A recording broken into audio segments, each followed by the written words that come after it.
Chapter 231. Looking at Li Wangyu, Pai Lupi couldn't help but feel suspicious. What was going on with the Tao ancestor showing his divinity just now? Was it Li Wangyu's trick? After all, Li Wangyu had promised him that the Tao ancestor would show his divinity in the heavenly grand ritual. Pai Lupi had naturally heard of the little tricks of Taoism. Originally, he thought that Li Wangyu was just colluding with Yuan Tiangang to make some tricks to confuse the officials.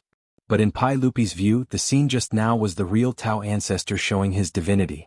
There was no doubt about that. This set off waves in Pai Lupi's heart. Did Li Wangyu have such an immortal method? Could he really ask the Tao ancestor to show his divinity? Facing Pai Lupi's suspicious eyes, Li Wangyu also smiled bitterly in his heart. He had already expected that Pai Lupi would inevitably make various conjectures and want to know the truth of the matter. However, he couldn't tell the truth about this matter. Li Wangyu could only force himself to be calm and show a bright smile to Pai Lupi, who was staring at him. Fortunately, in the main hall, in the presence of civil and military officials, Pai Lupi couldn't catch Li Wangyu and interrogate him even if he was anxious. He could only withdraw his gaze from Li Wangyu. He coughed softly and said, "Come on, give me a banquet." Give a banquet? Pai Lupi's words made all the officials stunned. Why would the court give everyone a banquet for no reason? Was it to congratulate the Tao ancestor showing his divinity just now? The officials were confused. Only Li Wangyu couldn't help but show a sneaky smile. With Pai Lupi's order, the palace maids who had been prepared for a long time came in from outside the hall. Each of them held a food box in their hands and began to distribute food to the officials in the hall. It was very simple, just a plate and a pair of chopsticks. However, the food on the plate turned the originally solemn hall into a wet market once again. The officials discussed animatedly, and it was very lively. What is this? They look like locusts. How can this be eaten? Your Majesty, how can this worm be eaten? In the Taiji Palace of Noda, only Li Wangyu, Fang Xianling, Qing Yaojin, and the others were smiling as they looked at the food in front of them. Pai Lupi ordered people to deliver plates of fried locusts to the officials in the name of a banquet.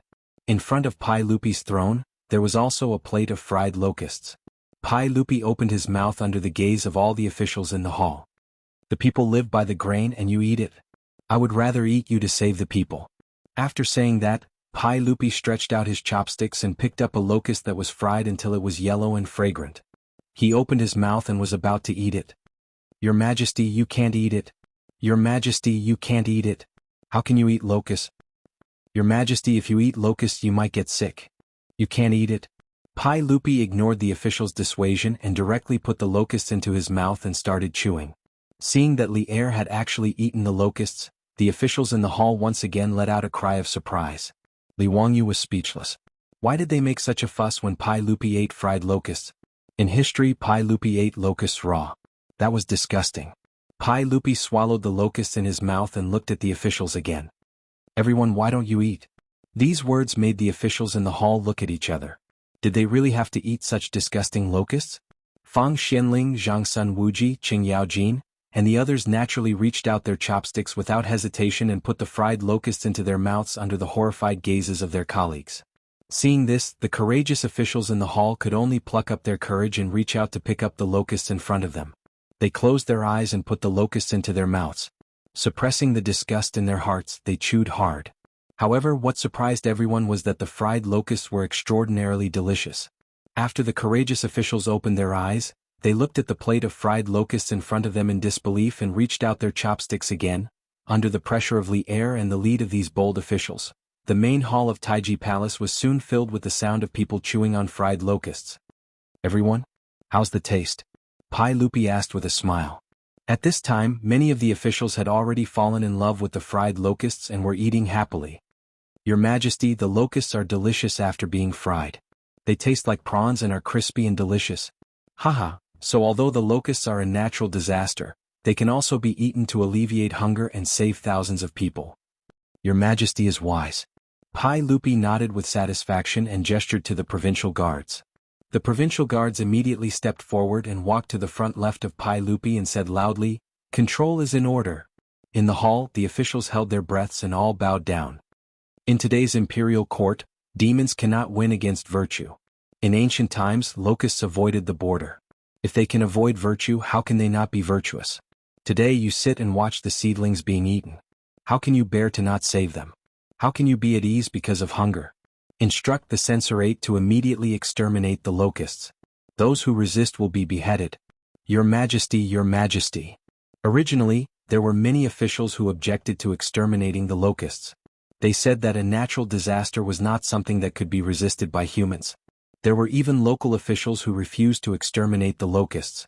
They said that exterminating the locusts would bring more harm. In addition, the aristocratic families used this as an opportunity to add fuel to the fire. They wanted to use this opportunity to suppress Pai Lupi's prestige. As a result, exterminating the locusts could not be carried out. Now that the Taoist ancestor had shown his divinity, he announced that exterminating the locusts was a great merit. In this way, exterminating the locusts was logical and there were no more obstacles. In the Tang dynasty, in the 3rd month of Zhenguan, the entire country exterminated the locusts. It was a few months earlier than the original time of exterminating the locusts in history. The imperial court's strength and determination to carry it out was also greater. A disaster of exterminating the locusts disappeared without a trace. After the imperial court meeting, the news of the Taoist ancestor showing his divinity at the Taiji Palace quickly spread in Chang'an City.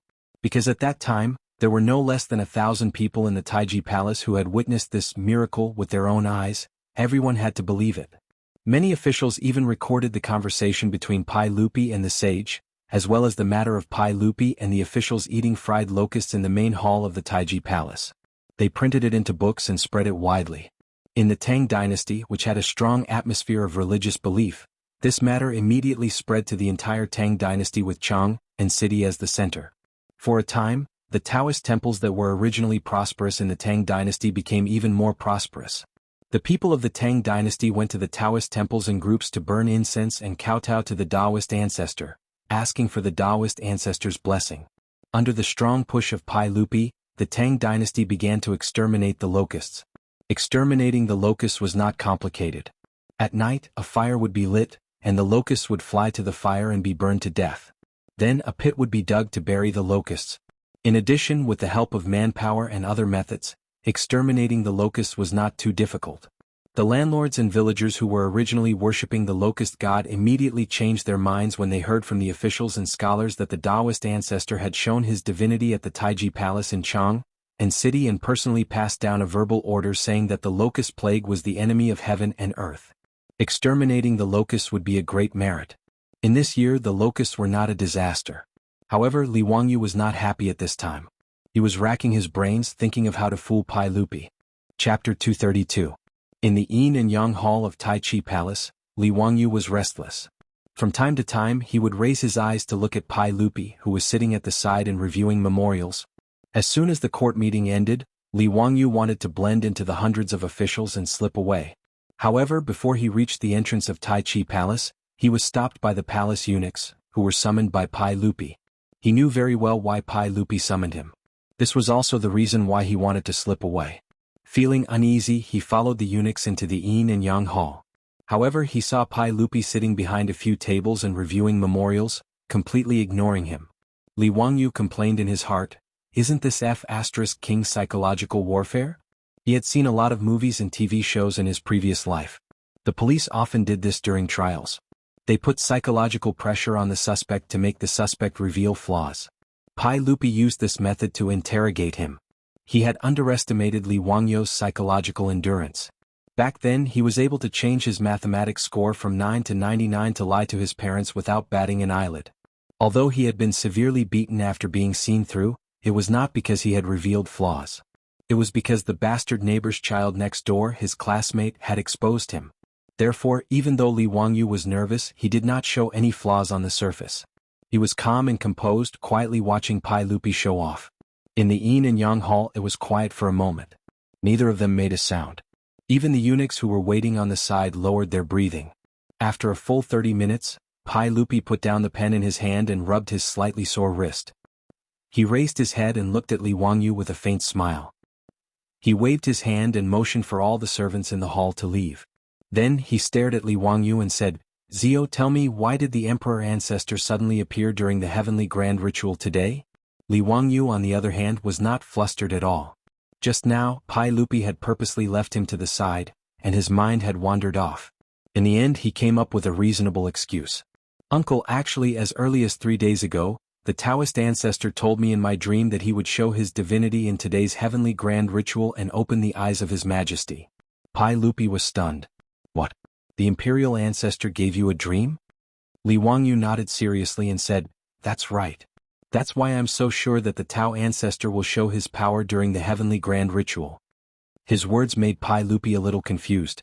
Was that really the case?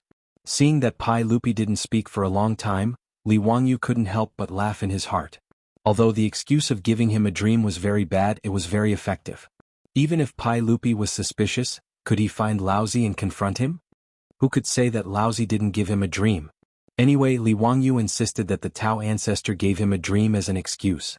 Even if Pai Lupi had doubts in his heart, there was nothing he could do. In the end, Pai Lupi could only accept Li Wangyu's explanation and reluctantly believe that the Tao ancestor gave Li Wangyu a dream. Although there were many doubts, such as why the Tao ancestor gave Li Wangyu a dream and why Li Wangyu believed the words of the Tao ancestor in the dream, these were not important. At least Pai Lupi was sure that Li Wangyu was not malicious, and what he did was in line with the interests of Pai Lupi. Naturally, Pai Lupi was too lazy to continue to delve into this matter. After the lunar pilgrimage in the Taiji Palace ended, the gilded copper statue of the Tao ancestor was directly enshrined in the Taiji Palace by Pai Lupi. He burned incense and prayed day and night. After the heavenly grand ritual, Pai Lupi gave rewards to the 58 Taoist temples in Chang'an, including the abbot of Xuandu Temple. Yuan Tiangang was left in Chang'an by Pai Lupi 4 years earlier and became the think tank of Emperor Taizong of Tang. As for Li Wangyu, Pai Lupi did not give him any more rewards. The main reason was that he was too young and had just been granted the title of county founding man. It would be too excessive to give him another title. In this regard, Li Wangyu complained in his heart. The stingy Pai Lupi did not give him a title, but he could give him some gold. Li Wangyu did not mind having more money in his family. Now his Li family was just out of poverty. Not to mention those aristocratic families, even ordinary businessmen were much richer than him. Even if Li Wangyu was granted a title, he had no interest in entering the imperial court. Now he was only interested in making money. After the threat of the locust plague was eliminated, Li Wangyu began to think about his plan to make money. The winemaking workshop was a must. This would be an important industry for his Li family in the future. Glass was also a very profitable industry. Unfortunately, Li Wangyu did not know how to make glass. Glass seemed to be made of silicon and sand. But he was a second-tier college student who majored in electronic business. He really did not understand. In fact, it was not only Li Wangyu who did not understand. Su Changqing, a top student at the University of Pennsylvania, also did not understand. In the future, the division of labor was too detailed. If one did not specialize in that industry, how many people knew how to make glass? It did not matter if they did not know how to make glass. If they could make high alcohol content wine and then purify the alcohol, it seemed like they could make perfume. This was also a very profitable industry. In any era, women's money was the easiest to earn. Soap could also be made. Li Wangyu still had the basic knowledge of chemistry. Li Wangyu had already learned how to make soap from the old people in the village. Li Wangyu had read many transmigration novels. Most of the protagonists did this. He also planned to follow suit. With a four-wheeled carriage business, winemaking, perfume and soap industries, his Li family would be rich. After thinking about what to do in the future to get rich, Li Wangyu was in a good mood. On this day, Li Wangyu planned to have Niu Wu go to Chang'an City and ask him to help Fatty Cho Kuan find food for him. He planned to buy grain and wine from Cho Kuan. However, he saw the old housekeeper Li Heng come in from the outer courtyard with a smile. Lang Jun, Minister Feng of the Ministry of Works, is here to visit. Li Wangyu was stunned for a moment before he reacted. He could not help but reveal a look of surprise. He remembered that when he was knighted, Pai Lupi personally promised to build him a manor for free. In the Tang dynasty there were 6 ministries: officials, rights, soldiers, punishments and works. Each ministry had 4 divisions under it. Under the Ministry of Works there were 4 divisions: Ministry of Works, Ministry of Land, Ministry of Works and Ministry of Water. The Ministry of Works Minister, Assistant Minister and Minister Assistant Minister were in charge of city labor. They were the assistants of the Minister of Works and the Minister of Works. This Minister Feng from the Ministry of Works was probably here to build a residence for him. Li Wangyu hurriedly told Li Heng to invite Minister Feng to the central room. He would be there soon. After Li Heng went to greet Minister Feng, Li Wangyu turned around and took out a scroll of blueprints from the study. These were the blueprints that he and his beautiful boss had come up with after Pai Lupi agreed to let him design the manor. Li Wangyu unfolded the blueprints and looked at them with satisfaction. Then he rolled up the blueprints and walked to the central room in the outer courtyard. Big house. I'm coming. Chapter 233. In the central room of the Li family, Dr. Feng from the Ministry of Works had been in a daze for a long time. His eyes were absent-minded as he stared at the blueprint on the table in front of him. Li Wangyu was only a white-collar worker in the future. He had managed to get a mortgage and buy a house with great difficulty. However, before he could hand over the house, his soul had transmigrated to the Tang dynasty. Li Wangyu was very excited to be able to own a mansion that was almost impossible to own in the future. After Li Wangyu and his beautiful superior discussed how to build their new house, he used his sketching skills and went through several drafts. Finally, he drew a sketch that satisfied both of them. However, when he took out the sketch of the county magistrate's mansion and showed it to Dr. Feng, this rank 6 official from the Ministry of Works was shocked. County magistrate, are you sure you want to build your mansion like this? Dr. Feng finally regained his senses and asked with difficulty. Li Wangyu nodded and said, yes. Is there a problem? I don't really understand. This shouldn't be against the rules, right? Dr. Feng from the Ministry of Works was in his 50s. He had worked in the Ministry of Works for more than 10 years. He could be considered a top-notch construction engineer in the Tang dynasty.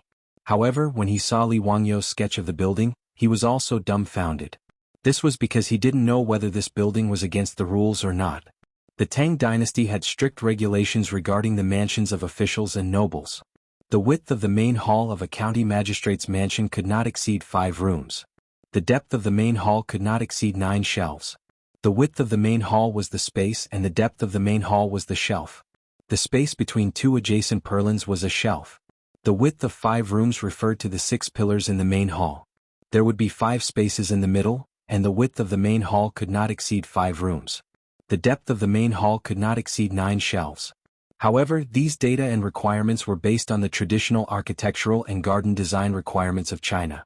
However, the sketch Li Wangyu showed him was an architectural style that Dr. Feng had never seen before.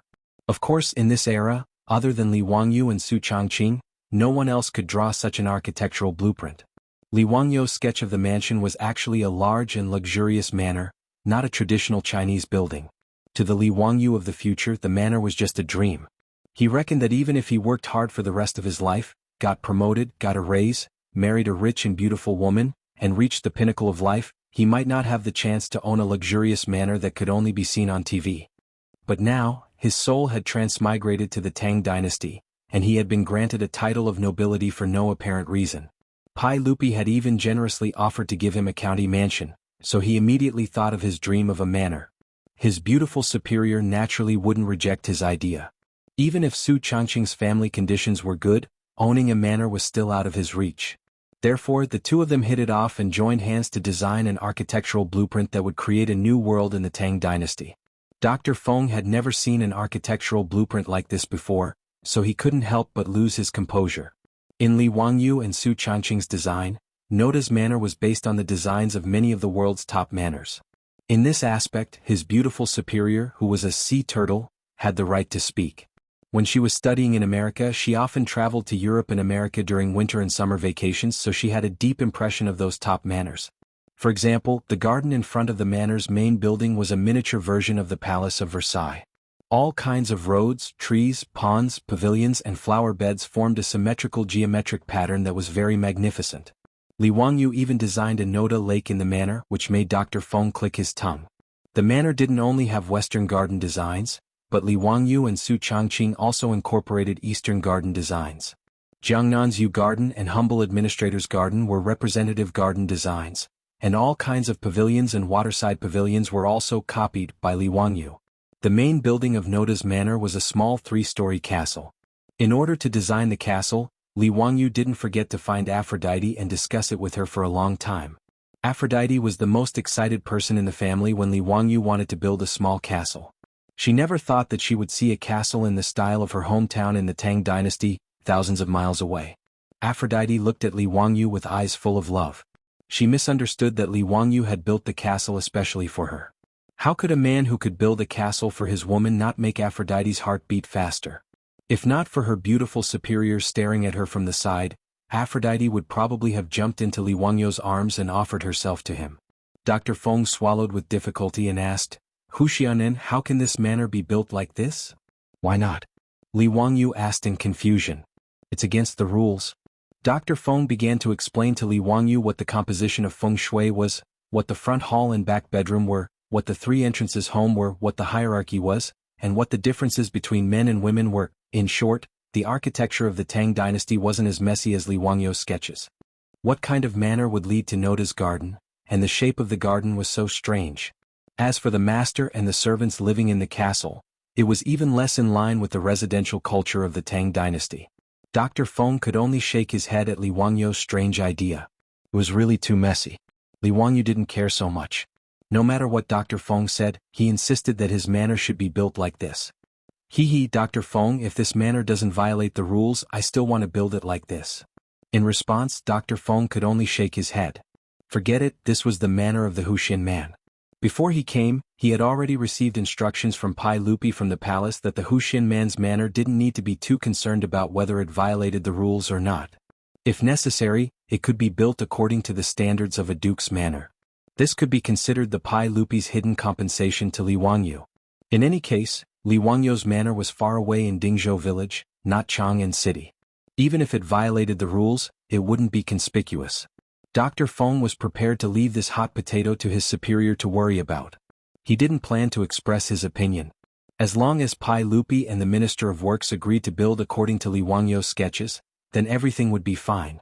Dr. Feng of the Ministry of Works took Li Wangyou's sketch of the mansion and left, returning to Chang'an. Even the Minister of Works was dumbfounded when he saw the sketches for the Huxian man's manor. In the end, he simply pushed it to Pai Lupi and asked Pai Lupi to decide on his own.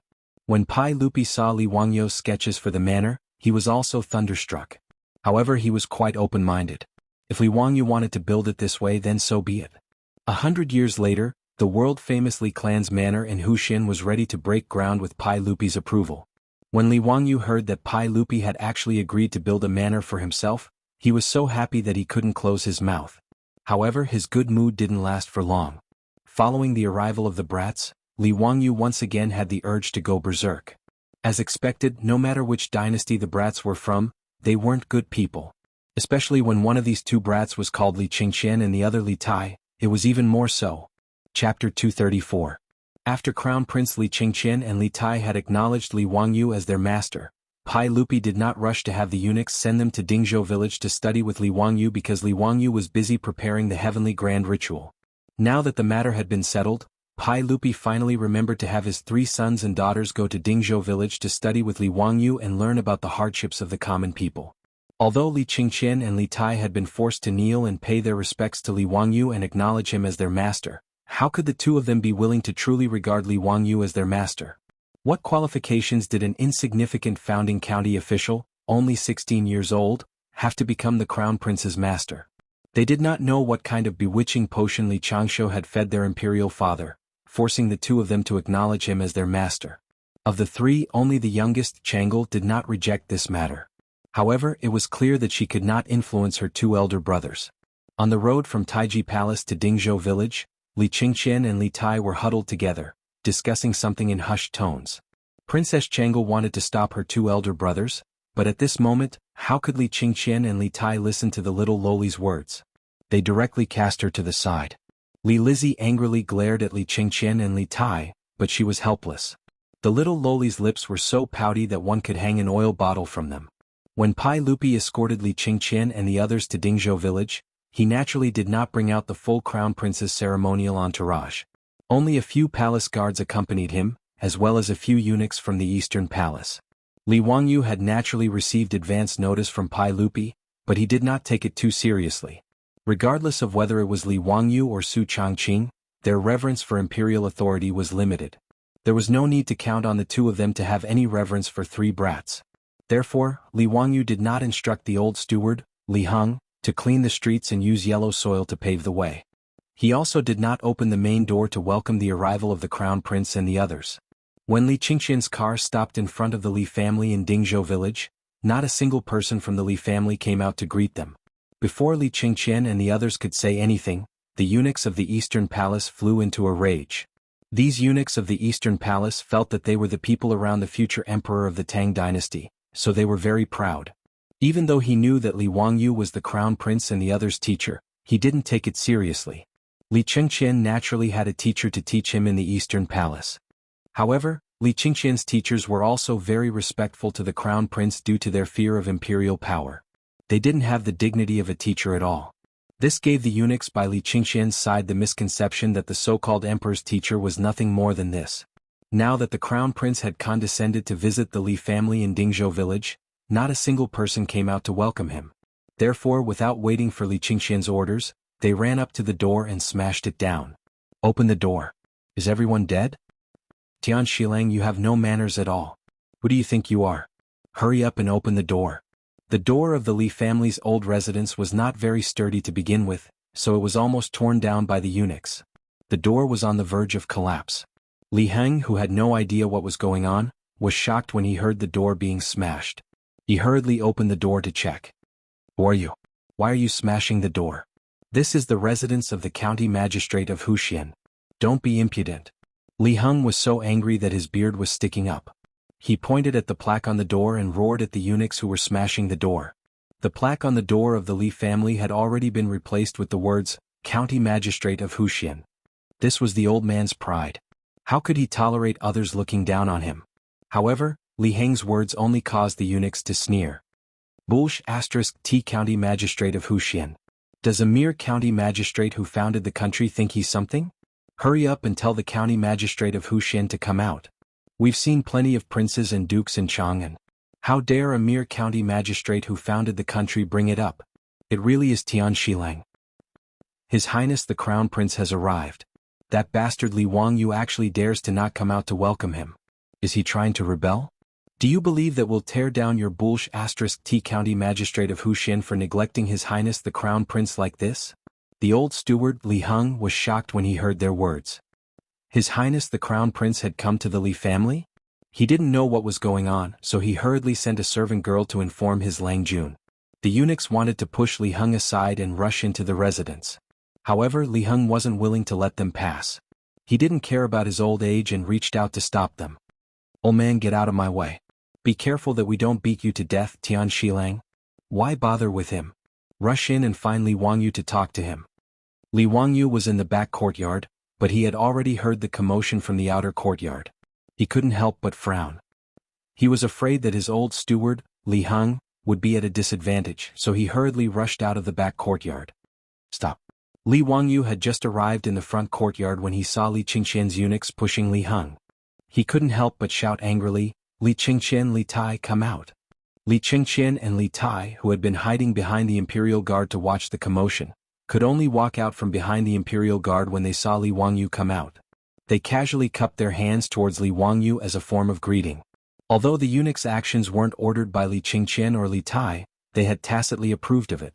They wanted to give Li Wangyu, this junior division commander, a show of strength. Li Qingqian, Li Tai, is this the gift for becoming a disciple? Li Wangyu asked coldly. Before Li Qingqian and Li Tai could say anything, the eunuchs, eager to protect their masters and show off, jumped out again. Shut up. Do you think you have the right to call out the names of His Highness the Crown Prince and His Highness the King of you? How unruly. Don't you know the difference between superior and inferior? Why aren't you bowing when you see His Highness the Crown Prince? How dare you? How dare you act so impudently in front of His Highness the Crown Prince? Li Wangyu ignored the clamoring of the Eastern Palace eunuchs. He only looked coldly at Li Qingqian and Li Tai, waiting for them to give him an explanation. Haha, big brother Wangyu, these servants don't know any better. Don't mind them, I'll teach them a lesson later. Li Qingqian smiled unconcernedly and played dumb. Although he was only 9 years old, he was used to being flattered by others. Why would he care about the actions of the eunuchs beside him? Call me division commander. Li Wangyu stared at him and said. Li Qingqian's mouth twitched, but he could only reply, yes, division commander. Li Wangyu asked, let me ask you, are these eunuchs from your Eastern Palace?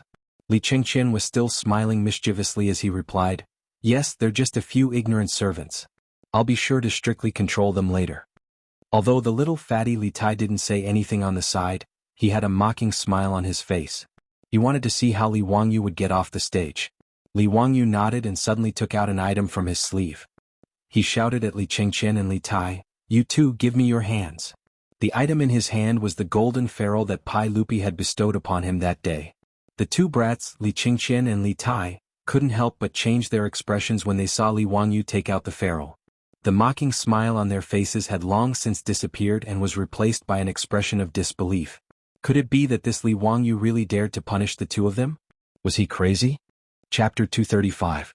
In Li Qingqian and Li Tai's minds, although their father had given Li Wangyu the golden ruler, it was only a gift for him to become a disciple. Could it be that this little Huxin man really dared to punish the two of them? Even in the palace, although Empress Zhangsun was strict with her children, no one dared to actually punish the two of them. Unlike Chang'e, Li Qingqian was the crown prince and Li Tai was the king of Yu. Their statuses were different. The palace maids dared to use the ruler to punish Chang'e and Pai Lupi's other children, but no one dared to touch the two of them. As for Li Qingqian and Li Tai's original teachers, they were also afraid of the imperial power and abided by the rules of a ruler. Why would they use the ruler to punish them? It could be said that from birth until now, no one dared to touch a single hair on Li Qingqian and Li Tai's heads. When they saw their father give Li Wangyu the golden ruler, the two brats were still a bit afraid. However, the eunuchs beside them comforted them, saying that Huxin man, Li Wangyu, definitely did not have the guts to punish them. The two brats thought about it and felt that it was true. They were the most beloved sons of the Tang dynasty's crown prince and Pai Lupi. How could Li Wangyu, a mere founding county man, dare to touch them? It was because of this thought that they tacitly allowed the Eastern Palace eunuchs to provoke Li Wangyu. They wanted to give Li Wangyu a show of strength. Who would have thought that Li Wangyu would not play by the rules? He directly took out the golden ruler and prepared to punish them. This made Li Qingqian and Li Tai dumbfounded. On the other hand, the eunuchs of the Eastern Palace were all furious when they saw Li Wangyu take out the ruler. The eunuchs stood in front of Li Qingqian to protect him. "Huxin man, what are you doing?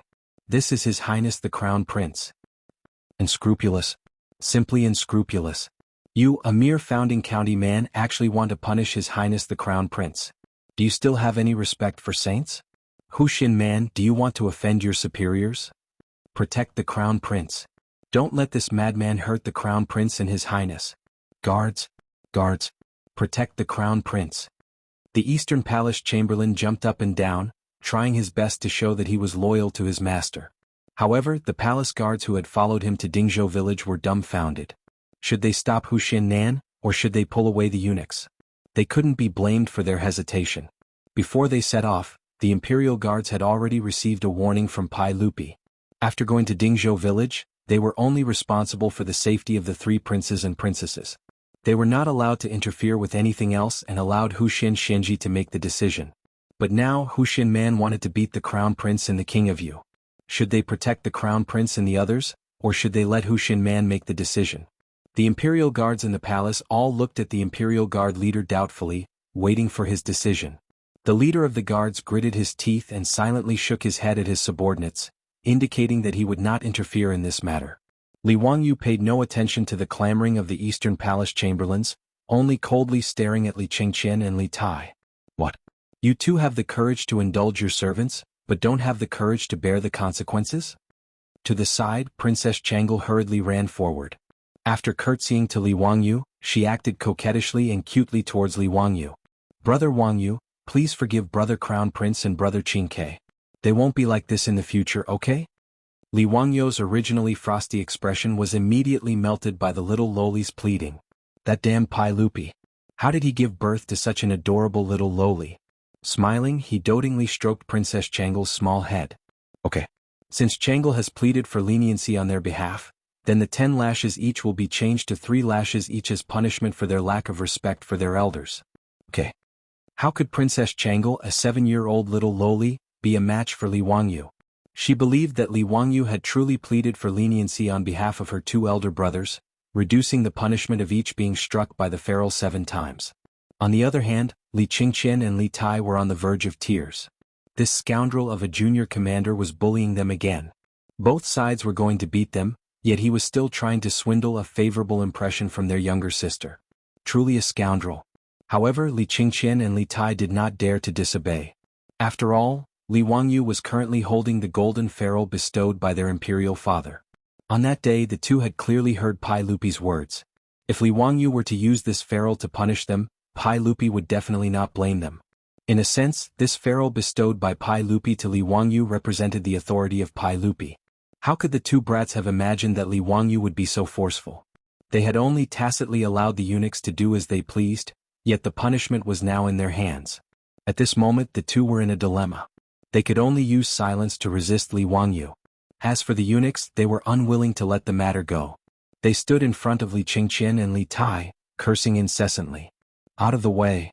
Li Wangyu coldly shouted at the group of eunuchs. These eunuchs were currently immersed in resisting the evil demon and protecting the crown prince. How could they possibly listen to Li Wangyu's words? Li Wangyu could not be bothered to pay them any attention. He only raised his eyes to look at the group of imperial guards. "Everyone, these eunuchs are all people of the palace. If they continue to cause trouble, then please return. I will explain to the saint that I am unable to instruct the crown prince and his imperial highness, the prince of Yu."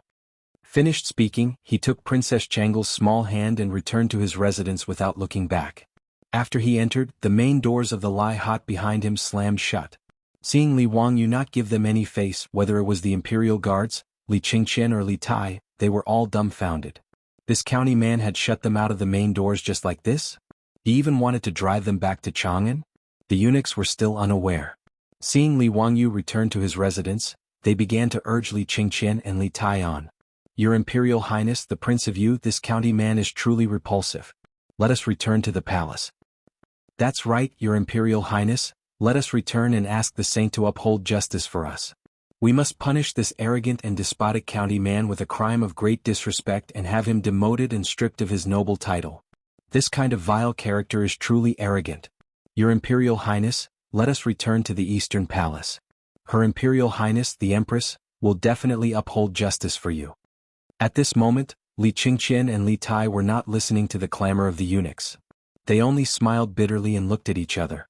Although the two little fellows were young, they were not as shallow as the eunuchs.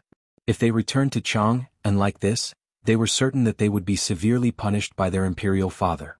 Their imperial mother would also not protect them. Pai Lupi and Empress Zhangsun valued filial piety the most. Respecting one's teachers was also a part of filial piety in China. If Li Wangyu were to complain to their imperial father, saying that the two brothers did not respect their elders, it was likely that the punishment they would receive would be even more severe. Although Li Qingqian was the crown prince, he was still very respectful towards his teacher. The two of them were just angry that Li Wangyu was so young and not much older than them, yet he wanted to be their teacher.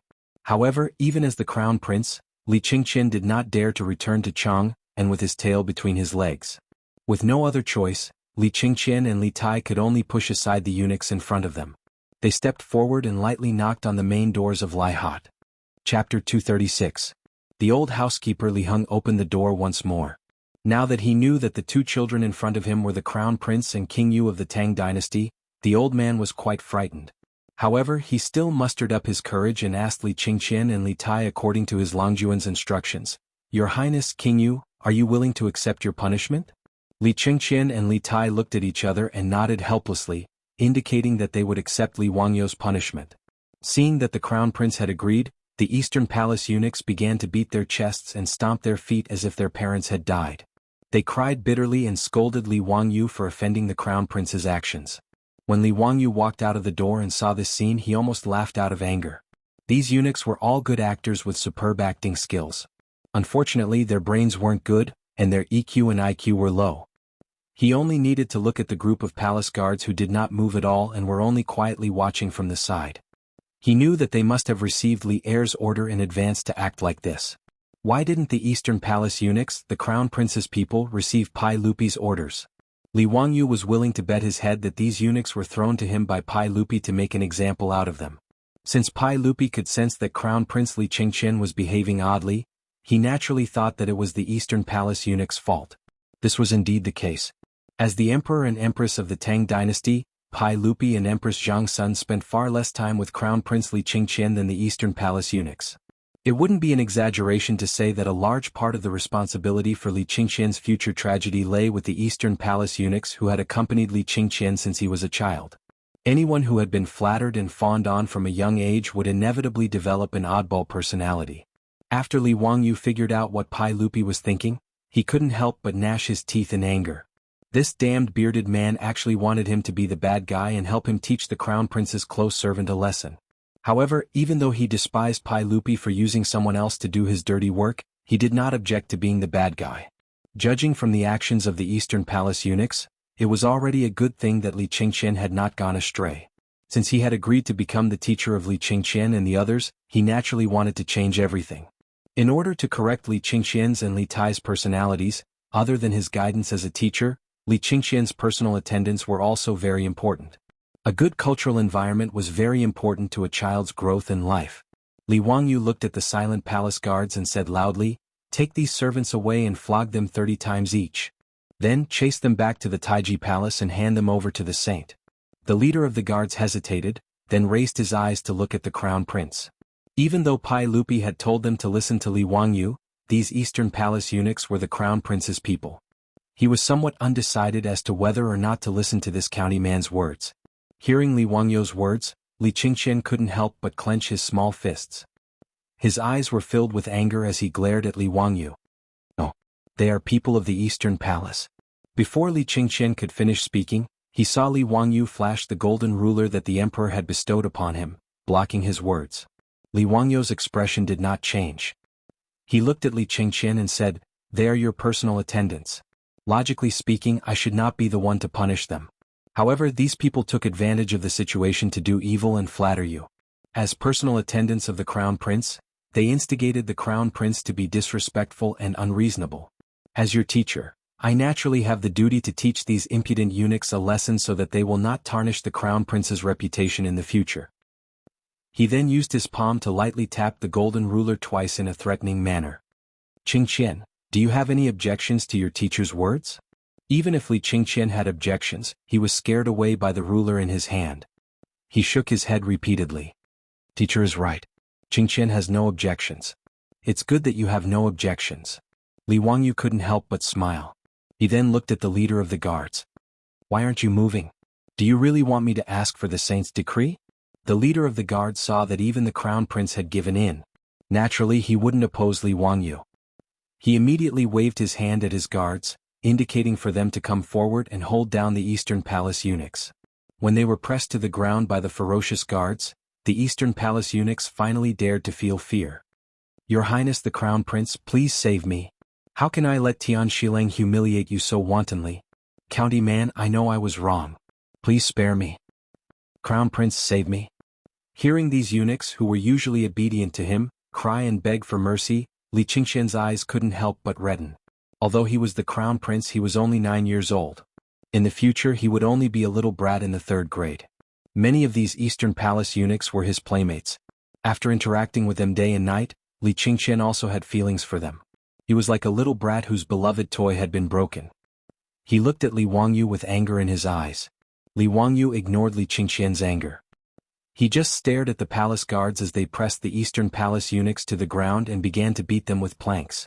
30 planks, and under the circumstances where the guards didn't hold back, it was enough to beat the Eastern Palace eunuchs until their butts split open.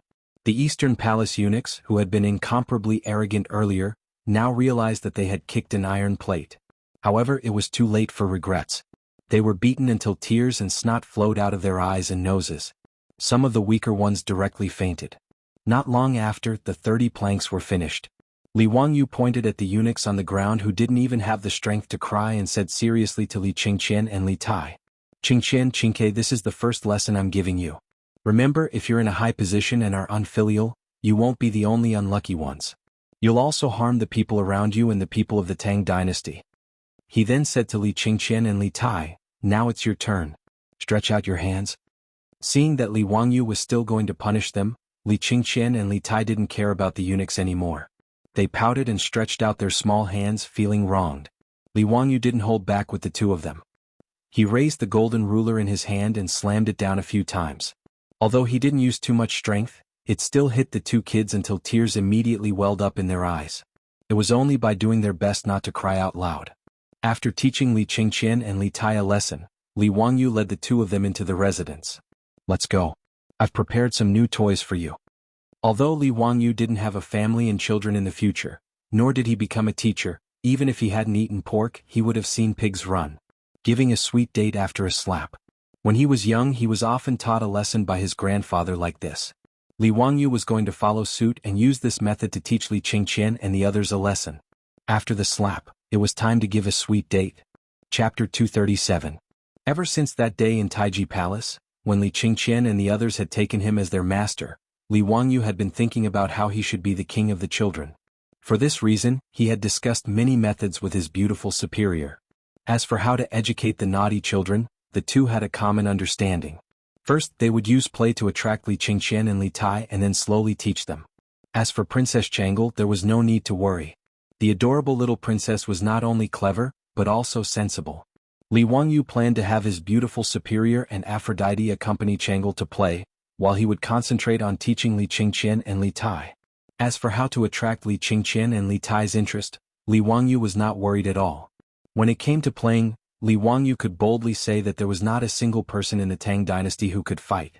Although Li Wangyu was unable to create the mobile phones and computer games that the naughty children of the future loved to play, when he was young, where would he have had these to play with? Li Wangyu's childhood was abnormally lacking in material things, but his mental life was extremely happy. His memories were still fresh in his mind. Eagle catching chicks, hopscotch, ice skating, cross-legged cockfighting, goat jumping, and even mud. These were all things that his group of little friends could play for an entire day. Rolling iron rings, spinning tops, and other toys were their favorite. Li Wangyu planned to bring all of these to the Tang dynasty. First, he would attract the interest of the two most noble naughty children of the Tang dynasty.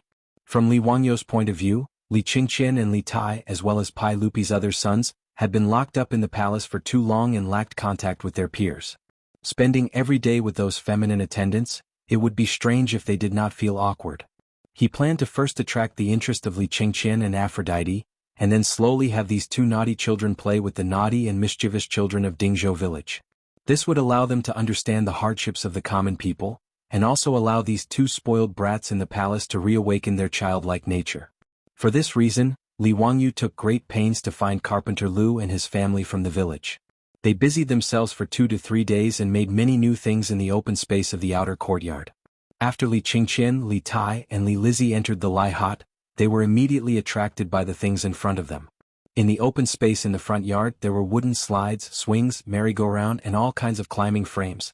Even though Li Qingqian and Li Tai still hated Li Wangyu in their hearts, they couldn't take their eyes off the rides and kept staring at them. Li Wangyu paid no attention to them. Leading the little lowly Princess Changle, he led her to the front of the amusement facilities, explaining to her one by one how to play. The two brats, Li Qingqian and Li Tai, whose faces were filled with unwillingness, were immediately attracted by these novel rides. Regardless of whether it was the wooden slide or the wooden horse that required the manpower of the palace's imperial guards to move, they were all extremely excited. Previously, when they had been punished by Li Wangyu and had their eunuchs beaten and driven away, they had long since thrown their dissatisfaction and anger to the back of their minds. To the side, Li Wangyu smiled as he looked at the three little fellows, cheering and jumping up and down. At this moment, the imperial guards were so busy that their foreheads were covered in sweat, frantically protecting the extremely excited crown prince, His Imperial Highness the Prince of Yu and the eldest princess. With a snap of his fingers it was settled. Dealing with these brats was too simple. All he needed to do was find something that they were interested in and guide them. Although Li Qingqian and Li Tai had previously appeared unwilling, Li Wangyu dared to bet that even if he drove them away, it would be useless. When the three little fellows were covered in sweat from playing, their beautiful superior led the servant girls out, delivering iced drinks to each of the little fellows. Of course, this was made by using saltpeter to make ice. Originally, Li Wangyu had thought about whether he should go to Chang and City to open a cold drink shop. He believed that the business would definitely be very good. In just over a month, he had changed from a second generation of the rich to the founding father of the Tang dynasty. His family also had a four-wheeled carriage business, which was a profitable business. Naturally, he would not open a small cold drink shop in Chang'an City. However, the iced drinks made Li Qingqian and Li Tai cry out in joy. Even their attitude towards their beautiful superior was excessive. They even called her master's wife. Li Wangyu was speechless. However, the beautiful superior rolled her beautiful eyes at Li Wangyu and actually acquiesced to this address. Su Changqing liked the little lowly Changle even more. After delivering the iced drinks to the three little fellows, he took the cute little lowly to the backyard to play. For the entire morning, Li Wangyu played with Li Qingqian and Li Tai, making the two little brats extremely excited. How could they have imagined that someone would have so many fun things to play with? Compared to those palace eunuchs, this was much more interesting. After having a delicious lunch at the Li family at noon, the three little fellows were extremely satisfied to learn from Li Wangyu. This was not because the imperial cuisine in the palace tasted bad, but because Li Wangyu was too shameless. He actually used unhealthy fried food to attract Li Qingqian and Li Qingqian. Even in the future, the brats who were used to eating all kinds of delicacies had no resistance to KFC and McDonald's, not to mention the three little brats from 1300 years ago. Fried chicken steaks, fried chicken burgers and iced drinks. That's right, burgers. In order to please Afro, Li Wangyu had already figured out how to make bread. Speaking of which, making bread was not complicated and Afro knew a little about it. Su Changqing was also a baking enthusiast in the future. The only thing lacking in the Tang dynasty was an electric oven, but this was not important. They could just find the masons in the village to build an oven. After a few experiments, the bread was successfully baked. When Afro took the first bite of the steaming bread, tears flowed uncontrollably down her cheeks, making her beautiful superior feel sorry for her. But when Afro took the initiative to give Li Wangyu a kiss, her beautiful superior was so angry that she wanted to draw her knife and chase after this adulterous couple. Li Wangyu only felt that it was a pity that potatoes and tomatoes had not yet been spread to the Tang dynasty. Otherwise they could be used to make French fries and ketchup. Even so, the eyes of Li Qingqian, Li Tai, and Li Lizzie lit up when they ate a delicious meal that they had never eaten before. In particular, the little fatty Li Tai actually finished off 3 burgers in one go, which almost scared Li Wangyu out of his wits. He was afraid that this fellow would choke to death and he would not be able to explain it to Pai Lupi. Relying on fun and good food, Li Wangyu finally made Li Qingqian and Li Tai not reject him anymore. After lunch, Li Wangyu coaxed the 3 energetic children who still wanted to play on the rides, to take an afternoon nap. They were still primary school students. They could only study properly if they played well, ate well and rested well. After the 3 children got up energetically, Li Wangyu led them to his study, which he had already converted into a small classroom. Since Pai Lupi had taught his own children to him, Li Wangyu could not just bring them along to play. Li Wangyu planned to teach Li Qingqian and the others some different knowledge. Chapter 238. Li Wangyu had a headache over what he had to teach Li Qingqian and the others for a long time. Thinking back to the primary school of the modern era, it seemed that they learned Chinese, mathematics, English, art, music and physical education. There was no need to consider Chinese. If Li Wangyu didn't plagiarize the works of the great masters of the modern era, his actual level might not even be as good as these 3. Although Li Qingqian and Li Tai were 8 and 9 years old respectively, in terms of essays, poems, policy, laws, decrees, scriptures and moi, they were far superior to Li Wangyu as they had been taught by famous teachers since childhood. There was also no need to consider English. It was useless to learn it. He seemed to be able to teach the 3 little ones how to sketch, but this was only a minor skill. It seemed that he could only teach them mathematics, plus some simple physics and chemistry knowledge. Thinking of this, Li Wangyu felt very tired. However, what he taught Li Qingqian and the others was not important. Li Wangyu felt that the most important thing was to establish a correct outlook on life for the 3 little ones. They had to learn the 8 honors and 8 disgraces. They had to study every day and strive to be a useful person to society.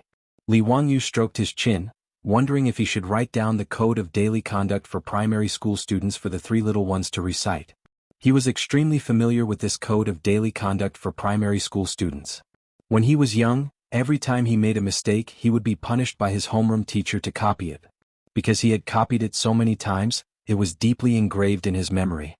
Even now, Li Wangyu could recite it backwards. In the small study, Li Wangyu had already placed many teaching tools. The indispensable blackboard was actually quite simple. He had Carpenter Lu nail a wooden board and brush it with a thick layer of black paint. However, to make chalk, Li Wangyu had to spend a bit of effort and experiment many times before he succeeded in making usable chalk from gypsum. Li Qingqian, Li Tai, and little Princess Changle had never seen a blackboard before.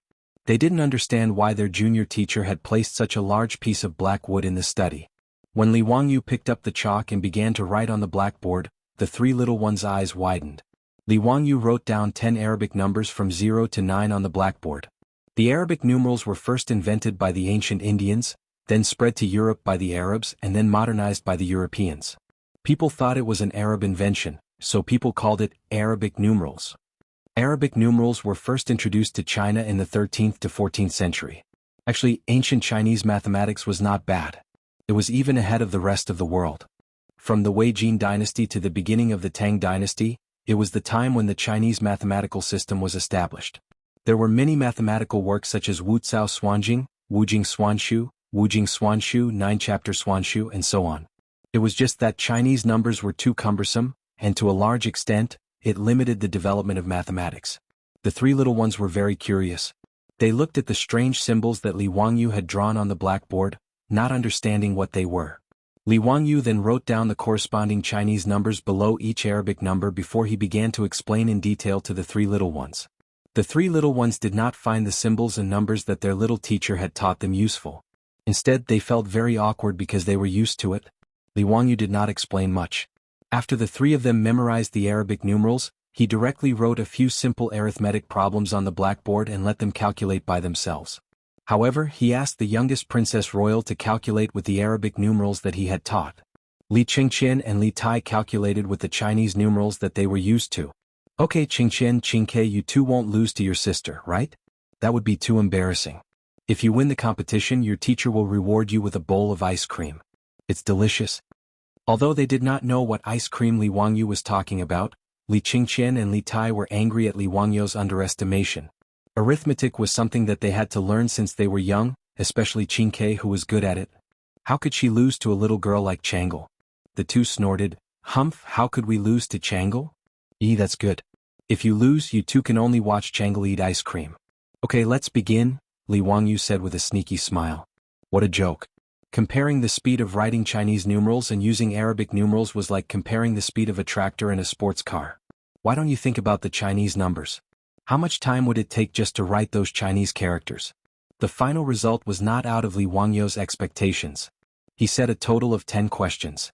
When the little girl finished, Li Tai, who was the fastest, had only finished 7 questions.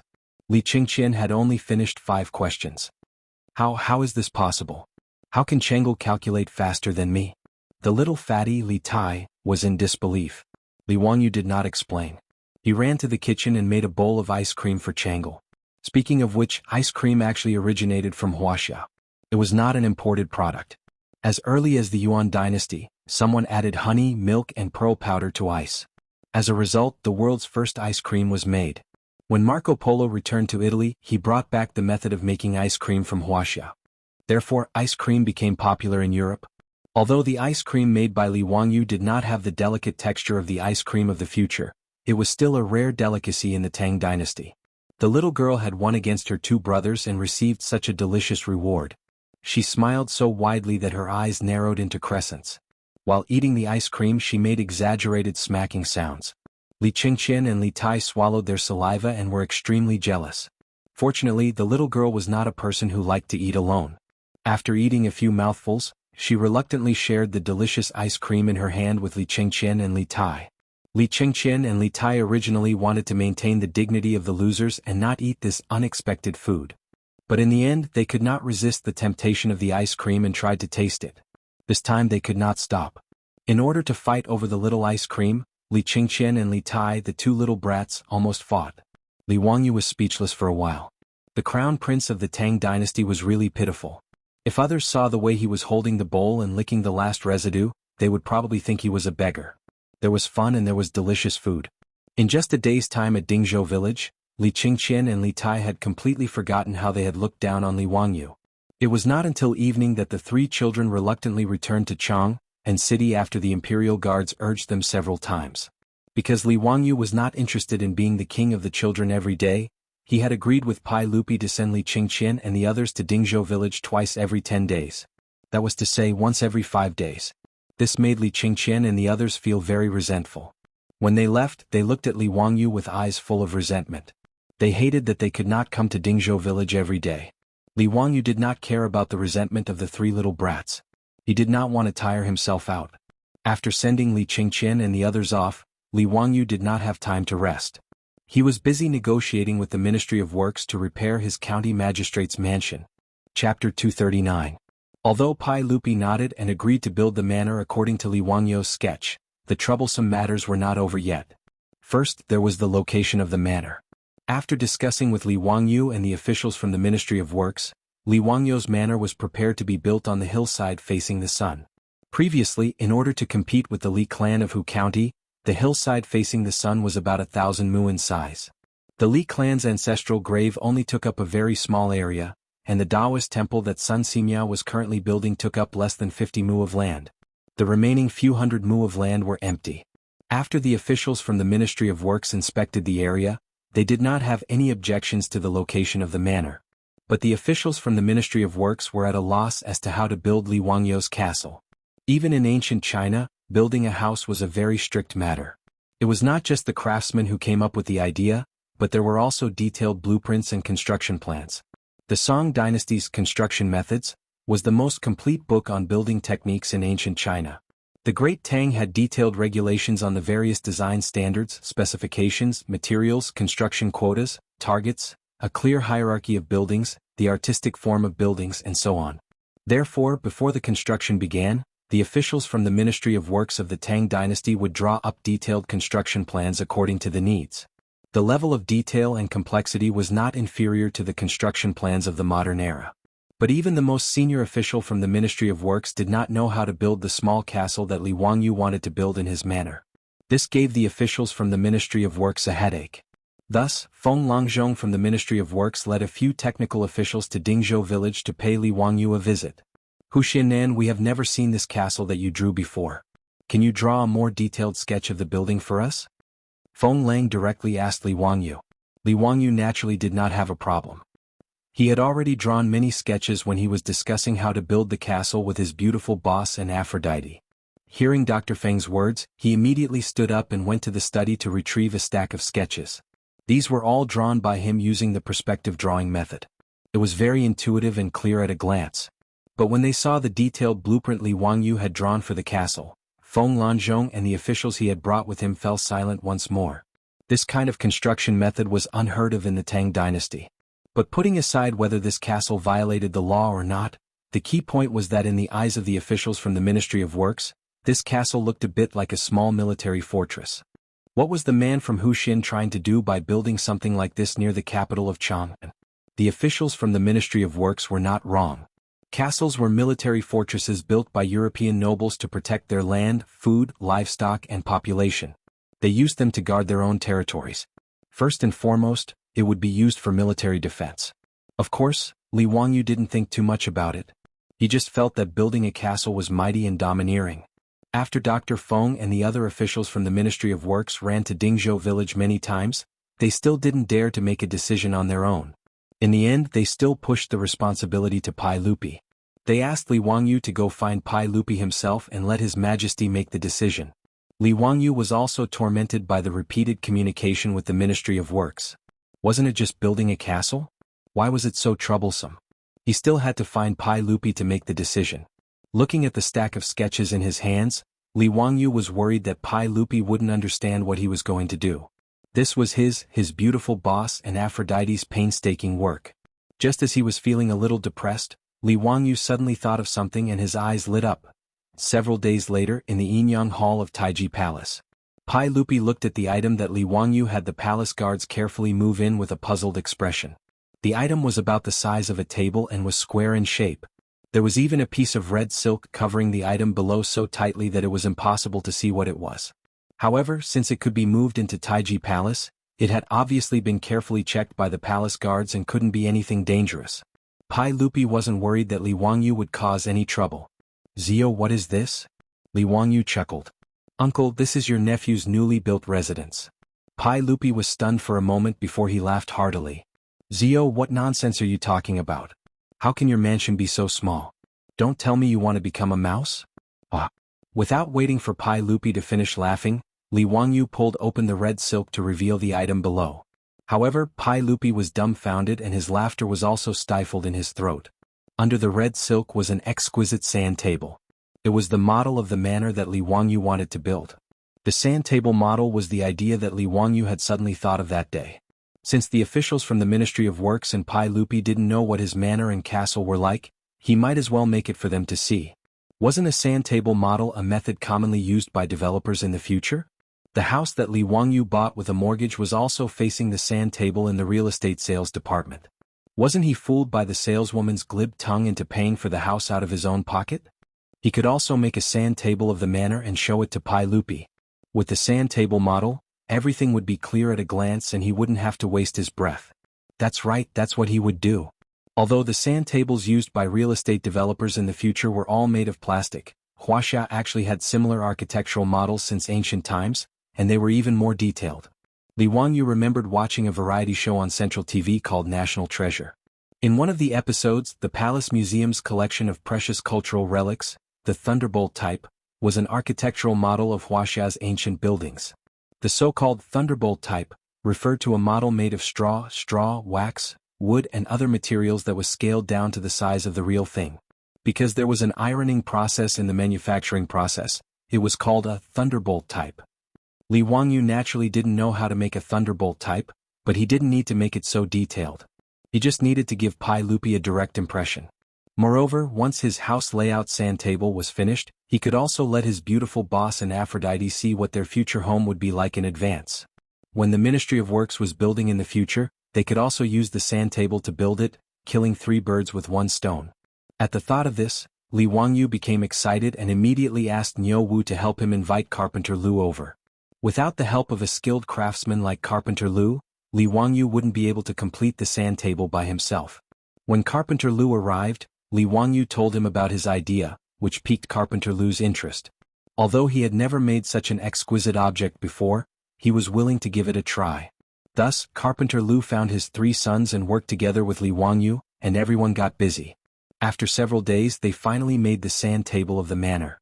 Li Wangyu then carefully transported the sand table to Chang and City in a carriage and moved it into Taiji Palace, inviting Pai Lupi to take a look. Seeing Pai Lupi's shocked expression, Li Wangyu was indescribably pleased. Hee Pai Lupi, you country bumpkin, you must have never seen such a good thing, right? Before Li Wangyu could finish showing off in his heart, he suddenly felt a sharp pain on his head. Pai Lupi had knocked him on the head with a chestnut. Bastard. Chapter 240. Just as Li Wangyu was feeling proud of himself, he was hit by Pai Lupi. Pai Lupi was still cursing and scolding him, leaving him dumbfounded. What was going on? He was just showing Pai Lupi the sand table of the manor. Why did he hit him? Was Pai Lupi jealous? Before Li Wangyu could figure out what was going on, Pai Lupi turned around and shouted to the eunuchs in the Yin and Yang Palace, "Immediately summon Duke Wei, Duke Lu, Duke Yi for an audience." Pai Lupi summoned a dozen or so founding dukes in one breath. The eunuchs received the order and turned to summon Li Jing, Qing Yaojin, and the others to the Yin and Yang Palace. Li Wangyu was still confused. What was Pai Lupi doing? Why did he summon a group of military bigwigs for no reason? Could it be that he was not satisfied with the sand table of the manor and wanted to summon a group of bigwigs to beat him up? After Pai Lupi finished instructing the eunuchs, he ignored Li Wangyu and continued to look at the real estate project sand table in front of him. This made Li Wangyu very embarrassed. Li Wangyu coughed softly. "Uncle, is there a problem with the sand table I made?" What a waste. You scoundrel, why didn't you offer up such a good thing earlier? You deserve a beating. Pai Lupi glared at Li Wangyu angrily. Good thing? What did he mean? Li Wangyu was still very confused. Did Pai Lupi take a fancy to his manor and want to build one? But what did he mean by calling a group of military bigwigs? Seeing Li Wangyu's bewildered expression, Pai Lupi did not want to pay attention to him. He looked at the sand table in front of him and kept gesturing with his hands as he muttered something. The mansions of the Grand Dukes were not far from the Taiji Palace. It did not take long for them to gather in the Yin and Yang Palace after being informed by the palace servants. "Your Majesty, why did you call us here? But who is so blind as to provoke the Tang dynasty?" "Wah, my spear has been thirsty for a long time," Qing Yaojin roared. Ever since the book Romance of the Sui and Tang Dynasties became popular, everyone thought that Qing Yaojin used an axe as his weapon. Qing Yaojin's 3 axes were very famous. But in reality, Qing Yaojin's weapon was a long spear. It was similar to the red-tasseled spear and axe. These military bigwigs were suddenly summoned into the palace by Pai Lupi. They all thought that there was going to be another war and all of them were very excited. When Li Wangyu heard Qing Yaojin's hoarse voice, he couldn't help but shrink back. This old hooligan was really afraid of him. However, although the Yin and Yang Palace was large, where could Li Wangyu hide? Naturally, Qing Yaojin, who had just entered the palace, saw him. "Hey nephew of the Li family, why are you here? Don't tell me that you also know how to go into battle and kill the enemy?" Li Wangyu was speechless. He hurriedly greeted the Guogong and replied, "Uncle Qing, please don't joke around." After meeting Pai Lupi, the military bigwigs were very curious about why Pai Lupi had summoned them. Pai Lupi pointed at the sand table that Li Wangyu had brought.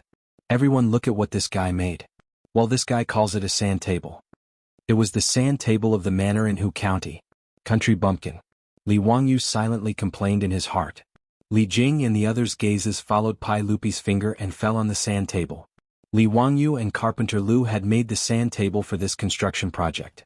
In order to be more intuitive, he and Carpenter Lu had not only made a model of the castle, but they had also made a terrain model based on the topography of the hillside facing the sun. Li Wangyu had used yellow mud to build the undulating hillside. In order to make it more realistic, he had even covered it with green peacock stone powder. It looked lush and verdant, just like a hillside full of trees. When Li Wangyu's manor was chosen, he had only used part of the hillside facing the sun to build the castle. The European-style garden and pond were built on the flat ground at the bottom of the hillside. When making the sand table model, Li Wangyu and Carpenter Lu had used gelatin and blue dye to create the shape of the lake. In addition to Carpenter Lu's exquisite skills, he had made the castle model out of wood. The entire sand table looked very realistic at a glance. It had completely displayed Li Wangyu's imagination of the manor and the surrounding terrain. Such a realistic sand table had never appeared in the Tang dynasty since the creation of the world. When the group of military leaders looked at it, their eyes immediately lit up. "Your Majesty, this thing called a sand table was made by Li Zio? Good stuff, good stuff." Li Jing took a few glances and immediately said to Pai Lupi.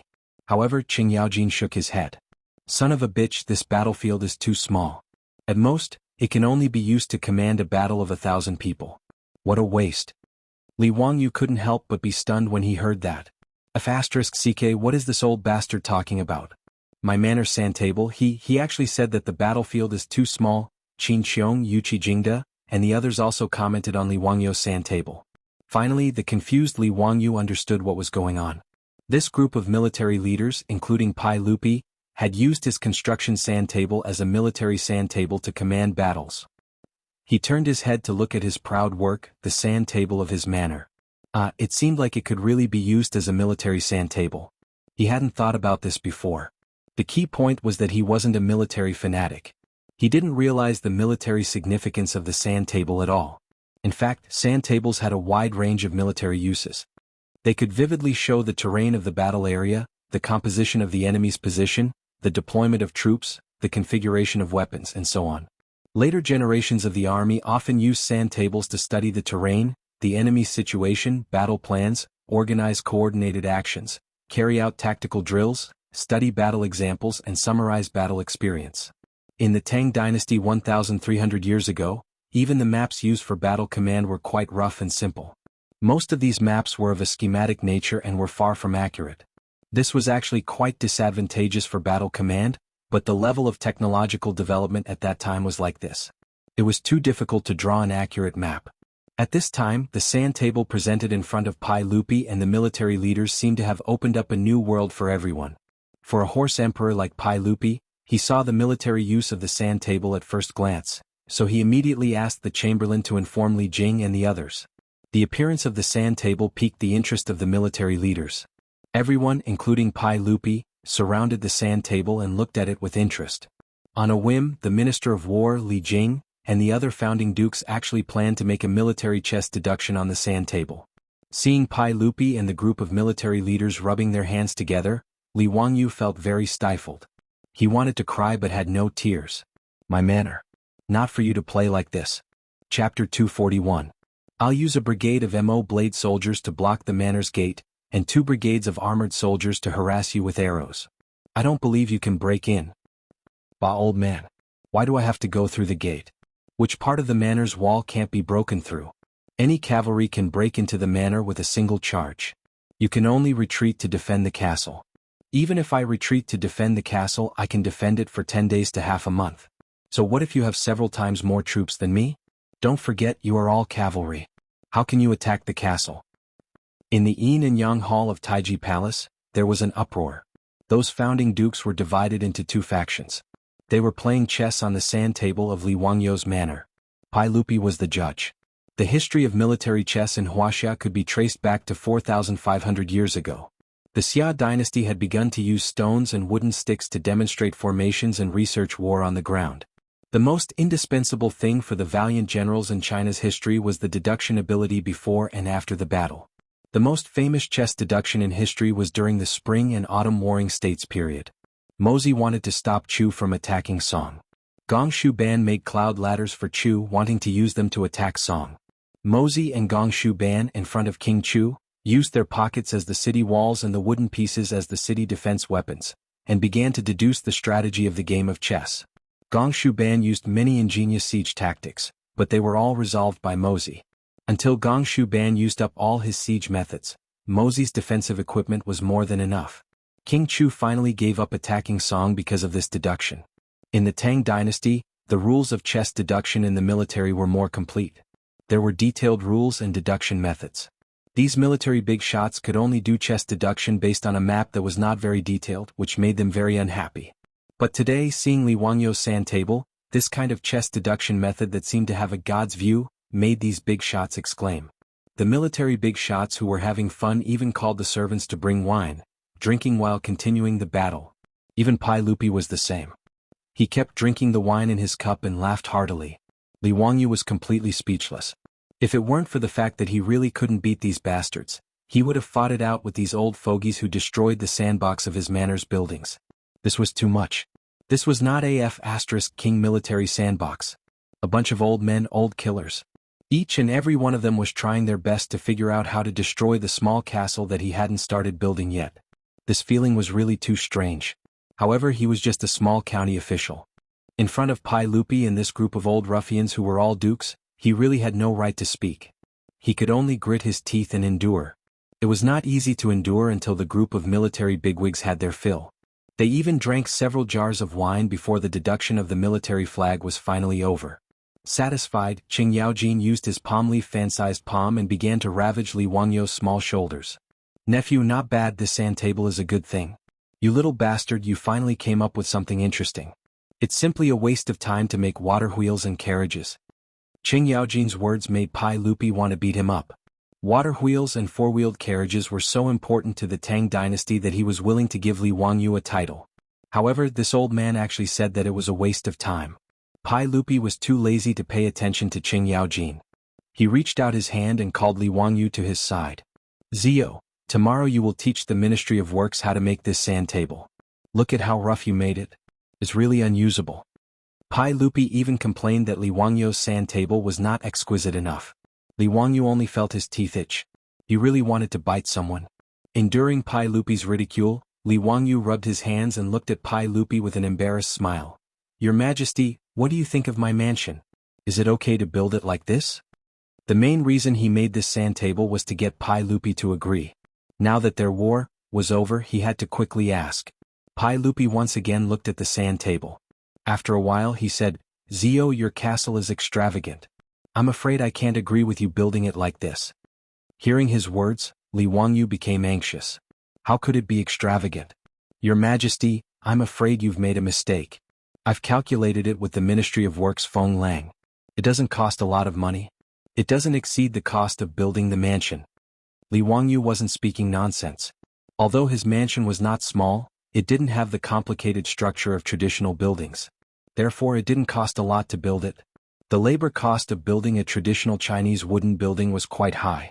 Just the mortise and tenon structures that didn't use nails and only used tenons and tenons would require a lot of skilled craftsmen to build. In the future, the cost of repairing ancient buildings was much higher than the cost of cement. The main reason was the labor cost. Li Wangyou felt that his mansion didn't need that many skilled craftsmen to carve those complicated patterns. Why did Pai Lupi say that it was extravagant?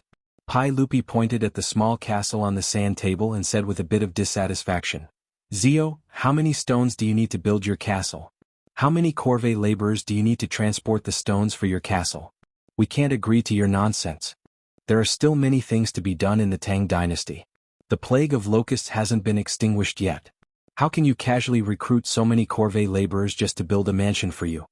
Hearing Pai Lupi's words, Li Wangyou couldn't help but laugh. It turned out that Pai Lupi had misunderstood. He quickly explained, "Your Majesty, you misunderstood. My small castle doesn't need to be built with stones. It can be built with bricks. I don't need to recruit corvée laborers to transport the stones." Many of the traditional European castles were built with large stones. However, Li Wangyu wasn't preparing for war. He just wanted to build a castle-like house to show off. Therefore, Li Wangyu's plan was to prepare bricks and then use cement to build a castle-like house. Build with bricks? Pai Lupi was slightly stunned, but he still shook his head. Nonsense. How can bricks be used to build a house? When Qing Yaojin and the others heard the conversation between Pai Lupi and Li Wangyu, they all came over. Zio, how can you build a house with bricks? Moreover, your castle is several stories high. That's right.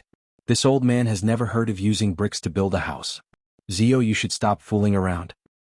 Haha, Zio is a genius, but there are times when you make a fool of yourself. This old man has never heard of using bricks to build a house. Using bricks to build walls and towers, this old man knows. How do you build a castle? In the Tang dynasty there was no cement.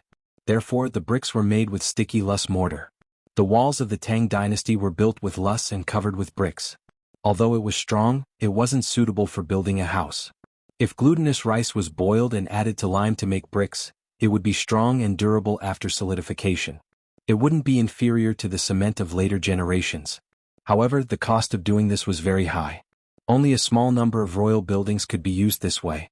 In the history of China, it wasn't until the Ming dynasty's Emperor Zhu Di built the Forbidden City that they started to use bricks on a large scale. Therefore, when Pai Lupi, Qing Yaojin and Li Jing heard Li Wangyu's words, they only thought that he was talking nonsense. However, Li Wangyu couldn't help but laugh. Your Majesty, everyone, do you want to make a bet with me? Chapter 242. Pai Lupi, Qing Yaojin, Li Jing and the rest were all stunned. A bet? What bet? Li Wangyu laughed mischievously. Let's bet that I have a way to glue the bricks together and make it very firm. If I can do it, your Majesty will allow me to build a mansion. How about that? Uncle Cheng and the rest of you will pay for the wood in my mansion. How about that? Wood referred to the decorations and furniture of the later generations.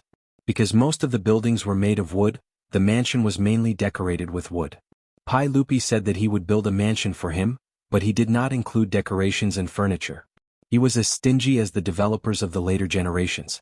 Since Qing Yaojin and the rest did not believe that he could build a house with bricks, Li Wangyu naturally did not mind making a bet with them and extorting a sum of money. After all, he was poor. Li Jing suddenly asked, Ziyu, can you glue the bricks together? How firm can it be? It won't fall with a hammer. Li Wangyu replied confidently. Pai Lupi's eyes also lit up. He and Li Jing looked at each other and revealed a smile in their eyes. Okay, I will bet with you. Ziyu, if you can stack the bricks together and not fall with a hammer, I will agree to build this castle for you. Li Jing also twirled his beard and laughed. Ha, Ziyu, if you can really do it, I will pay for the wood in your mansion. So what? Ziyu, how much time do you need to build it? Li Wangyu, who thought that he had taken advantage of Pai Lupi, Li Jing and the rest, smiled until his eyes narrowed. He pondered for a moment. When the old mansion was remodeled last time, he still had a lot of hand-ground cement left. When he returned to Dingzhou village, he could ask the masons in the village to help him build a brick wall. After 2 more days the cement would solidify. Li Wangyu raised 3 fingers to everyone. 3 days will do. After 3 days, your Majesty and the rest of you can come to Dingzhou village. I will show you a brick wall that won't fall with a hammer. Okay. Pai Lupi directly reached out his hand and high-fived Li Wangyu, setting the bet. Li Wangyu looked at Pai Lupi and Li Jing's smiles and vaguely felt that something was wrong. But when he thought about it carefully, he did not find anything wrong, so he did not think too much about it. After saying his goodbyes and leaving the palace, Li Wangyu hurried back to Dingzhou village to find a mason to build the wall. 3 days later, at Dingzhou village in Hu County, several dozen riders entered the village. Pai Lupi led a group of dukes to the old residence of the Li family. Speaking of which, ever since Li Wangyu moved from the county seat of Hu County to Dingzhou village, this secluded village at the foot of Qinling Mountain became more and more lively. The farmers in the village were already used to seeing all kinds of nobles that they normally wouldn't see, so they all went to the Li family's old residence. Originally, there were some farmers who were watching from afar and talking to each other. But now, other than the little kids in the village, no one was interested in the Li family's guests. After Li Wangyu was conferred the title of nobility, the Li family's old residence had a plaque with the words, Hu County Male Residence, hanging on the door. This really scared the farmers, including the village head. Li Jia Xiaolang was conferred the title of nobility. Even if it was the lowest rank of county baron, in the eyes of the villagers of Dingzhou village, he was still an extraordinary noble and was respectfully addressed as Lord Ju. In the eyes of the farmers, Yang Mingfu of the Hu County Yamen was already a righteous official. Not to mention the founding county baron, who was a noble of the Tang dynasty. Currently, the 127 families in Dingzhou village were all sealed off by the Li family. From now on, the rent of their houses would be transferred to Lord Li. For a time, no one dared to pass by the road in front of the Li family's old residence. They would rather take a long detour than disturb the county baron. The naughty children in the village were pulled by the ears and scolded for a long time by the adults at home. They were told that they didn't dare to be mischievous. If they offended the county baron, they would lose their heads. Previously, when Li Wangyou's ducks ate locusts, the farmers who blocked the Li family's front door were in fear and trepidation. They were afraid that Li Wangyou would hold a grudge against them because of this. However, the commotion caused by Li Wangyou's conferment of nobility dissipated not long after. This was because the farmers all discovered that Li Jia Xiaolang seemed to be the same as before after he was conferred the title of nobility. Which family's Lord Ju would squat on the ground and chat with others every day without a care for his image. Which family's Lord Ju would act like the farmers and curse people with vulgar words when provoked. Even after Li Wangyou was conferred the title of nobility, in the eyes of the farmers of Dingzhou village, he was still the same old Li Jia Xiaolang. In addition, the business of the four-wheeled carriage business was getting better and better, and the farmers had more and more copper coins in their pockets. They felt that the Li family was still the same old Li family and was still so pure and kind. Gradually, the farmers' fear of Li Wangyou's conferment of nobility dissipated. Their attitude towards the Li family returned to normal, but there was more respect. In addition, the way they addressed him had changed. The old villager originally called him Li Jia Xiaolang, but now he called him Lord Ju. That was all. Pai Lupi led a group of dukes and bigwigs to Dingzhou village. The farmers passing by only glanced at this group of people and didn't have any strange expressions. They continued with what they were doing. The Li family's old residence, on the other hand, was wide open. Li Wangyou led his beautiful superior, Aphrodite, and the others to respectfully welcome Pai Lupi. Pai Lupi jumped off his horse and tossed the horsewhip in his hand to the imperial guard as he impatiently asked, "Zio, have you finished building the brick wall you mentioned?" Li Wangyou hurriedly bowed to Pai Lupi and the bigwigs before replying, "It has already been built. Your Majesty, please inspect it." Pai Lupi nodded in satisfaction and took the lead to lead the group of bigwigs into the Li family. In the front courtyard of Lai Hot, a brick wall had appeared out of nowhere. This was the wall that Li Wangyou had the village masons build for him. In order to make it sturdy, Li Wangyou even had people dig a foundation for this brick wall. Pai Lupi walked forward and patted the wall with his palm. He found that it was abnormally sturdy. "Zio, is this really a brick wall that you had people build? You didn't get someone to transport a stone slab to deceive us, right?" Pai Lupi asked in astonishment.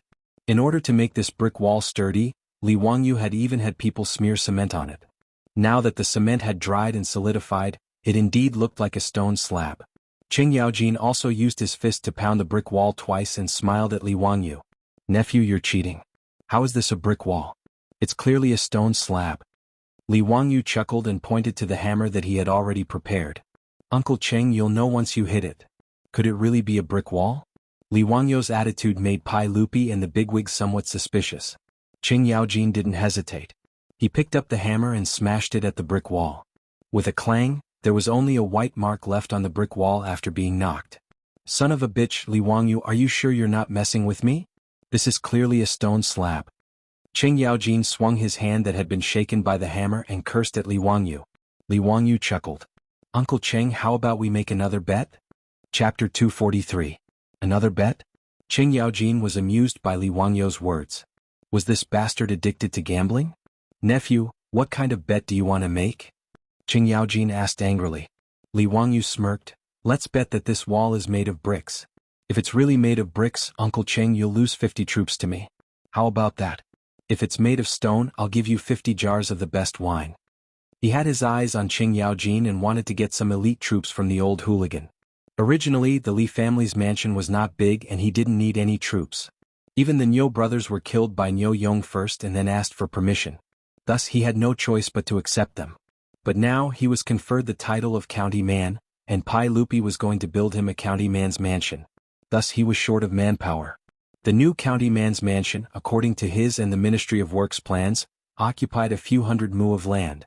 When the manor was built, it would be impossible to have no one at home. Servants and maidservants were easy to find.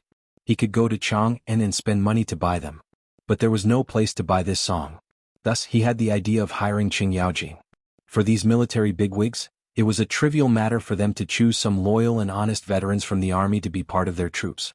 Seeing Qing Yaojing questioning the brick wall made of cement, Li Wangyu naturally thought of this. He immediately teased Qing Yaojing with a smirk. He wanted to make a bet with him and swindle some troops from Qing Yaojing. Qing Yaojing's big palm was about to fall again. "Bastard, are my troops only worth a jar of wine? You want to take advantage of me? Get lost." Li Wangyu smiled and dodged Qing Yaojing's palm. He smiled and said, "Uncle Qing, what are you saying? Didn't I see that you don't believe that this is a brick wall? I'll give you a chance. Hehe, if you think that the wine is too little, we can discuss it again." How could Qing Yaojing, this old hooligan, let Li Wangyu take advantage of him? Looking at his confident appearance, Qing Yaojing knew that the stone slab wall in front of him must have been built with bricks. He glared with his bell-sized eyes. "You little bastard, you want to trick me? Move aside, I won't bet with you." After saying that, he raised the hammer in his hand and smashed it at the wall again. The strength of the artificial volcanic ash cement created by Li Wangyu was naturally not comparable to the high-strength cement of the later generations. After being smashed by Qing Yaojing with all his strength, the cement on the surface of the wall cracked and fell off, exposing the bricks inside. Qing Yaojing put down the hammer and couldn't help but exclaim in surprise, "Hey, this place is actually made of bricks. Nephew, what method did you use to make these bricks so sturdy?"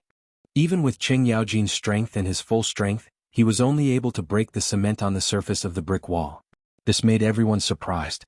Pai Lupi, Li Jing, and the other military leaders immediately gathered around and carefully examined the brick wall in front of them. "Zio, what exactly is this wall and the material that holds the bricks together? Why is it no different from a stone? This is really mysterious, it's actually made of bricks." With Jijia's strength, he only broke the surface with a single hammer strike? What a sturdy brick wall. Tisk Tiske, could it be that he melted the stone and poured it onto the bricks? Li Wangyu was speechless. To think that they could think of such a thing. Did they think that it was casting metal? To melt stone he had to have the ability to do so. "Your Majesty, everyone, this brick wall was made of cement by this little one." Pai Lupi stared at him. "Hurry up and say it clearly, what is cement? What is that?" Li Wangyu gave him the middle finger in his heart. Was the emperor so amazing? Was this the attitude of someone who was asking for advice? Why were you so fierce? Fine, the emperor was amazing. Li Wangyu admitted defeat. He lowered his head and obediently replied, "Your Majesty, the cement is a type of adhesive that I created. After mixing it with water, it can firmly glue the sand and bricks together. After it solidifies, it hardens into this state." "Zio, how much did this cement of yours cost?" Li Jing asked. Li Wangyu scratched his head. "Cost? It didn't seem like it cost anything. The cement he was using now was made by grinding broken pottery pieces, so there was almost no cost. If he wanted to make it on a large scale, it would be simple. He just needed to put lime and clay in a kiln. The process of making this kind of cement was very simple.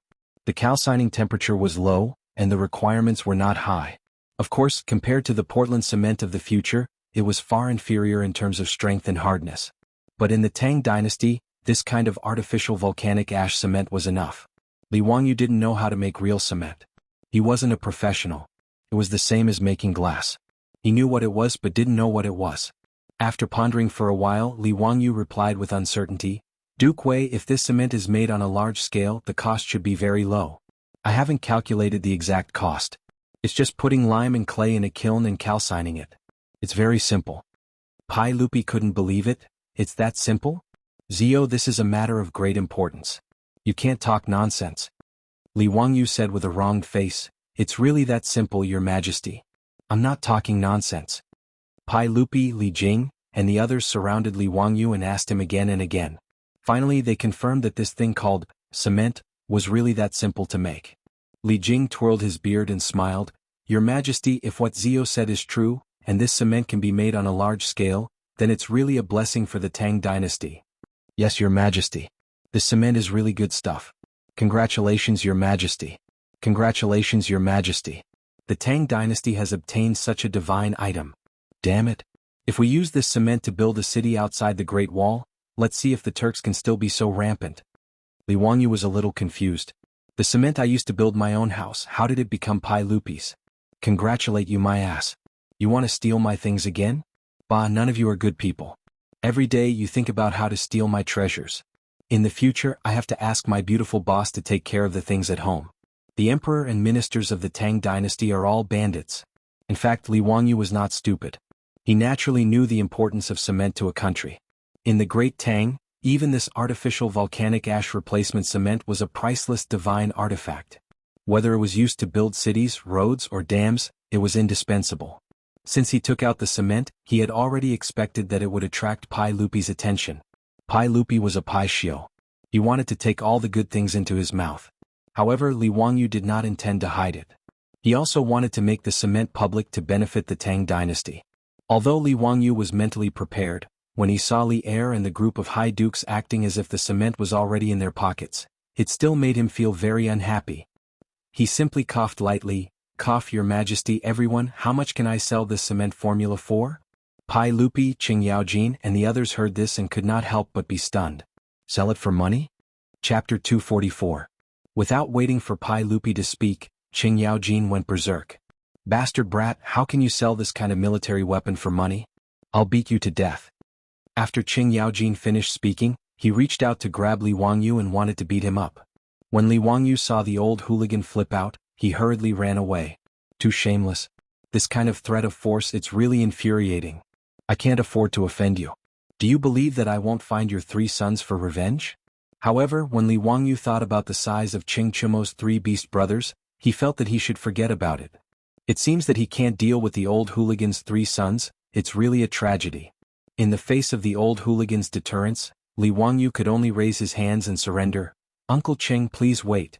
Little nephew has thought about it and feels that things like cement should be offered to His Majesty." Li Wangyu's tactful made Pai Lupi very satisfied. He raised his head and laughed, pretending that he didn't hear Li Wangyu's request for money, and began to discuss the use of cement in the military with the military bosses. Pai Lupi actually complained that Li Wangyu's name was unpleasant to hear. Such a divine object was given a rotten name like cement. With a wave of his hand, he directly changed the name of cement. The earliest lime that appeared in the history of China was made from the shell of a big clam. It was called mirage ash. Hongji Wen State Records. Mirage ash, oyster shell ash is the top, small oyster shell is the second, and small clam shell is the bottom. The 3 colors are different and the big clam is the top. Since Li Wangyu said that cement was made from lime and clay, Pai Lupi cited the classics and changed the name of cement to mirage ash. In this regard, Li Wangyu could only silently roll his eyes in his heart. As long as you are happy, then so be it. It sounds more cultured than cement. Pai Lupi proudly accepted the mirage mud freely offered by Li Wangyu. He was overjoyed and asked Li Wangyu to prepare a banquet. He wanted to celebrate with Li Wangyu and the other military leaders. Li Wangyu's heart was filled with countless mythological beasts. *CK, isn't this too much? You stole my cement, oh no, mirage mud, and you want me to hold a banquet to celebrate? You've gone too far. With great resentment, Li Wangyu asked the old steward, Li Heng, to prepare the banquet. Pai Lupi was not polite in the slightest. He went to the Li family's central room and sat down. He also very impolitely asked the servant girls to pour tea and water. Li Wangyu silently criticized Pai Lupi's behavior of not treating him as an outsider. Qing Yaojin, Li Jing, and the others were very envious. As expected, the Li clan's little boy was favored by both the emperor and the Sacred Hearts. They really treated him as their own nephew. Although Yuqi Jingda was not familiar with Li Wangyu, he was secretly calculating in his heart. His 2 children seemed to be very close to this county man. It seemed that in the future he should let them be closer to Li Wangyu. Among this group of leaders, there were many who had the same idea as Yuqi Jingda. How could Li Wangyu know what these leaders were thinking? He was still thinking about how to retaliate against Qing Yaojin, Pai Lupi, and the others. Hearing Qing Yaojin shouting for him to bring wine again, Li Wangyu's eyes turned and he had a plan in mind. Hey, old scoundrel, don't even think about walking out of my Li family's door today. I'll make sure you come in vertically and go out horizontally. Li Wangyu smiled and told Pai Lupi, Qing Yaojin, and the others to wait for a moment. He went to fetch good wine for everyone. Ever since he drank the disgusting water wine of the Tang dynasty, Li Wangyu planned to open a wine factory in the Tang dynasty. He had already begun to try brewing a small amount of sorghum wine.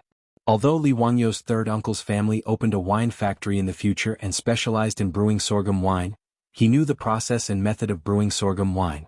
However, he had never actually brewed it himself. Therefore, as early as when he moved to Dingzhou village, Li Wangyu tried to brew some sorghum wine as an experiment.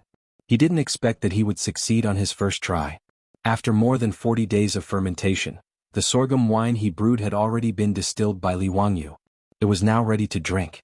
The biggest difference between the liquor of the future and the water wine of the Tang dynasty was the distillation process. Distillation was the process of heating up the wine and turning it into wine vapor. After cooling it down, it turned back into wine. After distillation, the liquor would be colorless, but the alcohol content of the wine would be much higher than the original liquor. Tang dynasty's 3 baskets of wine were mostly fermented and then directly filtered before drinking. According to Xin Kuo's Dream Creek writings, the alcohol content of the finished wine was between 3% and 15%. It was similar to the beer or rice wine of the future. After distillation, the alcohol content of the distilled sorghum wine was between 50% and 60%. It belonged to the category of hard liquor. Li Wangyu didn't believe that Pai Lupi and the others who were used to drinking low-alcohol liquor would be able to drink his high-alcohol sorghum wine. Today he had to get them drunk and take revenge. He asked Niu Wu to bring out a jar of wine from the warehouse. The Arabic number 65 was impressively written on it. This was Li Wangyu's liquor with the highest alcohol content. Although there was no alcohol detector in the Tang dynasty, Li Wangyu's third uncle had taught him a few tricks that could roughly determine the alcohol content of the wine. After shaking the wine, there would be hops the size of a grain of rice to a grain of sorghum. According to the time it took to pile the hops, the alcohol content could be roughly determined. If the hops were the size of a grain of sorghum to a grain of corn, the time it took to pile the hops was about 3 seconds. The alcohol content of the wine was about 65%. The alcohol content of Li Wangyu sorghum wine was equivalent to 3 times the alcohol content of the Tang dynasty's liquor. This was the weapon he was preparing to use to vent his resentment. Li Wangyu's face was full of smiles. He asked Niu Wu to bring the 65% alcohol sorghum wine to the central room. When Qing Yaojin saw that there was only 1 jar of wine, he couldn't help but feel disgusted. "Nephew, you're a county man now. How can you still be so stingy? How can this jar of wine be enough for us to drink? Quickly go and bring a few more jars." Li Wangyu said with disdain, "Uncle Cheng, it's not that I'm stingy. It would be good if we could finish this jar of wine." What a joke. He asked Niu Wu to bring out a big jar of wine. This jar of wine was equivalent to 20 caddies of 65% alcohol content. "It wouldn't kill you all."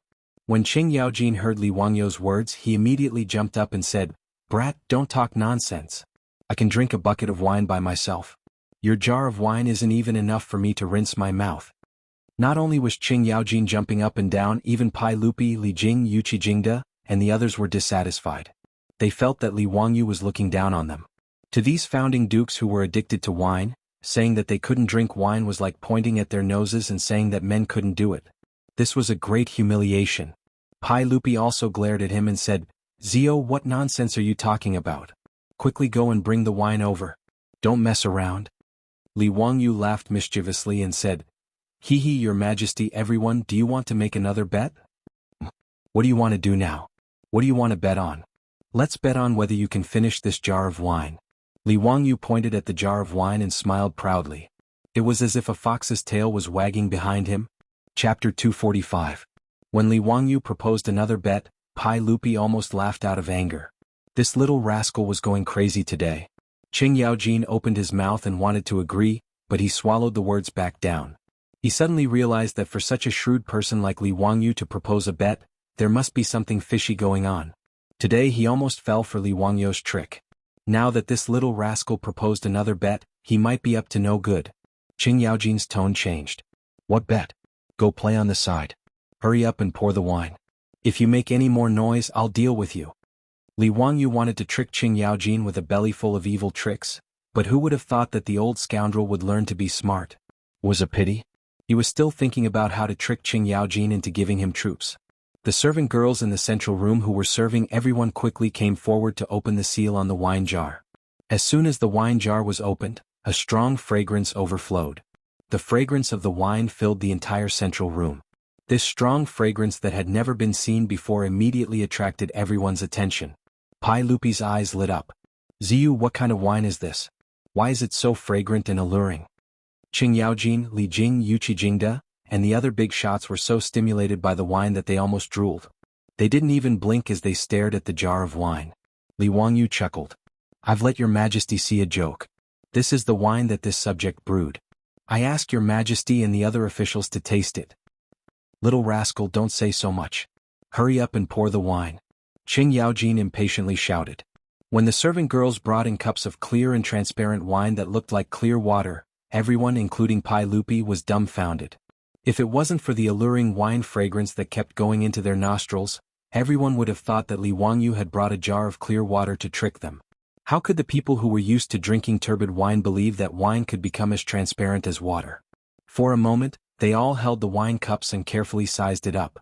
They leaned closer and greedily sniffed the wine fragrance. Only Qing Yaojin couldn't care less. He directly raised his head and poured a glass of white wine into his mouth. In the Tang dynasty, the alcohol content of the wine was not high, so the wine cups were quite bold and unrestrained. The size of the wine cups was also very large. Li Wangyu was also deliberately mischievous. The wine cups that he poured wine for everyone were extremely large. Each cup could hold at least 3 liters of white wine.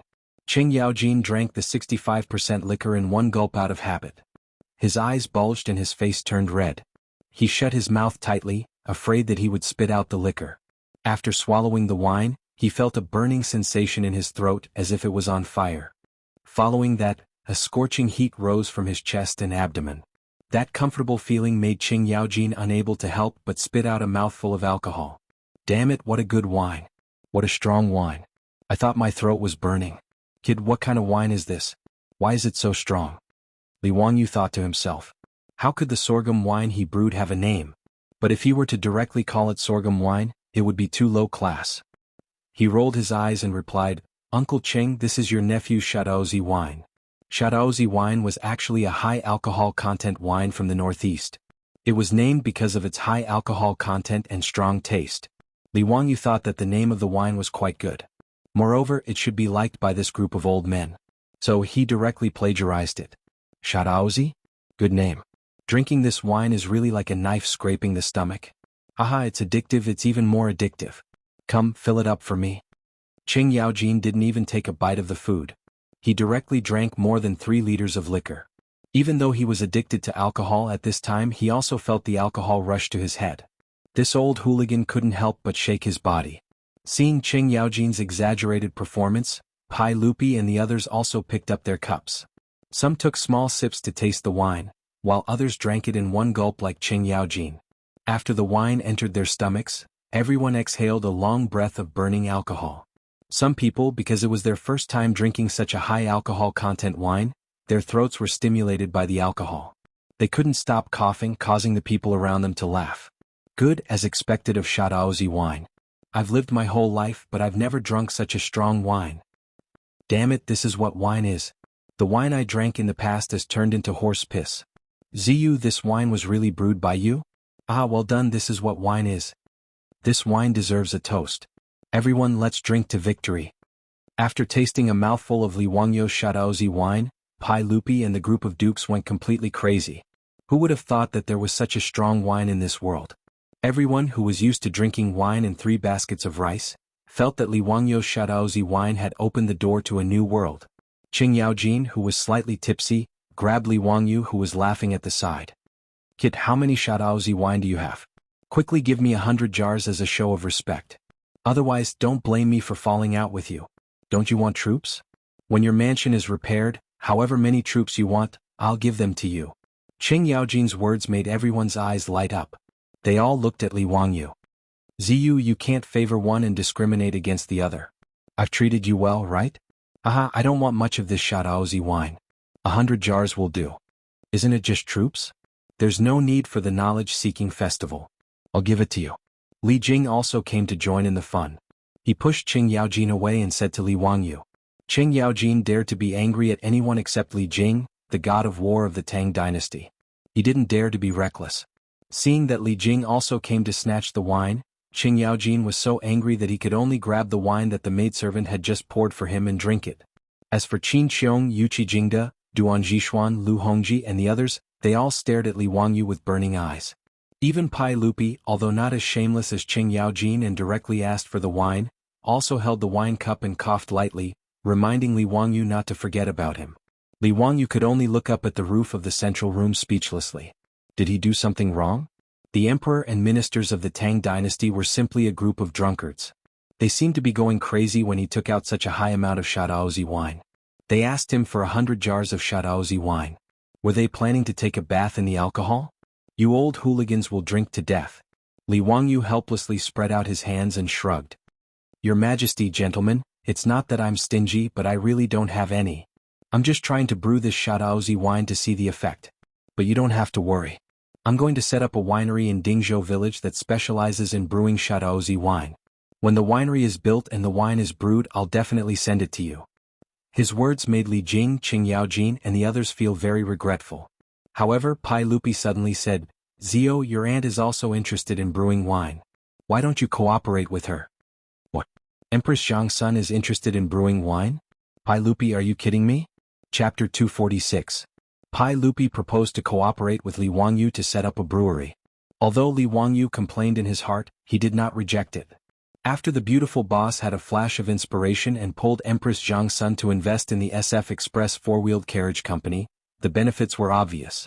Not to mention that Empress Zhangsun provided the much-needed development funds and horses for the carriage company, but the name of Empress Zhangsun gave enough protection to the carriage company and the Li family. Zheng Kongwa of the Zheng family in Xinjiang provoked the beautiful boss and let people surround the four-wheeled carriage company to force her to yield. After Li Wangyu let people set a fire, the relationship between Empress Zhangsun and the four-wheeled carriage company was made public. The Zheng family in Xinjiang not only immediately compromised and apologized, but also sent Zheng Kongwa, a playboy, back to his hometown in Xinjiang. Since then, no one dared to obstruct the SF Express four-wheeled carriage company in Chang'an City. Originally, as the four-wheeled carriage company slowly developed, its profitability made many aristocratic families in Chang'an City envious. If it were not for Empress Zhangsun, Li Wangyu and Su Changqing alone might not be able to keep their industry even if Pai Lupi promised them the exclusive right to operate in Chang'an City. Maybe they would have been eaten up by those aristocratic families, and even their bones would not be left. With the successful precedent of the carriage company and the royal family, Li Wangyu did not reject Pai Lupi to invest in his brewery business at all. He even felt secretly happy. Just by looking at the reaction of the group of tycoons in the central room to the sorghum wine, it could be imagined that after the brewery was built, this would be another hen that could lay golden eggs. With Pai Lupi and Empress Zhangsun as his backers, Li Wangyu did not have to worry that his industry would be coveted by those aristocratic families. The reason why Pai Lupi proposed to let Empress Zhangsun invest in Li Wangyu's business was actually to protect Li Wangyu and to reward him for offering the Mirage Mud. At this time, there were several military bigwigs in the central room who were unfamiliar with Li Wangyu.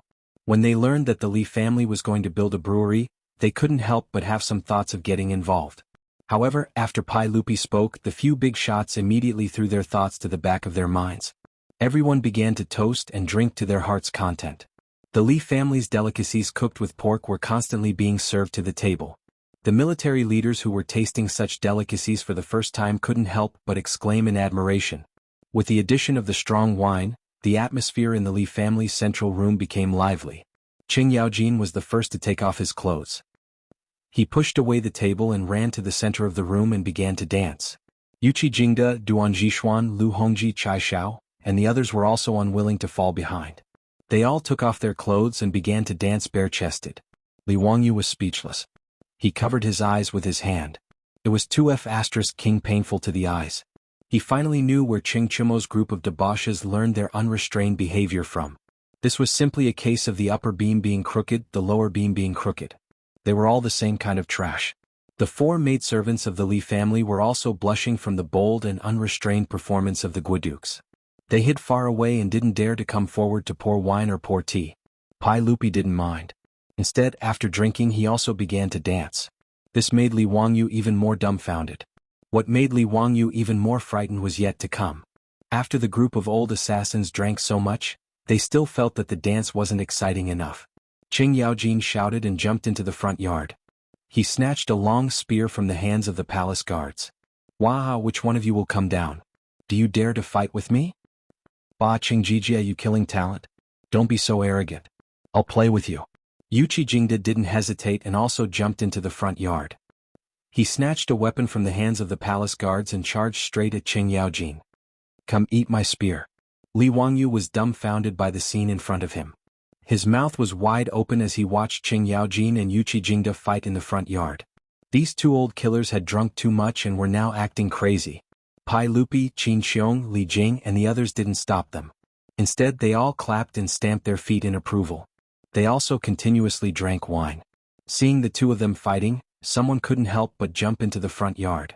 He snatched a weapon from the palace guards and also charged forward. Li Wangyu looked and saw that it was the yellow-faced man Qin Xiong. He didn't care if the weapon was convenient or not, and he didn't care who his opponent was. He directly charged in. The three of them were in a chaotic fight. One moment, Qing Yaojin and Yuqi Jingda besieged Qin Xiong. The next moment, Qin Xiong and Qing Yaojin beat up Yuqi Jingda. Seeing them gnashing their teeth and not holding back their spears, Li Wangyu wondered if the three of them were mortal enemies. Li Wangyu already didn't know how to ridicule this group of founding dukes. They were all a group of bastards. He lowered his head and pondered. Was it wrong for him to push the high-content sorghum wine to the Tang dynasty? This group of people who went crazy after drinking too much really had poor alcohol tolerance. Just as Li Wangyu was lost in thought, he suddenly heard the sound of a sharp weapon piercing through the air. Then a gust of wind brushed past his cheeks and another "duh" sound was heard. He seemed to realize something and slowly turned his head with a sluggish expression. He saw a spear inserted into a pillar not far behind him. The end of the spear was still violently shaking up and down. *CK. Was he almost stabbed to death by this spear that was thrown out just now? A drop of cold sweat flowed down Li Wangyu's forehead. Reaching out to touch his slightly painful cheek, Li Wangyu woodenly raised his eyes to look at the front yard. He saw that the weapons in the hands of the three old bastards had already been knocked out of each other's hands. At this moment they were actually fighting with their bare hands. Li Wangyu had just walked out from the mentality of surviving a great disaster.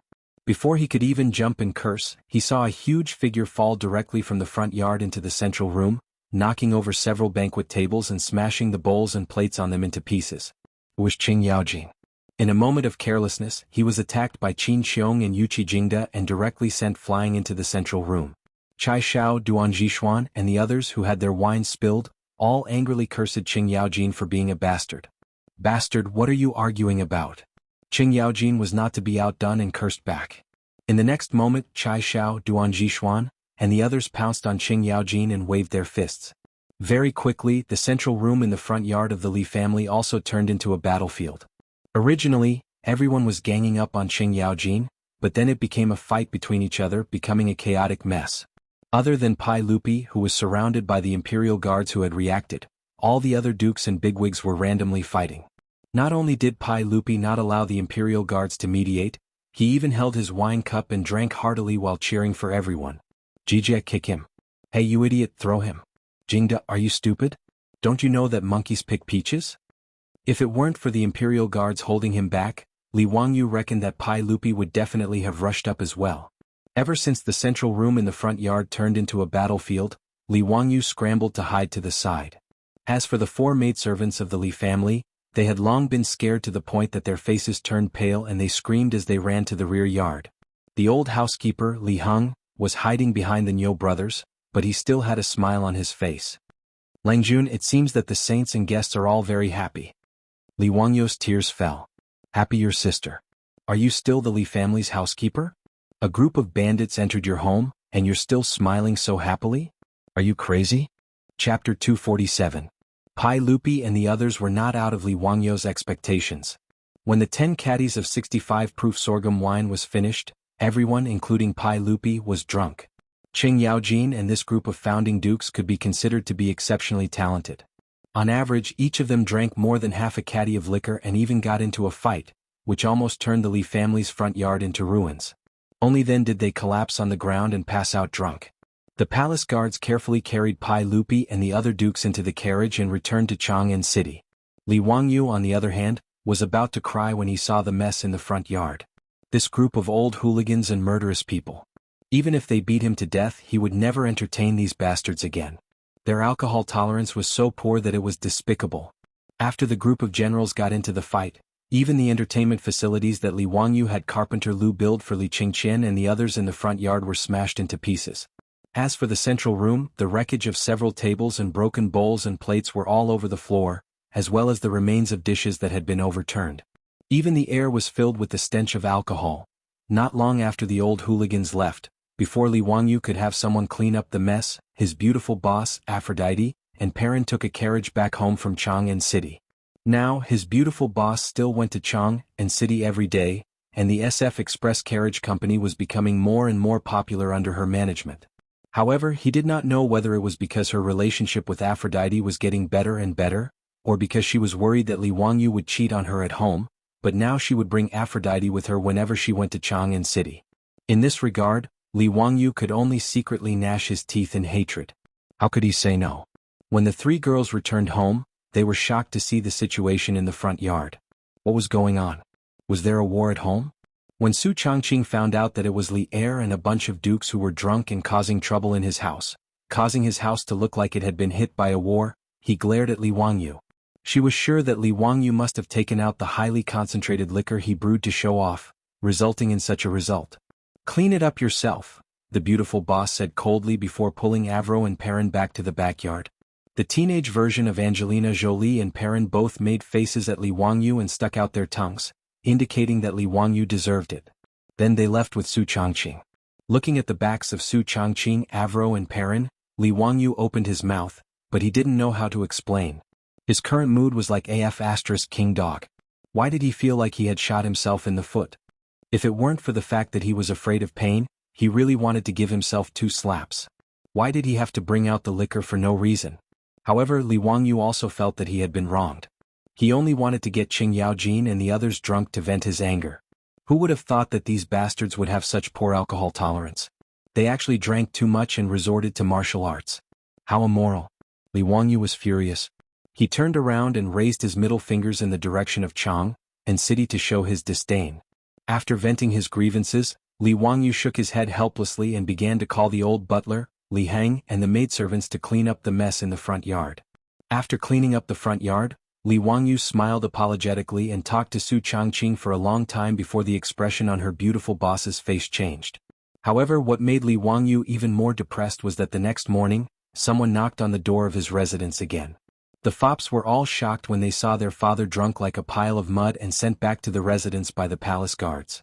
It was the first time that Qing Chumo and the others had seen their father so drunk. After questioning the palace guards, they learned that their father had gotten drunk at the house of Hu Xin Man, Li Wangyu. According to the guards, Hu Xin Man had brewed a kind of liquor called burning knife. It was as clear as water but as sweet as fire. The saints and dukes had all gotten drunk because they had drunk too much. How could the fops hold themselves back after hearing the words of the guards? If it weren't for the fact that it was late and the evening drum of Chang'an City had already sounded, they would have rushed to Dingzhou village overnight to taste the burning knife wine. Early this morning, when the gates of Chang'an City had just opened, the fops couldn't wait to ride their horses to Dingzhou village. When Li Wangyu heard the report from the old housekeeper, Li Hang, his head was about to explode. He didn't need to think to know why these fops were here. Was everyone in the Tang dynasty a drunkard? Helpless, Li Wangyu changed his clothes and came out to meet the guests. He bowed to the fops and said, "Brothers, what brings you to my residence so early in the morning? Zio, tell me honestly, how do we treat you?" Cheng Chumo asked in a low, muffled voice. Li Wangyu said, "Of course they treat me very well." "That's good.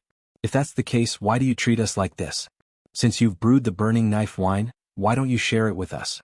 Li Wangyu rolled his eyes. He knew that these bastards were here for the same reason.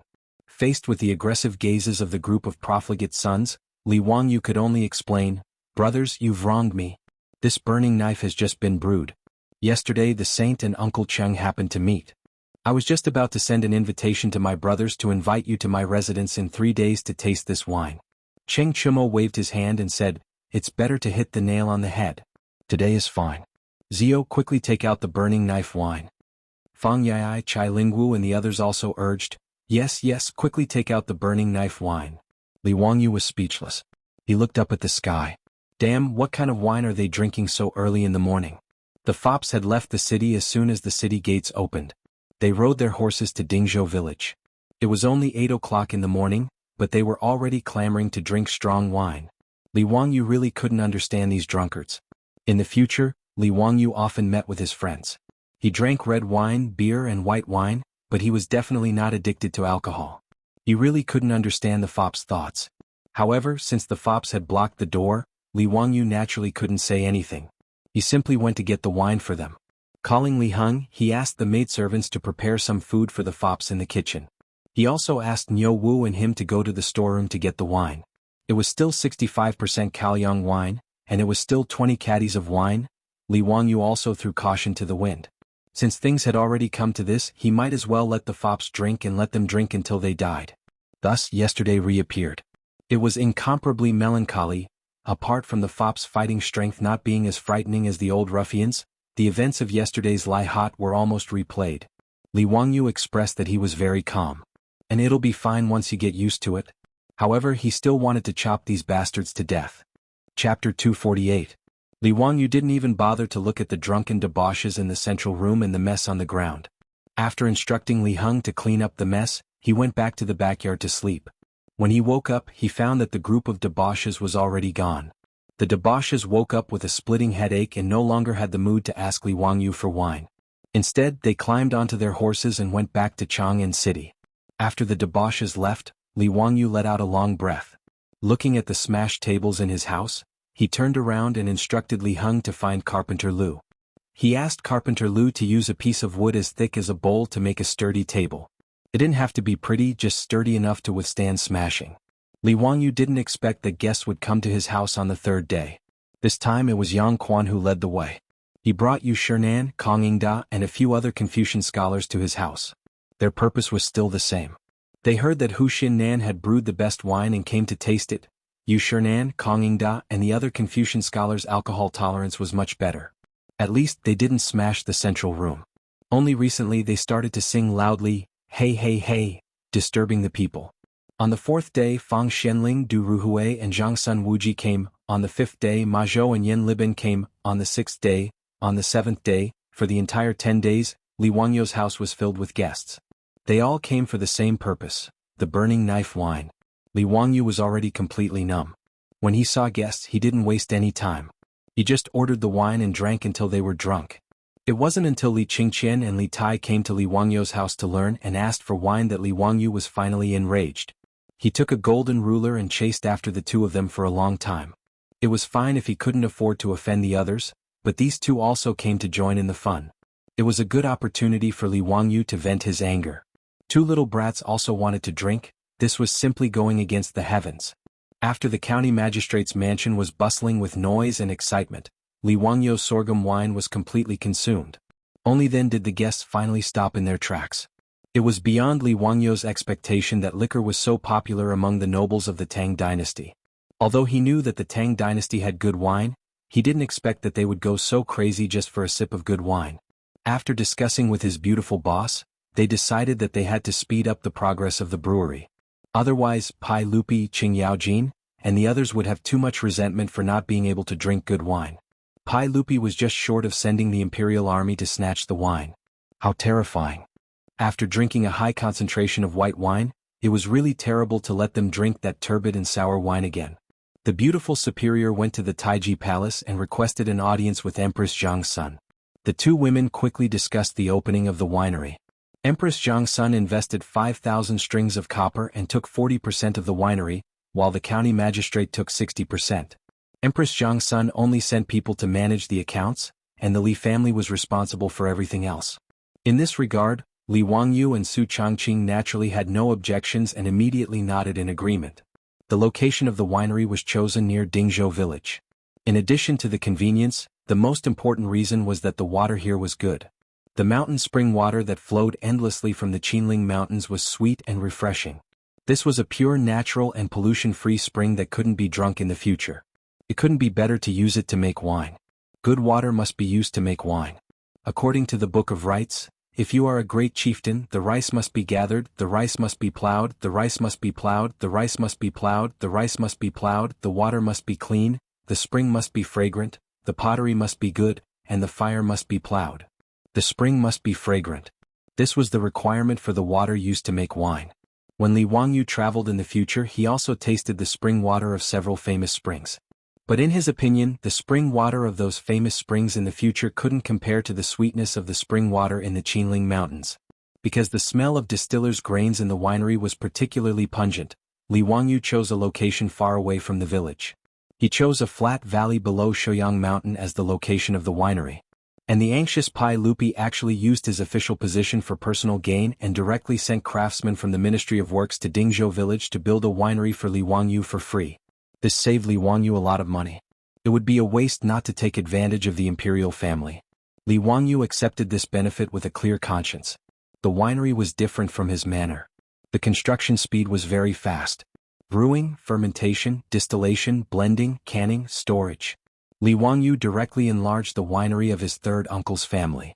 He drew out the blueprints and had the craftsmen from the Ministry of Works build according to the blueprints. After a month, the Burning Knife Winery was built with the efforts of the craftsmen from the Ministry of Works.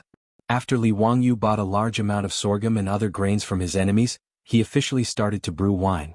In order to keep it a secret, the craftsmen in the winery were all slaves that Li Wangyu bought from the west city of Chang'an. The longer Li Wangyu stayed in the Tang dynasty, the more he lost his sense of justice and morality.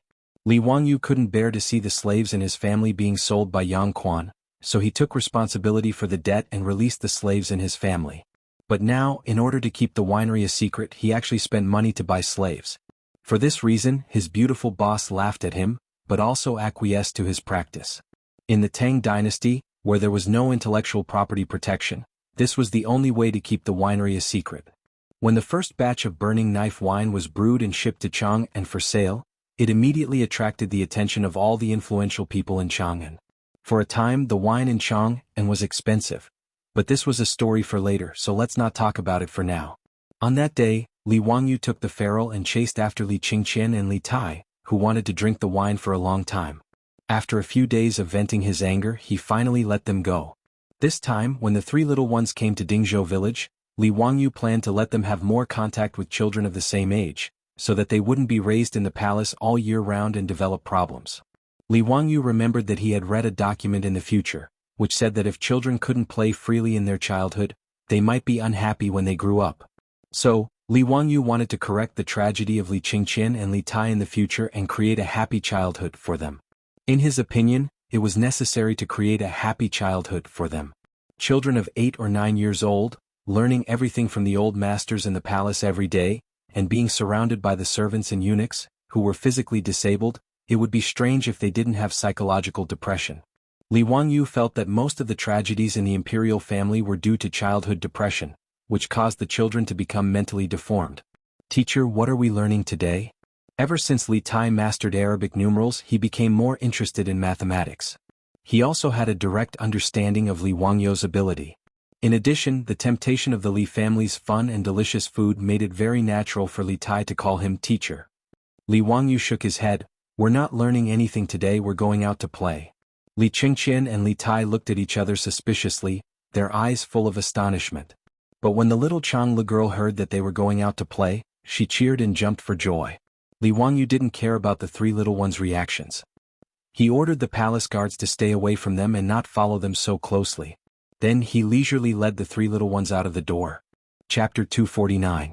In Dingzhou village, the spring plowing had long been completed. As for the villagers, those who could work, most of them had already gone to work as drivers for the Shunfeng Express Carriage Company. During the day, most of the villagers only had women and children at home. Those half-grown children would play all over the village. Li Wangyu didn't spend much effort to find a group of naughty children in the village. He brought them to the grain-sunning field and said that he wanted to teach them how to play games. Naturally, none of the naughty children dared to disobey Lord Ju's words. They all obediently followed behind Li Wangyu. Li Qingqian and Li Tai looked at the group of dirty children with tattered clothes behind them, and their expressions of disdain were clearly expressed. Actually, the families in Dingzhou village didn't lack copper coins to buy clothes made from a few feet of coarse cloth. However, the naughty children in the village jumped up and down every day, rolling all over the ground. If they weren't climbing trees, they were fishing in the river. No matter how good their clothes were, they were no different from beggars at the end of the day. Therefore, the villagers couldn't be bothered to make new clothes for the naughty children and let them do as they pleased. Li Wangyu glanced indifferently at the two little ones whose faces were filled with disdain, but didn't say anything. He gathered the naughty children in the village together and began to explain the rules of the new game to them. Li Wangyu had prepared quite a few games such as eagle catches chicks, cockfighting, jumping goat, wooden man. When Li Wangyu explained the rules of the game to the children in the village, the three little ones listened very seriously. However, only the little lowly Changle cheered excitedly. She didn't dislike the naughty children in the village at all and immediately played with them. As for Li Qingqian and Li Tai, their faces were proud and aloof. They were like little adults, coldly watching from the sidelines with their hands behind their backs. Li Wangyu didn't pay attention to the two naughty children and led the group of children to play by themselves. This group of naughty children in Dingzhou village had never played these modern games before. After hearing Li Wangyu explain the rules, they were abnormally excited and threw themselves into the game. The grain sunning field instantly became a sea of joy, filled with the laughter of the children. Led by Li Wangyu, the naughty children in the village were about to go crazy. Even Changle the little girl was the same. She kept screaming excitedly. The imperial guards who had been chased away by Li Wangyu all had worried looks on their faces. Although Pai Lupi had already instructed them to listen to Hu Xinnan's orders when they arrived at Dingzhou village. But if the eldest princess was accidentally injured while playing, they were afraid that they would be implicated. Fortunately, Crown Prince Li Qingqian and King Yu Li Tai did not participate in the game, allowing the Imperial Guard leader to relax a little. In his opinion, although the Crown Prince and King Yu were young, they would never play with this group of dirty children. Then there would be no danger of injury. As for the eldest princess, she could only resign herself to fate. Actually, he didn't notice that as the game on the grain sunning field progressed, Li Qingqian and Li Tai, who had been standing to the side with faces full of indifference, didn't even blink as they stared fixedly at the people playing the game. At this moment, Li Wangyu was leading a group of naughty children to play Eagle Catches Chicks. He personally entered the game and acted as the eagle. The little girl, Changle, was designated as the hen by him. She was trying her best to open her arms and block Li Wangyu's attacks.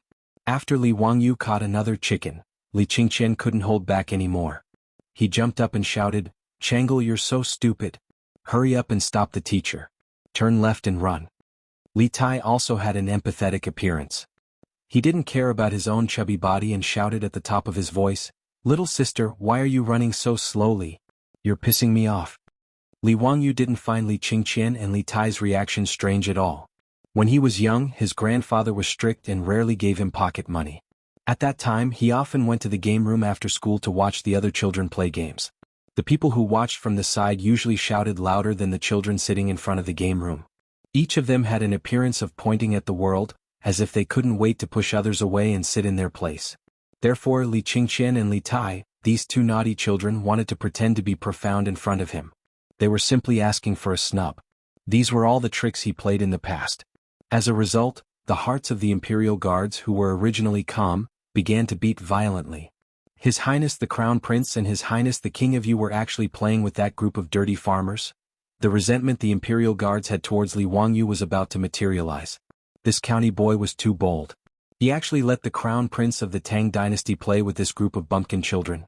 If something happened to him, who could bear the responsibility?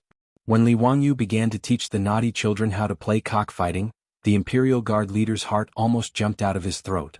Damn it, that bumpkin actually dared to use his dirty leg to bump into the Crown Prince. Mother, I can't live anymore. His Highness the King of Yu was actually knocked down. At that moment, the Imperial Guard leader almost stopped breathing.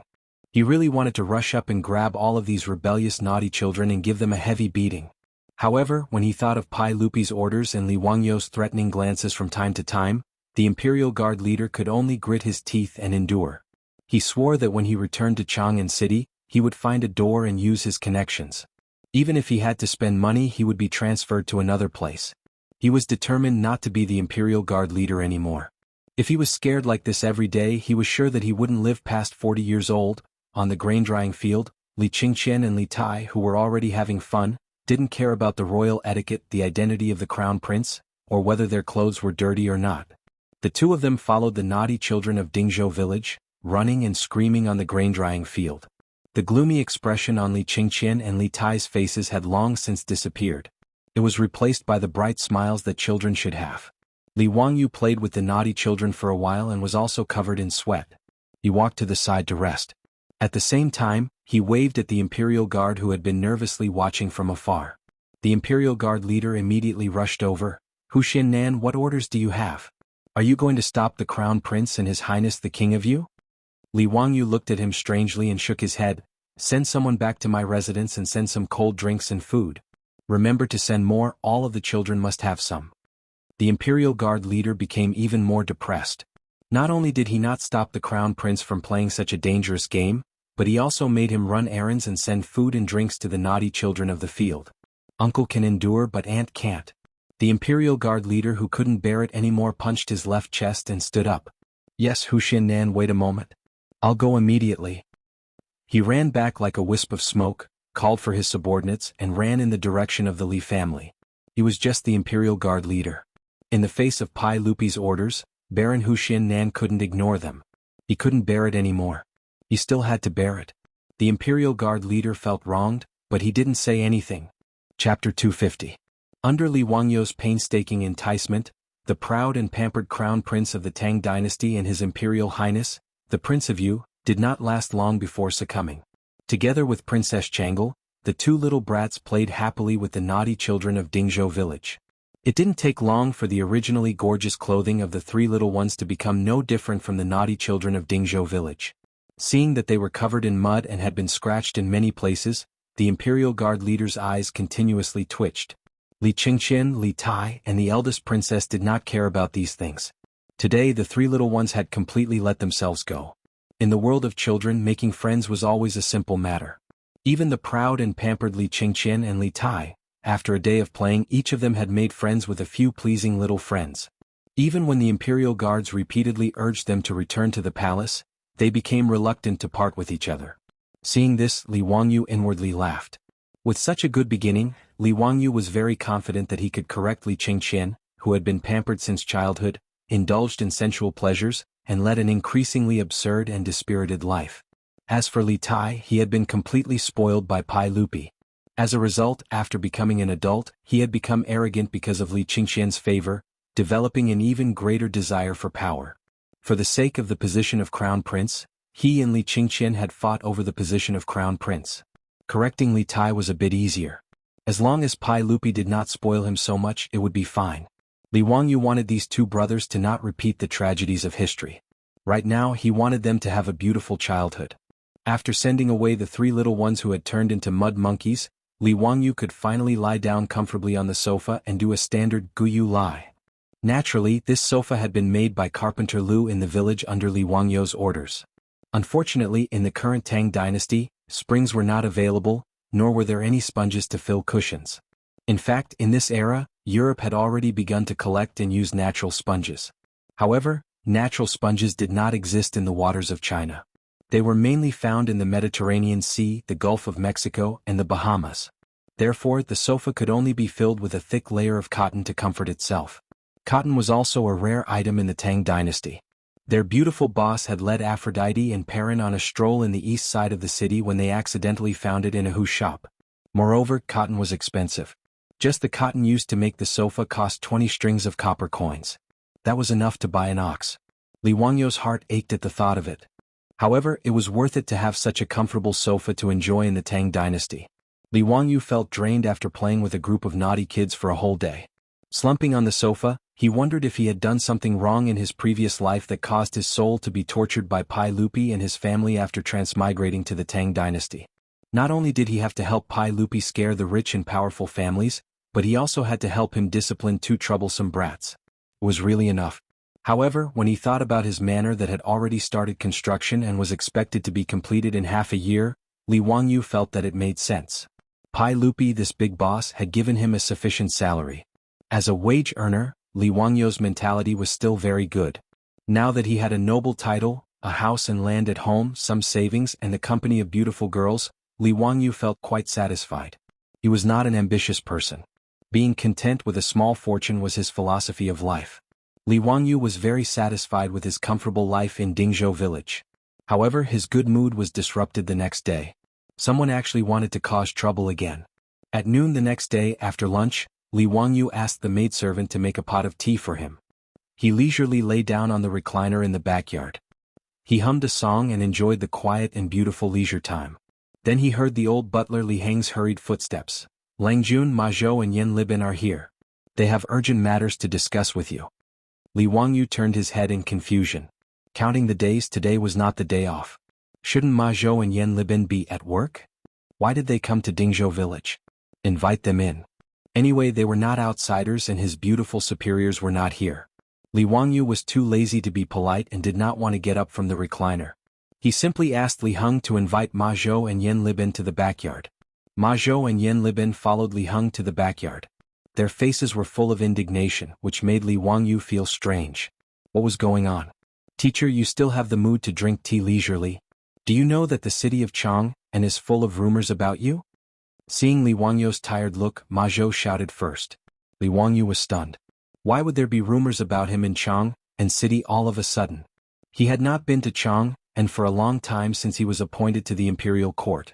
Who had he offended while staying in Dingzhou village? However, Li Wangyu did not take it seriously. It was just rumors. It was not a big deal.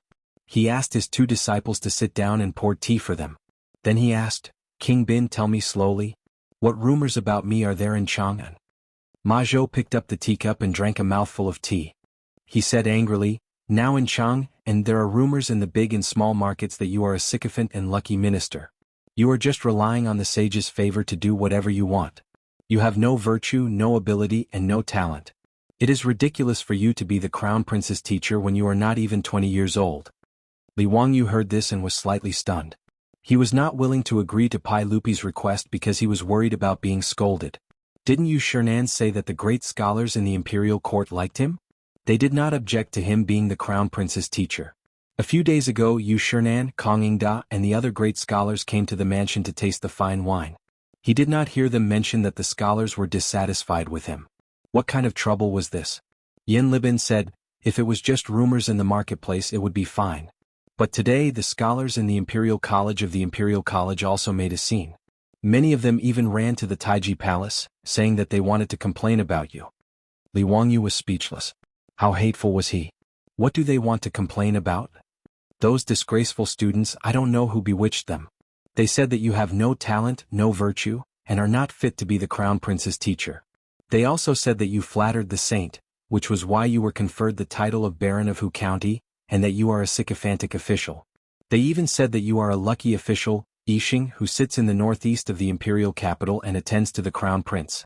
Ma Zhou angrily agreed. In the end, it was Chancellor Kong of the Imperial College who came out and reprimanded these scholars and chased them away. This can be considered as temporarily restraining them. Teacher, you have to think of a way. You can't let these people harm you. Nanny? The students of the Imperial College wanted to make a scene just to target him? Even if Li Wangyu was an idiot in politics, he could smell the thick scent of a conspiracy from this matter. It would be strange if there was no one behind this instigation. However, he was also puzzled. Who would spend so much effort to target him, a small county official who founded the country? What good would it do? Damn it, this was really a case of a person sitting at home, but trouble came from the sky. Chapter 251. Li Wangyu did not know that he was actually taking the blame for Pai Lupi again.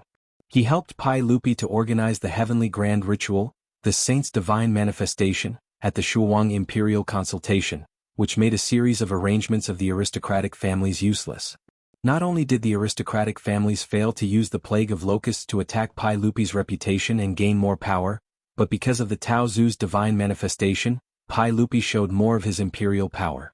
Now in the imperial court, even if the aristocratic families still accounted for half of the officials and had great power in local areas, but they were suppressed by Pai Lupi everywhere and were in a difficult situation. There was no such thing as an impenetrable wall in the world. The Taiji Palace seemed to be strictly guarded, but in fact there was no secret to the aristocratic families. Without much effort, they found out from the palace that it was Li Wangyu, the little county man who founded the country, who gave advice to Pai Lupi and made their painstaking plan useless. Although they also believed that it was the Tao Zu who showed his divine power, they were more jealous of Li Wangyu, who came up with the bad idea of organizing the heavenly grand ritual. In fact, this matter was originally proposed by Ma Zhou, and Li Wangyu took the blame for his disciple. He took the blame for Ma Zhou and Pai Lupi. Li Wangyu was simply the scapegoat hero. Therefore, the aristocratic families such as the Zheng family of Xingyang and the Wang clan of Taiyuan regarded Li Wangyu as a thorn in their side. However, Li Wangyu was only appointed as the county man who founded the country. He did not enter the imperial court to hold an official position, so there was no evidence for them to use against him. However, this 16-year-old county man who founded the country was actually invited by Pai Lupi to be the crown prince and the king of Yu's army. This was beyond the aristocratic family's expectations, but it also gave them an excuse to attack Li Wangyu. The aristocratic family's usual tactic was to use their pen as a knife and use their influence in the scholarly circles to discredit others. Words hurt people more than swords and sabers. Even Pai Lupi, the emperor of the Tang dynasty, was put in a difficult position by the aristocratic families using such means. If it weren't for Li Wangyou's shenanigans, Pai Lupi probably wouldn't have had an easy time either. Originally, the Wang clan of Taiyuan was dissatisfied with Li Wangyou because of the annulment of the engagement. The Zheng clan of Xingyang was even more disgraced because of Zheng Konghua. As for the Zheng clansman, Zheng Shangyi was demoted to the Yeting Palace, which made the Zheng clan of Xingyang hate Li Wangyou even more. Even if he couldn't touch Pai Lupi, he could still deal with a little boy from Huxian. Thus, under the manipulation of the aristocratic families, they used their usual methods to attack Li Wangyou. They asked people to spread rumors in the marketplace and then asked people to encourage students and scholars to make trouble in the imperial college. These were all manipulated by the aristocratic families behind the scenes. Their purpose was to make Li Wangyou's reputation so bad that everyone wanted to beat him up. This move could not be said to be not vicious. If Li Wangyou's reputation was really bad, no matter how much Pai Lupi liked him and thought highly of him, he couldn't compete with the boiling public opinion. Public opinion could distort gold and accumulation could destroy bones. Rumors were terrible. They could reverse right and wrong and put people to death. This was also the reason why Ma Zhou and Yan Libin hurried to Dingzhou village after the Imperial College students made trouble today. Li Wangyou was also stunned by the scene in Chang'an. This was the method of using public accounts and Weibo influencers to discredit their opponents in the entertainment circle of the future. He was originally quite calm, but because he was being smeared for no reason, he was also angered. Li Wangyou pretended to be calm and comforted his two students. He told them not to worry and that he had a plan. Ma Zhou and Yan Libin were worried that their little teacher would be at a disadvantage and wanted to say something, but they were stopped by Li Wangyou. After sending away Ma Zhou and Yan Libin, who came to report, Li Wangyou immediately jumped up from the recliner. Counterattack, this kind of thing must be counterattacked. Did they really think that he, Li Wangyou, was made of clay? If the tiger doesn't show its power, you think I'm Hello Kitty? He also vaguely guessed who was targeting him. It seemed that in the Tang dynasty, other than the Li clan of Hu County, he only had grudges with the Zheng clan of Xingyang and the Wang clan of Taiyuan. The Li clan of Hu County probably didn't have the ability to set up such a trap. Other than the 5 clans and 7 nobles, there was no one else who could incite the students of the Imperial College to make trouble. Thinking of this, Li Wangyou became more and more angry. The Wang clan of Taiyuan and the Zheng clan of Xingyang were really haunting him. He just stayed in Dingzhou village and lived in a remote place, but they still remembered him. They were really domineering and unscrupulous. Wang Ziqiao of the Wang clan of Taiyuan found the head of the county government who had been working for 10,000 years and wanted to frame him. He hadn't taken revenge yet, but now they attacked him.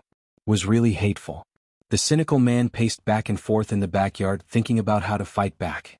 Since they said that Li Wangyou had no talent and no virtue, then he would show his talent to the world and make them blind. But how to show his talent was a bit troublesome. After thinking about it, Li Wangyou decided to ask for help. Niu Wu, go to the carriage shop in Chang and city and find Su Changqing. I have something urgent to find her. For crisis public relations, well, it was reliable to ask the beautiful boss to give him advice. This was the specialty of the top students of the University of Pennsylvania. Li Wangyou didn't feel that there was anything embarrassing about asking a beautiful superior to give him advice.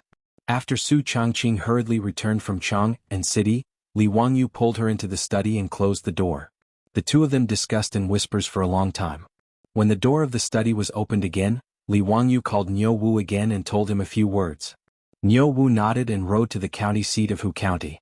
The next day, in the legislative hall of Taiji Palace, Pai Lupi was losing his temper. Yesterday, the students of the Imperial College made trouble, which made Pai Lupi aware that someone was targeting Li Wangyou. Before he could ask the 100 Horsemen Department to investigate the cause, the Imperial Censor had submitted a memorial to impeach Li Wangyou from Hu County. He was young and inexperienced, without talent or virtue, and was unfit to be the Crown Prince's tutor. Li Er had vented his anger in front of all the officials in the imperial court. It could be said that he had used his dignity as an emperor to temporarily suppress this matter. If Li Wangyou could guess who was targeting him, so could Pai Lupi. Other than those aristocratic families, no one else would dare to do such a discrediting method. Only the noble clans had such influence. Pai Lupi knew that Li Wangyou had probably taken the blame for him, causing the noble clans to hate him. That was why he was targeted like this. It was precisely because of this that Pai Lupi was so furious. His own nephew had taken the blame for him. How could Pai Lupi not be angry? What made Pai Lupi even angrier was that he still didn't know how to clear Li Wangyou's name. If he issued an edict to refute it, he was afraid that it would add fuel to the fire and confirm that Li Wangyou was a lucky subject. This feeling of having power but not being able to use it made Pai Lupi feel suffocated. Just as Pai Lupi was sulking, he saw the eunuch from the 100 Horsemen department, who was responsible for passing messages in the palace, enter the hall with a piece of paper. "What's the matter?" Pai Lupi asked in an unfriendly tone. The eunuch's expression was strange. He respectfully presented the piece of paper with both hands. "Your Majesty, you will know once you see it." Pai Lupi reached out his hand to take it and carefully looked it over. A moment later, the sound of Pai Lupi's loud laughter could be heard from the legislative hall. Chapter 252. The schools of the Tang dynasty were known as the 6 schools and 2 halls. The 2 halls referred to the Hongwen Hall and the Chongwen Hall. They were located in the East Palace and recruited the children of the royal family. They were the top-notch schools and had the fewest students. The 6 schools referred to the Imperial College, the 4 schools, law, calligraphy and mathematics, all under the Imperial College. Although the Imperial College, and the 4 schools all studied the Confucian classics, they recruited students based on the grades of officials. The Imperial College recruited the children of officials of grade 3 and above and had 300 students. The Imperial College recruited the children of officials of grade 5 and above and had 500 students. The 4 schools recruited the children of officials of grade 7 and above and had the most students. They were mainly selected from the counties and provinces and were mostly outstanding children of officials. There were a total of 1,300 students. The law, calligraphy and mathematics were for children of grade 8 and below and commoners. Those who studied law, those who studied calligraphy, and those who studied mathematics added up to less than 100 people. It was a pitiful sight. The Imperial College of the Tang dynasty was located in the Zhongwu workshop of Chang'an City. The Imperial College took up half of the workshop in the west. The Zhongwu workshop and the Pingkong workshop were only separated by a 100-meter-wide Qixiamen Street. It was really convenient for these students to search for artistic inspiration. The students who caused trouble were mainly from the Imperial College. The main reason was that close to half of the students in the Imperial College were born in aristocratic families. Yesterday, these students were scolded by the Imperial College's Chancellor Kong Yingda and were forced to disperse. However, they were not going to let the matter rest. Within the Imperial College, students from the Zheng family of Xinjiang and the Wang family of Taiyuan gathered a group of Imperial College students and prepared to cause trouble outside the Imperial City again. The leading student of the Zheng family raised his arms and shouted, "If we don't get rid of the traitors, the country will not be at peace.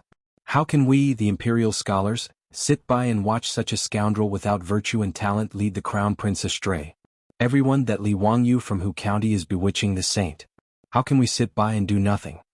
The Imperial College students all felt that they were righteous people who were helping the country get rid of evil, so they all agreed. However, there were also people who raised their doubts. Li Ziyou of Hu County was famous in Chang and before, and several of his poems were handed down from generation to generation. Was there some kind of misunderstanding? I don't think Li Ziyou is a person without talent. The disciple who raised the objection had just finished speaking when he was immediately rebutted. Bah, what fame! I think he's just a person who takes advantage of his fame to steal from the world. Who would believe that a 16-year-old youth could write such a poem? That's right, that's exactly how it is. It must be Li Wangyou who got someone to write it for him in order to fish for fame. We scholars want to expose the true face of these treacherous officials. Flattering the saint, such a talentless and immoral young man becoming the crown prince's teacher is a crime of deceiving the emperor. In the Imperial College, there were few who dared to speak out and argue for Li Wangyou. After being refuted by a group of people, they didn't know what to say. Just as the disciples of the Imperial College, encouraged by the scholars of the aristocratic families, were preparing to go to the Imperial City to petition again, a servant of the Imperial College ran in from outside the gate of the Imperial College. He was holding a large stack of papers in his hands, sweating profusely from running. As he ran, he shouted, "Young masters, someone just sent these things over and asked me to bring them to you." "What is this?" A student curiously took a piece of paper from his arms. After looking at it for a moment, his expression changed greatly. How is this possible? Brother, what's wrong? What happened?" The student of the Imperial College couldn't help but look at the leaders of the Wang clan of Taiyuan and the Zheng family of Xinjiang. With a complicated expression, he replied, "Take a look for yourselves." Everyone curiously took the paper from the servant's hands and began to read it.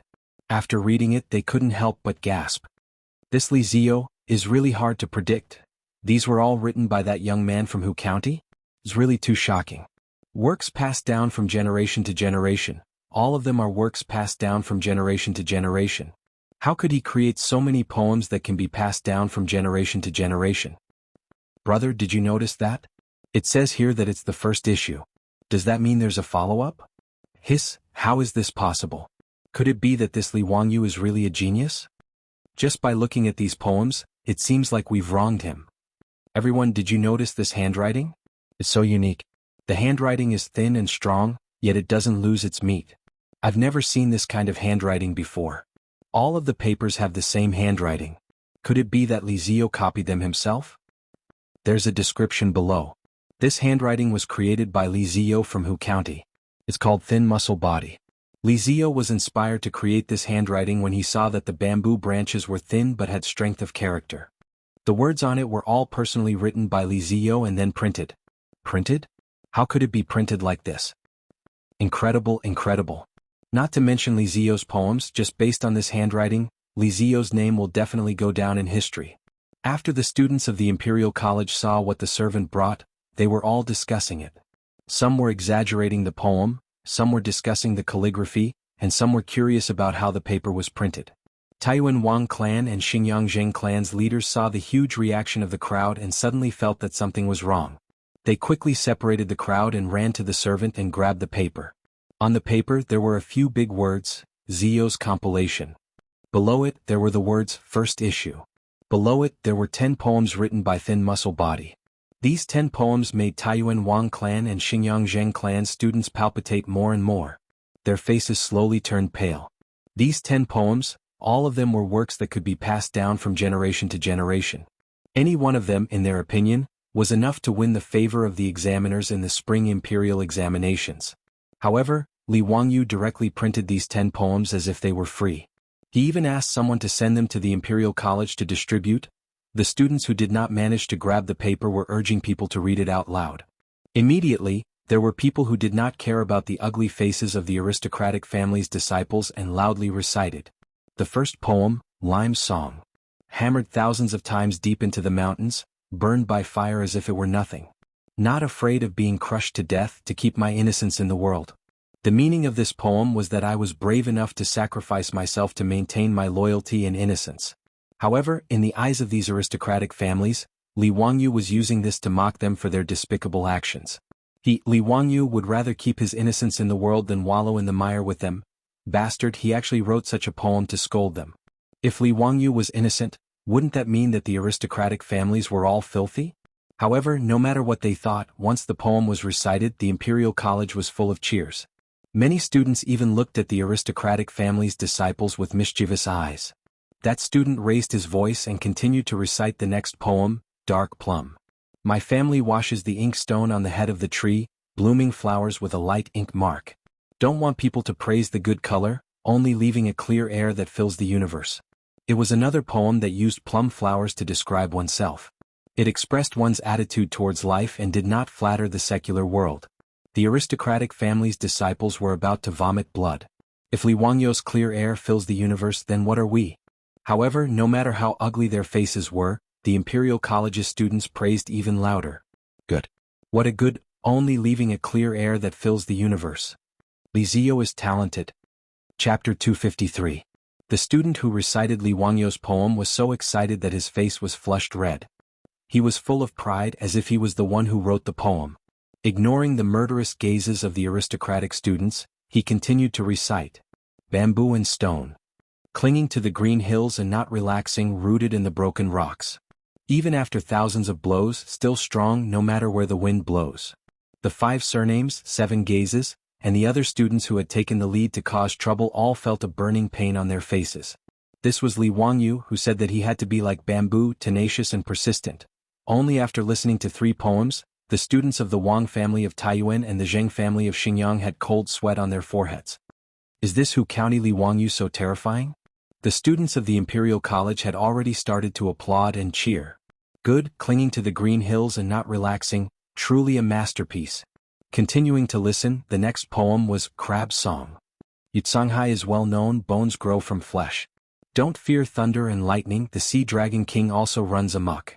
It was another poem that used other objects to express one's emotions. Although it was talking about crabs, it was actually talking about one's unyielding bones, fearless heart, and daring to offend one's superiors. Continuing to recite, it was, The Road is Difficult. Li Wangyu plagiarized another poem from Li Bai.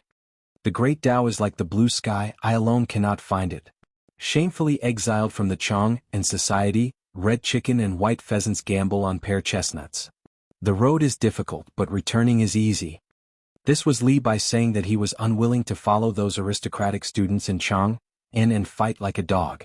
Bowing to the aristocratic families was not what Li Bai wanted. The road is difficult, I can only return. However, the students of the Imperial College thought that Li Wangyu was talking about his own experiences. Everyone seemed to see a young man who was unwilling to follow the aristocratic families. They could not help but feel that he was wronged. When they thought about how they almost helped the tyrant and beat this young man into a traitor, they felt ashamed. How could a young man who could write such a poem be a treacherous traitor?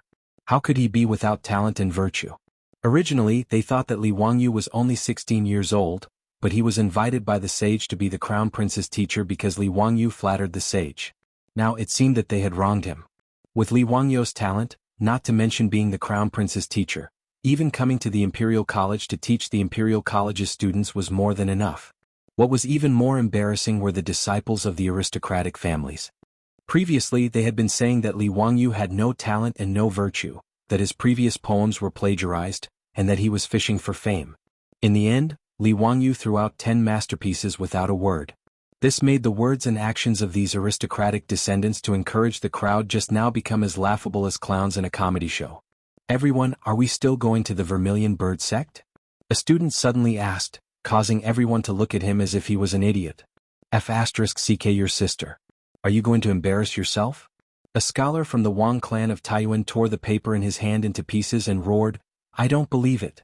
I definitely don't believe that this was written by a 16-year-old young man. He must have plagiarized. His angry words caused the Imperial College's students to look at him with disdain. Plagiarism? Why don't you copy it for us to see? How could someone who could write such a poem be someone else's weapon? Actually, he didn't believe these words himself. After roaring, the Wang clan student angrily separated the crowd in front of him and ran out of the Imperial College. Many students from aristocratic families followed closely behind. They all needed to rush back to their families to ask how to deal with this matter. Before these aristocratic descendants could return to report, the matter had already spread throughout Chang and city. This was because at this moment, there were four-wheeled carriages running past every square in Chang and city, continuously scattering the Ziyos compilation that they had seen just now. Li Wangyu's name today had become a hot topic in Chang and city. In fact, the Wang clan of Taiyuan really didn't wrongly accuse Li Wangyu.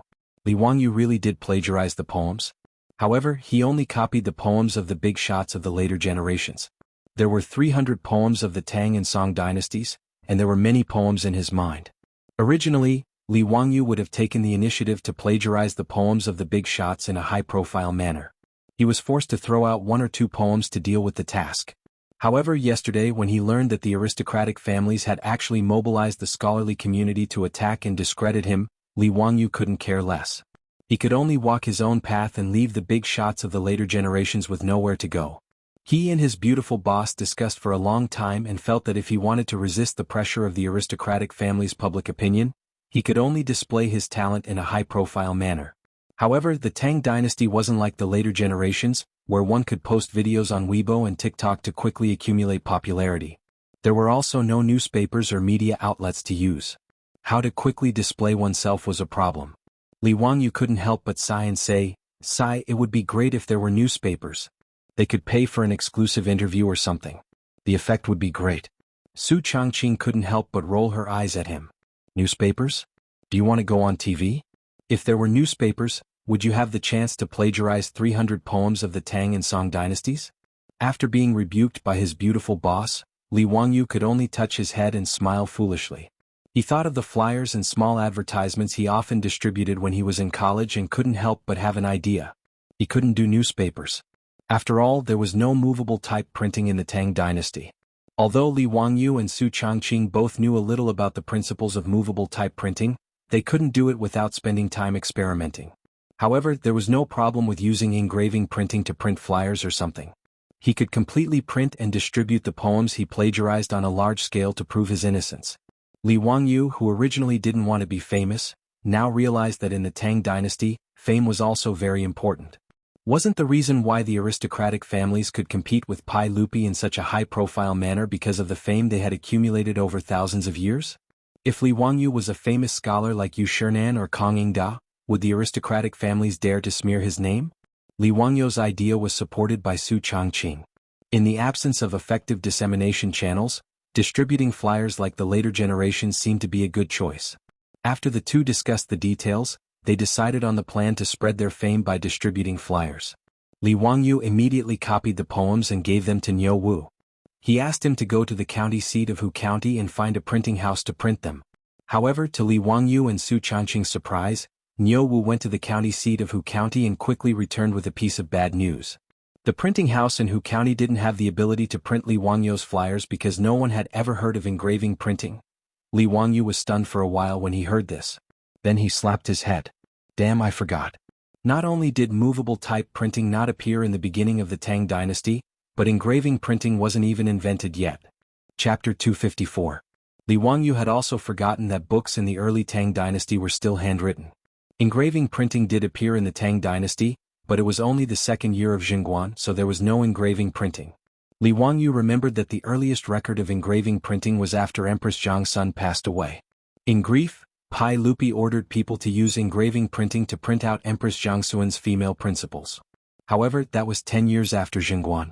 In the Tang dynasty, there were many poor scholars who relied on helping people copy books to earn a meager income to support their families.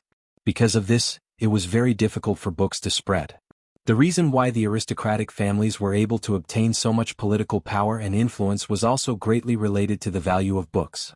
Books represented knowledge, and the aristocratic families that monopolized knowledge were naturally able to obtain many benefits from it. The reason why the aristocratic families disappeared in the river of history at the end of the Tang dynasty was not only related to the prosperity of the imperial examinations and the large-scale massacres of aristocratic families in the Huangqiao uprising, but more importantly, with the development of printing, books became cheaper and cheaper. The large-scale dissemination of knowledge caused the aristocratic families to lose their monopoly. The bookstores in the Tang dynasty should be called copying bookstores. The owners of the bookstores hired poor scholars to copy books and sell them. These books that were manually copied were very expensive. Of course, there was also printing, but printing mainly referred to rubbing, which was to use stones to carve tablets and then make rubbing. It was because printing was not popular that there were no bound books in the Tang dynasty. Instead, scrolls were popular. Reading a book was like looking at a painting, which needed to be slowly unfolded. Every time Li Wangyu saw Guan Yu reading a thread-bound book on TV in the Three Kingdoms, he couldn't help but want to spit at the director. Did you transmigrate into the past as well? Where did the thread-bound books come from in the Three Kingdoms? Before the invention of paper-making in the Han Dynasty, it was bamboo slips and books. From the Han Dynasty to the Tang Dynasty, it was scrolls and books. After the invention of engraving printing in the Tang Dynasty, thread-bound books began to appear, which was the book style that the later generations were used to. Niu Wu went to the bookstore in Hu County and naturally returned without any results. Regarding this, Li Wangyu also had a headache. This was forcing him to invent and create more things. In any case, engraving printing had only been around for a few years, and he had only slightly accelerated the course of history. Li Wangyu could only go with Niu Wu to the county town's bookstore. The owner of the bookstore in Huxin was surnamed Sun, and he was in his 50s. Although he was a merchant, he was also a scholar. Seeing that the Baron of Huxin had personally come to visit, he immediately came out to greet him. Old me greets the county's transfer agent. Owner Sun, there's no need to be so courteous. I'm here because I have a request. I hope Owner Sun can help me. Owner Sun smiled bitterly. Huxin Nan, your troops have already explained the matter to Old me, but it's impossible to copy 10,000 manuscripts in a day. Old me is powerless. Li Wangyu wasn't in a hurry to answer. He just smiled and asked, Owner Sun, do you have any craftsmen who can do seal carving? Owner Sun froze for a moment, then nodded and replied, Of course we do. Does Huxin Nan need seals or stone tablets? Our bookstore can do both. Old Me has a few craftsmen who are very skilled. They definitely aren't inferior to the seal carvers in Chang'an. That's good. Owner's son, do you have any wooden planks? They don't need to be too big, just about the same size as my manuscript. Li Wangyu waved the manuscript in his hand and continued to ask. His question confused Owner's son, but he had no choice but to cooperate. Of course we do. Nan, please wait for a moment. Old Me will immediately send someone to fetch it. Not long after, a high-quality boxwood plank was brought over. Li Wangyu picked it up and looked it over. He nodded in satisfaction and said to Owner's son, Owner's son, please bring some paste. Owner's son, who didn't know what was going on, could only do as he was told. However, he was even more confused. Just what did this Baron Huxin want to do? Li Wangyu didn't explain. He took the paste and carefully brushed a thin layer on the boxwood plank. Then he carefully pasted his manuscript back onto the plank. The Shen paper was very thin, and the ink could clearly be seen on the back of the paper. After pasting the manuscript back onto the plank, the writing was still very clear. After the paste dried, Li Wangyu smiled and handed the plank to Owner Sunday. Owner son, I'll have to trouble you to find a skilled craftsman to help me carve this plank. The words on it need to be carved in yang. Yang carving meant that the words would protrude, while yin carving meant that the words would sink. When printing, yang carving meant black words on white paper, while yin carving meant white words on black paper. At this moment, Owner son seemed to have figured out something. When he realized why Li Wangyu wanted to carve this plank, he was so excited that his beard was about to curl up. Huxin Nan, this can be used for printing. Dao ancestor, how could I have never thought of such a simple and convenient method? Huxin Nan, please wait a moment. I'll immediately find the best craftsman in the bookstore and have him carve it for you. In fact, block printing wasn't complicated. It was just a combination of Chinese seals and printing. Whether it was seal carving or printing, China had existed since the Qin dynasty. However, no one had thought that by enlarging a seal it could be used to print books. Sometimes, the development of technology was like window paper. It could be broken with a light poke. Owner's son wasn't bragging. The craftsman in his bookstore only used 2 hours to carve the boxwood plank. Moreover, the words were clear and the strokes were vigorous. At this point, Owner's son didn't even need Li Wangyu's instructions. He immediately asked the craftsman in the bookstore to prepare the ink and tools for printing. They used a roller to apply the ink evenly on the block. Then, they covered it with paper and gently brushed the paper with a brush before taking it off. A leaflet that was exactly the same as the one Li Wangyu had written before was printed. Owner's son couldn't wait for the ink to dry. He snatched the printed leaflet and carefully examined it. He was so excited that his hands couldn't help but tremble. It's done just like that? Is it really that simple? Dao ancestor above, how convenient would it be to use this to print books? The current Analects of Confucius had to be manually copied. Not only was it expensive, but it was also very slow.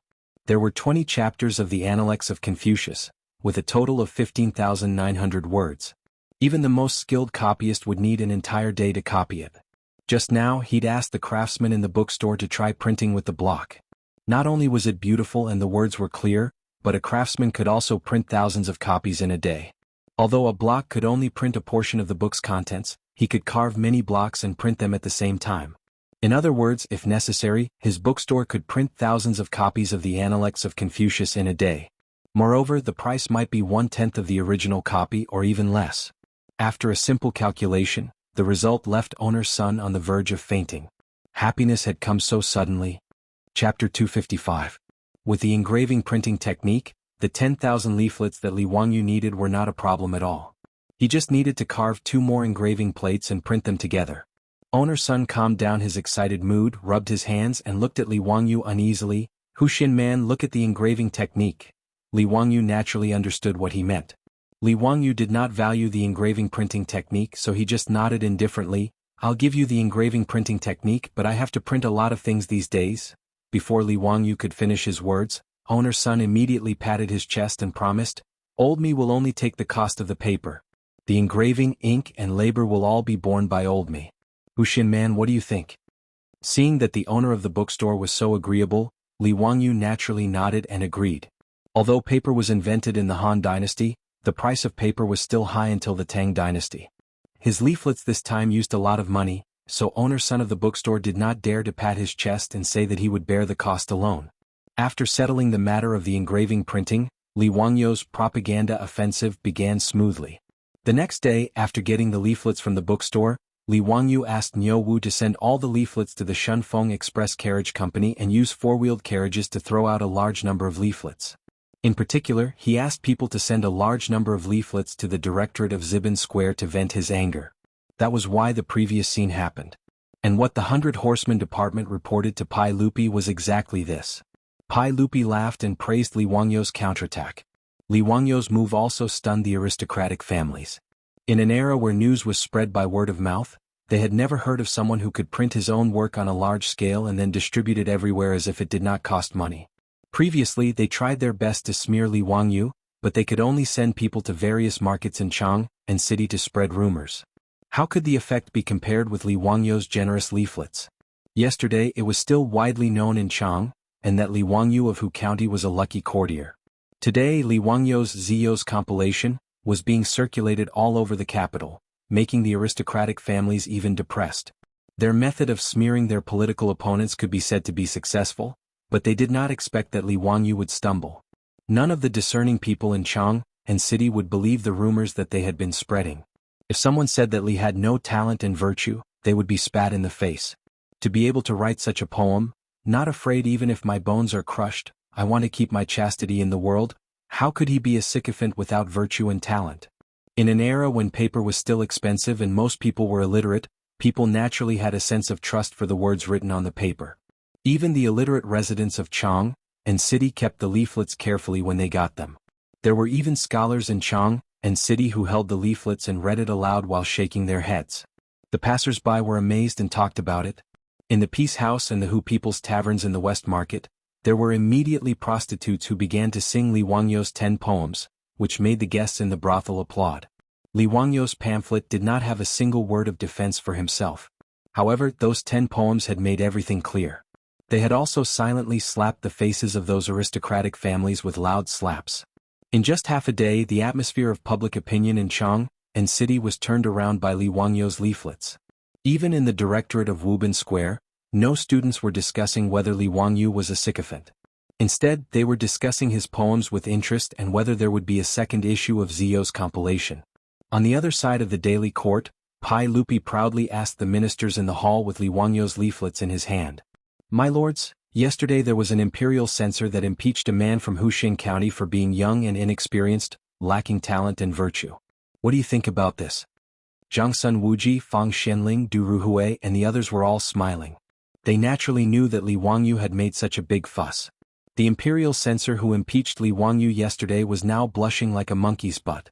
The aristocratic families and ministers who agreed with him were also embarrassed and did not know how to answer Pai Lupi. No one says anything?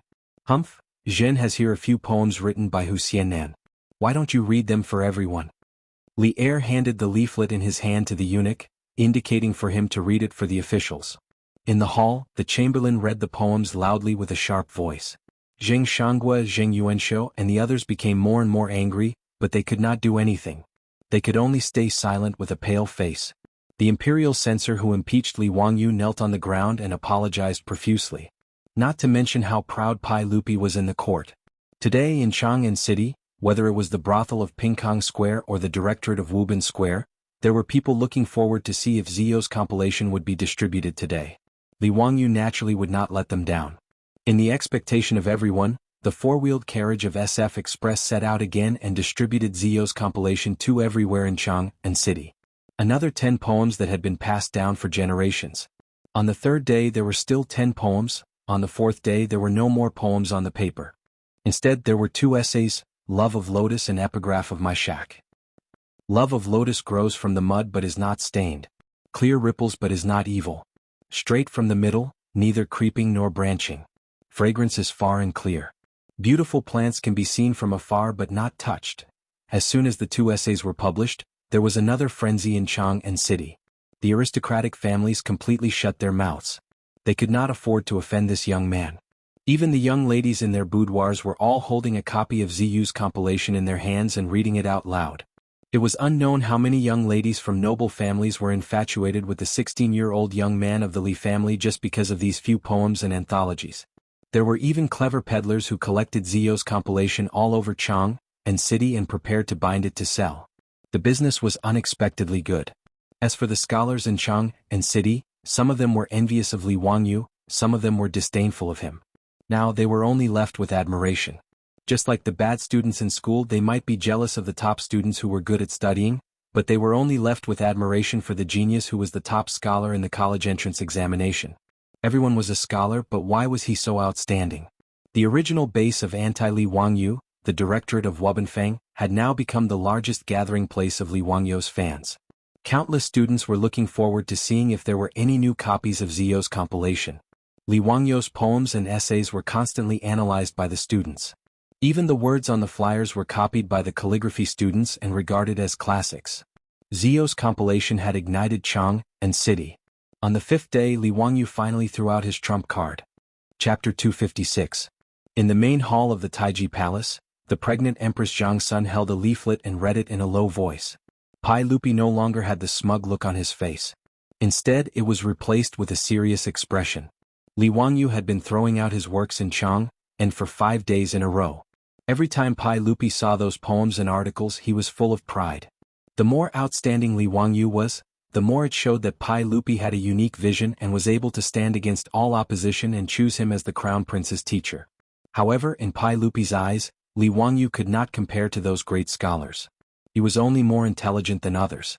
The reason he chose Li Wangyu as his teacher was more because of Li Wangyu's status as a member of the imperial family. He hoped that his 2 sons would have someone to restrain them in the future so that they would not be too arrogant and despotic and destroy his Li Tang empire. However, today's article made Pai Lupi re-evaluate Li Wangyu. Someone who could write such an article could already be called a great scholar of the present age. However, when he thought of Li Wangyu's age, Pai Lupi could not help but shake his head and think that he was a monster. Empress Zhang's son read softly, "A teacher preaches, receives and dispels doubts. People are not born with knowledge. Who can be without doubts? Therefore there is no high or low, no long or young. Where the Tao exists, where the teacher exists." The last article that Li Wangyu threw out was Han Yu's on teachers. Even in the future, this was an article that students had to memorize. However, in the ears of Pai Lupi and Empress Zhang's son, it was like a bolt of lightning. It shocked the most respected couple of the Tang dynasty to the point that they looked at each other and did not know how to evaluate it. After reading the article, Empress Zhang's son let out a long breath and said leisurely, "Erlang Ziyou is a great talent. You have chosen a good teacher for Qingqian and Qingke." Pai Lupi replied, "Yes, I didn't expect Ziyou's talent to be so outstanding." "Ah, Maid Guanyin, you didn't see the expressions of those aristocratic family officials in the main hall today. They looked as if their fathers had died. How delightful." However, Empress Jiangxuan's beautiful eyes flickered. "Erlang, Qingqian, Qingke and Chengel only go to Ziyu Manor to study for 2 days every 10 days. Isn't that too little?" Pai Lupi paused for a moment before nodding his head. "That's right, but it's too little. As the teacher of Qingqian and the others, how could Ziyu be so irresponsible? I think it would be best to visit Ziyu's residence every other day. I'm just afraid that Ziyu won't be willing." "How dare he? Second young master, why don't we do this?" In Lijing Hall, the male and female lowered their voices and began to discuss. Far away in Dingzhou village, Li Wangyu couldn't help but sneeze a few times. His beautiful boss couldn't help but look at him with worried eyes. "Wangyu, be careful not to catch a cold." "It's fine. Someone must be saying bad things about me. Haha, who knows how those aristocratic families are cursing me behind my back." Li Wangyu smiled proudly. His beautiful boss rolled her eyes at him. "Are you proud now? You plagiarized so many poems and essays." "Haha, I was forced to do this, wasn't I? Those big shots will understand me." Li Wangyu put his hands together and casually bowed towards the sky. "Big shots, it's not that I don't want to give you a way out, but those aristocratic families are really pushing me too far. I'm also a victim. Please forgive me." Su Changqing couldn't be bothered with his antics. He only rolled his eyes at him to show his disdain. Li Wangyu suddenly thought of a line from the movie Charlotte's Troubles. He couldn't help but smile and ask, "Changqing, do you think that in the future Li Bai Hanyu and the other big shots will say, 'I really admire Li Ziyu, but I've always felt like I'm living in his shadow'?" Ah. Su Changqing was speechless. He thought for a moment and replied, "I don't know if Li Bai and the others will say that, but I'm sure that you'll be the person that the students will hate the most in the future." "What do you mean? Why would they hate me? Look at the poems and essays that you plagiarized. How many of them are required to be memorized in the language classes of the future? Half of the book is signed by you, and they all have to be memorized and tested. Tell me, don't you think you'll be hated? Li Wangyu was momentarily stunned by Su Changqing's words. After pondering for a long time, it seemed to be true. A drop of cold sweat slid down Li Wangyu's forehead. *CK How much hatred would he receive in the future? Li Wangyu felt a chill down his spine when he thought of the countless students who would grit their teeth and memorize all the essays that were signed by him. Forget it. Anyway, that was more than 1,000 years in the future. They could do whatever they wanted. It was none of his business. Li Wangyu quickly threw this question to the back of his mind. He moved closer to his beautiful boss and began to flatter her with a cheeky smile. However, he didn't know that a huge wave had been set off in Chang and City because of this on teachers. Previously, the poems and essays that Li Wangyu threw out were only indirect responses to the slandering of him by the aristocratic families. However, this on teachers was seen by the public as Li Wangyu's public reply and refutation of the slandering. This on teachers had a clear argument, a strict structure, a thorough reasoning and a majestic momentum. It was extremely persuasive and infectious. In particular, the sentence, "Everyone has their own specialization in learning the Tao, and everyone has their own specialization," made people applaud it. In Chang and City, the aristocratic families closed their doors and refused to receive any guests, like cowards. In Chang and City, a group of Confucian scholars led by Yu Shinan and Kong Yingda also applauded Li Wangyu's on teachers. However, no one dared to mention that Li Wangyu was too young to be the crown prince's teacher. As for the aristocratic families like the Wang clan of Taiyuan and the Zheng family of Xinjiang, it was too late for regrets. They didn't achieve their goal of smearing Li Wangyu's reputation. Instead, they gave him the limelight in Chang and City. This was simply asking for trouble. As for the students in the Imperial College, they started to make a fuss. This time, they didn't want to go to the Vermilion Bird Gate to impeach Li Wangyu. Instead, they wanted the Imperial College to invite Li Wangyu to teach them. Currently in Chang and City, the two places with the most fans of Li Wangyu were the Pingkong Square and the Wubin Square of the Imperial College. One was the admiration of the prostitutes in the brothel for the handsome young man Li Wangyu. The other was the admiration of the scholars for Li Wangyu. As for the request of the students of the Imperial College, the old man Kong Yingda actually agreed with a smile. He even used Yu Shinan as a lobbyist and went to Dingzhou village to find Li Wangyu. Li Wangyu originally thought that these two old men were greedy again and wanted to freeload the wine. When he heard that Kong Yingda wanted to invite him to the Imperial College to be a doctor and teach the students of the Imperial College, and the four schools, he almost had a heart attack. With the amount of knowledge he had, he could still fool Li Qingqian, Li Tai and the other brats. But if he were to teach the students of the Imperial College, what would he teach? No matter how Yu Shinan and Kong Yingda tried to persuade or coerce him, Li Wangyu wouldn't budge. He was determined not to be a doctor of the Imperial College. Regarding this, Kong Yingda and Yu Shinan didn't regret it. They could only turn their grief into appetite. They ate another delicious meal at the Li family and drank the last of Li Wangyu's secret stash of sorghum wine. Chapter 257. Li Wangyu became a plagiarist and created the engraving and printing of flyers, eliminating the trouble caused by the aristocratic families. However, he did not expect that his actions would bring him even greater trouble. After he became famous in Chang, and everyone praised his poems and essays, which attracted many scholars in Chang and to Dingzhou village, wanting to meet him and ask for advice. Some scholars even submitted their essays to him. Li Wangyu was now the founding father of the country and was indeed qualified to recommend talents to the imperial court. But he did not want to be involved in such trivial matters at all. Originally, he was patient and received a few scholars who came to visit him. Later, he could not bear to be disturbed, and it was not good to close the door and refuse visitors, so he simply avoided them. He did not dare to return to his residence until sunset and the crowd dispersed. He could only wander around to pass the time. In the first 2 days he went fishing by the Gan River. After feeling bored, he went to the Taoist temple that Sun Simiao was building and chatted with Lu Shenwei. Sun Simiao's temple was progressing very quickly and would be completed in a month. Yan Libin also agreed to paint murals for the temple, which made Sun Simiao very satisfied. In the next few days he went to the brewery and the construction site of the manor. But he heard from Miao Wu that there were still scholars in the residence waiting tirelessly for his return. Li Wangyu was very depressed about this, but there was nothing he could do. In the end, he simply did not go out and hid in the backyard of his residence. If any scholars he did not know came to visit, Li Heng would say that he was not in and had gone out to visit friends. But the most unbearable thing for Li Wangyu was that it was too boring to stay in the residence. In the future, Li Wangyu could be considered half an otaku. When he was not at work, he liked to stay in his rented room, play games, watch videos, or read novels on the internet. He did not feel bored at all.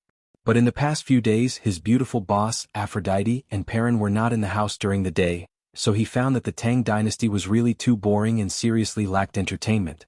After forcing Li Heng Nyo Wu and the maidservants in his house to play mahjong with him for 2 days, Li Wangyu was bored to death and was lying on a deck chair in the backyard, staring blankly into space.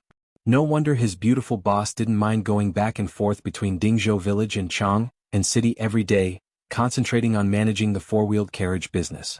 It seemed that her life in the Tang dynasty was really boring, so she wanted to find something to do to pass the time. Think about it. People who were used to all kinds of modern facilities, but after transmigrating to the Tang dynasty, there were no novels to read, no television, no games, and no internet. If they didn't find something to do, it would really drive them crazy. I'm so bored that I'm about to explode. Of course, it was not that there was no entertainment in the Tang dynasty, but that Li Wangyu was not interested in it. The entertainment in the Tang dynasty, especially among the dignitaries, was first of all kinds of banquets. Banquets big and small included toasting each other, reciting poems, and laughing. It was beautiful and wonderful. But in Li Wangyu's opinion, it was really boring. Next was listening to songs and watching dances such as flower dances, sword dances, horse dances, lion dances, step dances, festival dances, entertainment dances. But Li Wangyu still didn't find it interesting. He was not even interested in the Spring Festival gala performances of the modern era. The songs and dances of 1,300 years ago, well, although unique, were just so. Li Wangyu was not interested in other entertainment activities such as watching plays, cockfights, and juggling. The people of the Tang dynasty loved to see and hear.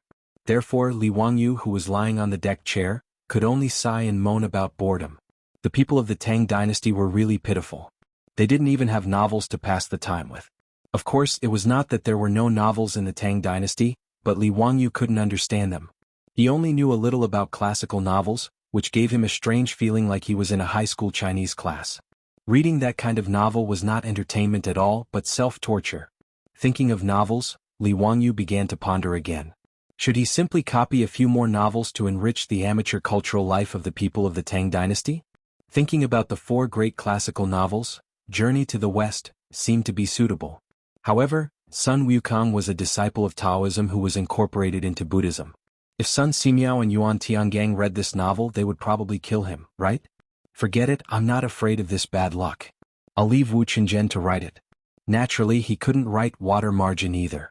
Not to mention that he needed to modify the background of the story. The key was to write a story about a group of rebels. If Pai Lupi read it, he would probably ask him to explain clearly who he was trying to rebel against. Dream of the Red Chamber was a good book. If he modified it and brought it to the Tang dynasty, it would probably make those scholar ladies love it to death. But the biggest problem was that Li Wangyu had never read Dream of the Red Chamber. In fact, it wasn't that he hadn't read it. Li Wangyu had indeed read Dream of the Red Chamber several times, but he had read the novel version of Dream of the Red Chamber. This was very awkward.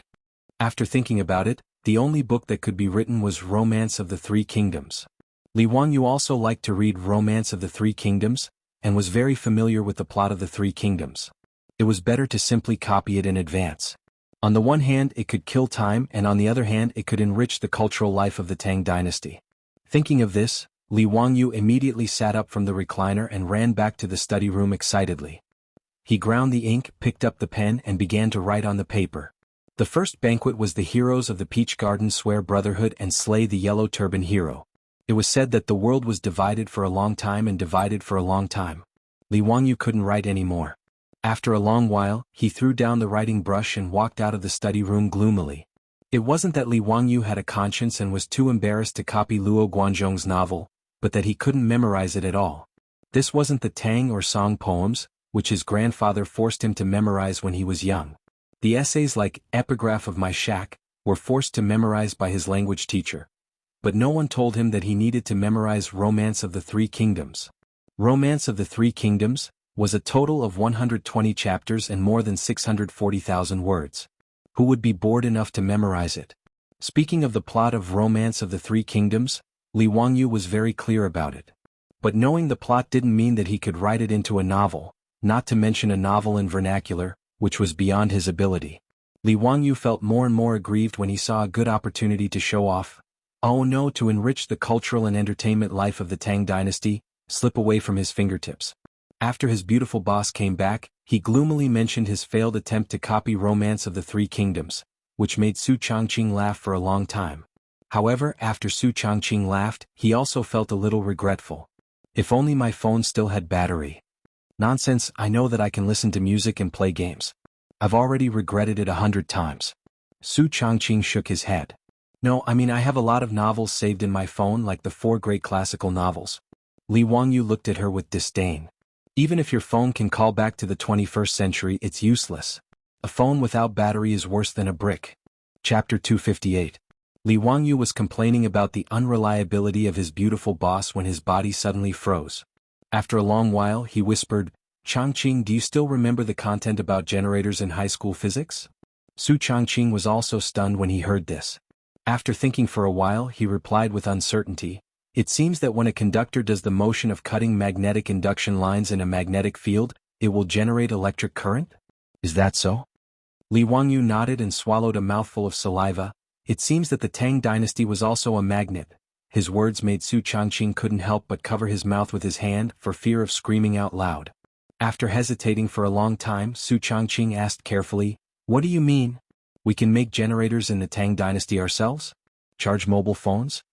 Li Wangyu wasn't convinced. He nodded and shook his head. I don't remember very clearly. That's middle school physics knowledge. My physics knowledge is very ordinary. Otherwise, why would I only be admitted to a second-tier university? Changqing, you're a top student at the University of Pennsylvania. You should know how to do it, right? Su Changqing glared at him angrily. I'm a liberal arts student. These words made the two of them stare at each other for a long time. After a long time, Su Changqing couldn't help but laugh out loud. Forget it. If there's no electricity, then there's no electricity. Li Wangyu stubbornly said, no, I have to try. I don't believe that I can't make a simple generator. Generating electricity in the Tang dynasty 1,300 years ago, no matter how you looked at it, it felt like a fantasy. Even Li Wangyu himself was grumbling in his heart. Why did it feel like a novel from the modern era, with a strong taste of fantasy in it? But after thinking about it carefully, it didn't seem to be impossible. He remembered that in his middle school physics class, the chubby physics teacher had demonstrated the structure and function of a hand-crank generator to them in class. It was a coil rotating in a magnetic field, and it seemed to generate electricity. The principle wasn't complicated at all. When he shook the handle of the generator, the small light bulb lit up. To Li Wangyu, who had just come into contact with physics for the first time, it was very magical and left a deep impression on him. In fact, if Baidu existed in the Tang dynasty, it would be easy to make a simple hand-crank generator to charge a mobile phone after searching it on Baidu. Even many high school students with strong hands-on skills could do it. But Li Wangyu was a bad student, and Su Changqing was a liberal arts student. It was not easy for them to come up with a generator that could charge mobile phones in the Tang dynasty. The two of them were clear about the principle of the generator, but how to cut the magnetic coil to generate the current was a very technical problem. Li Wangyu said that there were magnets in the Tang dynasty, but that was not true. Magnets were made using modern technology. In ancient China, only natural magnets could be used. Magnets were also known as compassion stones, magnets and magnets. However, in the Tang dynasty, it was very easy to buy natural magnets. All the major pharmacies sold them. That's right, natural magnets were a type of medicinal material used in traditional Chinese medicine. It was salty and cold. It was the meridians of the liver, heart, and kidney. It was used for palpitations, insomnia, dizziness, blurred vision, tinnitus, deafness, kidney deficiency, and wheezing. It was recorded in the Compendium of Materia Medica. No matter what, Li Wangyu intended to give it a try. If he could really make a generator that could charge mobile phones, it would be amazing. He asked Niu Wu to buy a large piece of natural magnets from the pharmacy and copper wire from the jewelry shop. Li Wangyu was ready to start his physics experiment class in the Tang dynasty. He pulled Su Changqing with him, and the two of them racked their brains to recall the physics knowledge they learned in junior high and high school. They did draw a few blueprints, but they did not feel confident when they drew the blueprints. Let's give it a try first. Li Wangyu stretched and asked Niu Wu to help him invite Carpenter Lu over so that he could get ready to work. He and his beautiful boss recalled the structure of the generator. It was made up of a rotor and a stator. The stator was made up of a ring that was fixed on the outside, and copper wire had to be wound around it. The rotor was in the middle of the stator, and a magnet was installed on it. It could be turned with a handle, and after it spun quickly, it could generate electricity. The principle seemed simple, but neither of them had really operated it before, so they could only experiment slowly. And even if they could make a generator, it was still unknown whether it could charge mobile phones. However, Li Wangyu was bored now, and the temptation of being able to use mobile phones filled him with enthusiasm. When Carpenter Lu heard that the county man wanted him to help again, he did not hesitate. He put down his work and brought a full set of tools to follow Niu Wu. When he held the blueprints Li Wangyu drew, he could not understand what they were for. However, Carpenter Lu did not dare to ask too much. In short, he would do whatever Li Wangyu asked him to do. In the eyes of the villagers of Dingzhou village and Carpenter Lu, Li Wangyu was definitely an immortal who had descended to the mortal world. This was especially true for Carpenter Lu, who was even more convinced after helping Li Wangyu with the water wheel and four-wheeled carriage. Carpenter Lu even secretly put up Li Wangyu's memorial tablet in his house. He burned incense and prayed to Li Wangyu every day, treating him like a god. If Li Wangyu knew about this, he would probably vomit 3 liters of blood. Fortunately, Li Wangyu did not know that Carpenter Lu had put up a memorial tablet for him. Otherwise, there might have been a murder case at the county man's mansion in Huxian today. After tinkering for half a day, Li Wangyu did not feel annoyed. Without the interference of mobile phones, computers, and the internet, it did not seem boring to concentrate on one thing. Carpenter Lu's craftsmanship was really good. With just a sketch that Li Wangyu had drawn, he was able to make the main structure of the hand-crank generator out of wood. Li Wangyu shook the handle with satisfaction and saw that the rotor inside was operating smoothly. Now it was time to wrap the copper wire around the stator. After wrapping it a few times, Li Wangyu stopped and took off the copper wire that was wrapped around the stator. The beautiful boss was puzzled and asked, "Wangyu, what's wrong? Is there a problem?" Li Wangyu shook his head. "No, I just suddenly remembered that it seems to be better to use silver wire. It seems that silver is the metal with the best conductivity, right?" The beautiful boss recalled for a long time before nodding. That seemed to be the case. Thus, the copper wire that Niu Wu had just bought was abandoned. Li Wangyu sent him to the jewelry shop in Huxian to buy silver wire for himself. Although silver was not a common currency in the Tang dynasty, it was still very common. It was also very common to use it to make jewelry and utensils. Naturally, the jewelry shop did not lack gold and silver wire. Niu Wu did not spend much effort and bought a lot of it. Although the handmade silver wire could not be compared with the industrially processed ones in the future, it was still quite exquisite. Li Wangyu could only say one word about the exquisite craftsmanship of the Tang dynasty's craftsmen.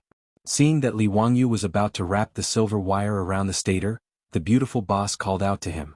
"Wait, Wangyu, why do I seem to remember that there were wires wrapped around the stator in the physics class?" Li Wangyu did not understand.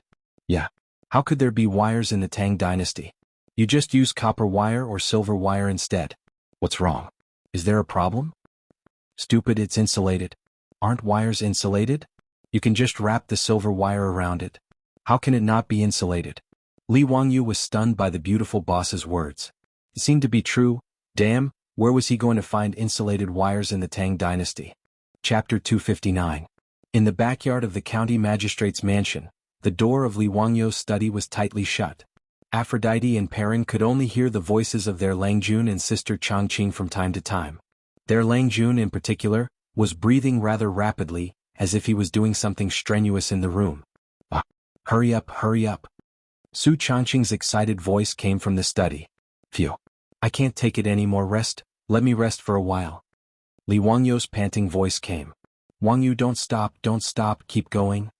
"Phew, I'm exhausted, I can't take it anymore. Let me rest for a while before continuing." "You're so useless, it's time to exercise."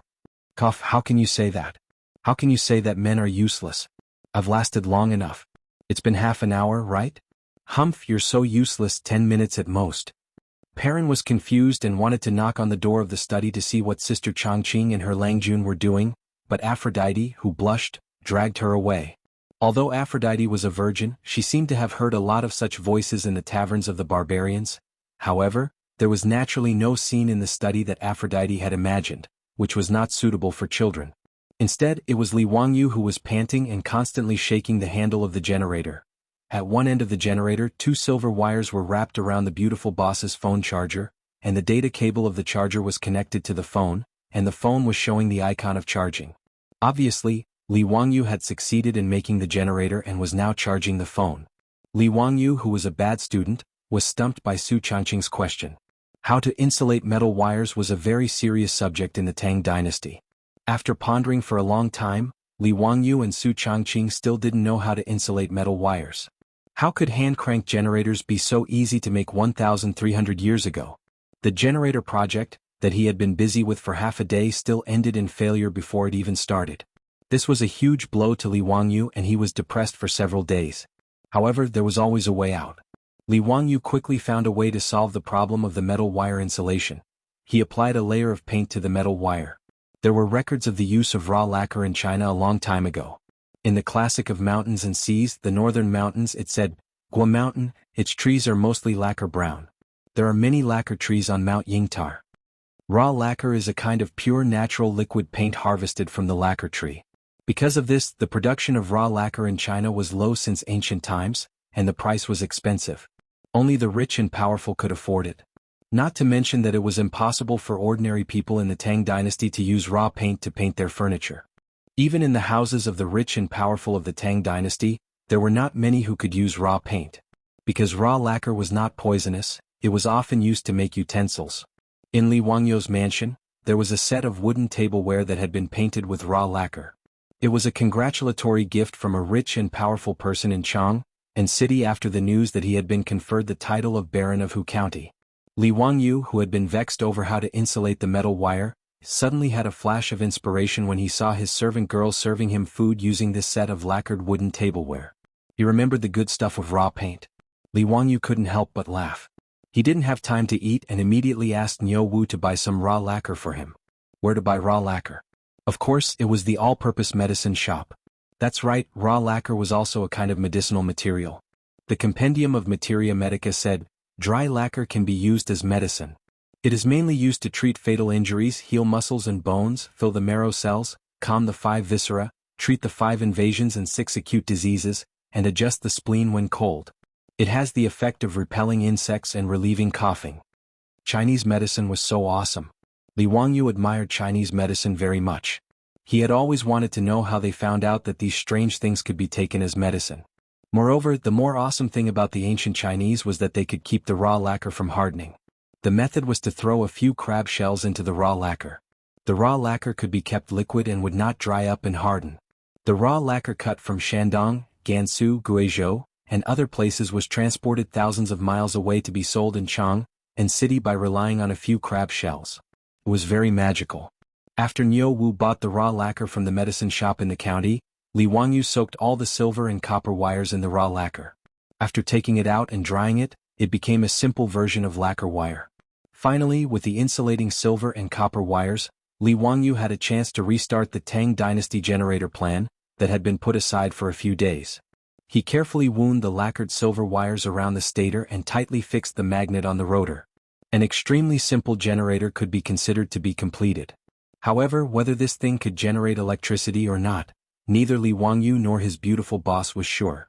If it was in the future, it would be clear if a small light bulb was connected and the light bulb lit up after shaking the handle. However, there was no such thing as a light bulb in the Tang dynasty. To test whether the generator could generate electricity or not, they had to rely on a human experiment. Li Wangyu called Niu Wu over with a sneaky smile and let him hold the 2 ends of the silver wires. Lang Jun, what are you doing? Niu Wu asked foolishly. Li Wangyu held back his laughter and said casually, nothing. I made a little thing and let you try it. Niu Wu, hold the 2 silver wires tightly and don't let go. His beautiful boss rolled her eyes on the side, but she did not stop Li Wangyu from doing funny things. Anyway now, except for the human body directly sensing it, she did not know whether the thing Li Wangyu fiddled with could generate electricity or not. Niu Wu was confused, but he did not feel that there was anything wrong. He held the 2 silver wires tightly with both hands and watched Li Wangyu quickly shake the handle. Ah! Niu Wu let out a scream and instantly threw away the 2 silver wires in his hands. Langjun, why did the silver wires bite? Niu Wu shook his hands and looked at the 2 silver wires connected to the hand-crank generator with a frightened expression.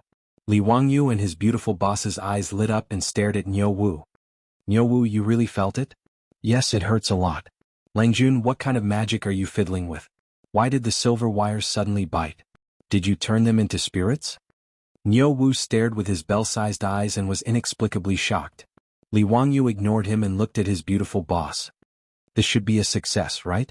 Su Changqing nodded with uncertainty. Maybe? It seems that the current is not small, otherwise, Niu Wu would not have been electrocuted like this.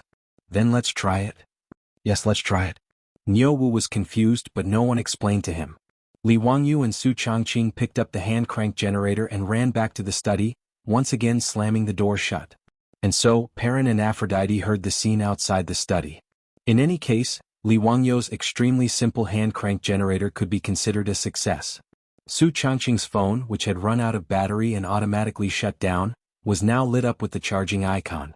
Chapter 260. Although Li Wangyu created a hand-crank generator, it was a very deceptive thing to use it to charge a mobile phone. He and his beautiful boss took turns to crank the handle. Not long after, both of them were tired and out of breath. Using this method to charge a mobile phone was really unreliable. Without a multimeter, Li Wangyu and Su Changqing did not know the output power of this hand-crank generator. Moreover, the output voltage of the hand-crank generator was related to the shaking speed. If it was slow, the voltage would be low. If it was fast, the voltage would be high. It was very unstable.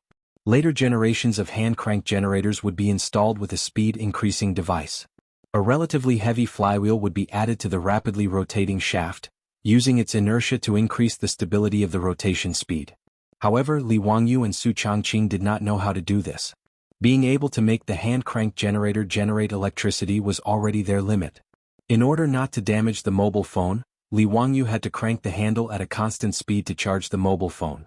And this task was impossible to complete without a few hours. I can't lift my hand. Li Wangyu cranked the handle for more than half an hour. He was so tired that he almost stuck his tongue out. The key was that his arm was sore and unbearable. He really could not continue. And the battery shown on the mobile phone screen was less than 10% charged. Su Changqing wrinkled his nose in dissatisfaction. Humph, at this speed, when can you charge it fully? Li Wangyu directly played dead. No matter what his beautiful boss said, he was not willing to crank the damn generator handle again. The matter of charging the mobile phone needed to be kept a secret. Except for the two of them, it was not convenient to ask Niu Wu and Niu Yong to help. Between slacking off and using the mobile phone, Li Wangyu persisted for half an hour and finally chose the former. The beautiful boss was angry at Li Wangyu's tired appearance, but there was nothing she could do. It was really too tiring to crank the generator manually. She persisted for 5 minutes and gave up. Naturally, she could not scold Li Wangyu anymore. Li Wangyu took the opportunity to slip out of the study and ran to the backyard. He sat on a recliner and ordered a maidservant to bring tea, acting like a master. While Li Wangyu was renovating the backyard of the Li residence, he asked Carpenter Lu's 2 sons to help him send a continuous stream of spring water into the backyard using bamboo. They even built a wooden frame with a huge clay pot on top of it. The spring water in the clay pot flowed like a small waterfall into the canal below.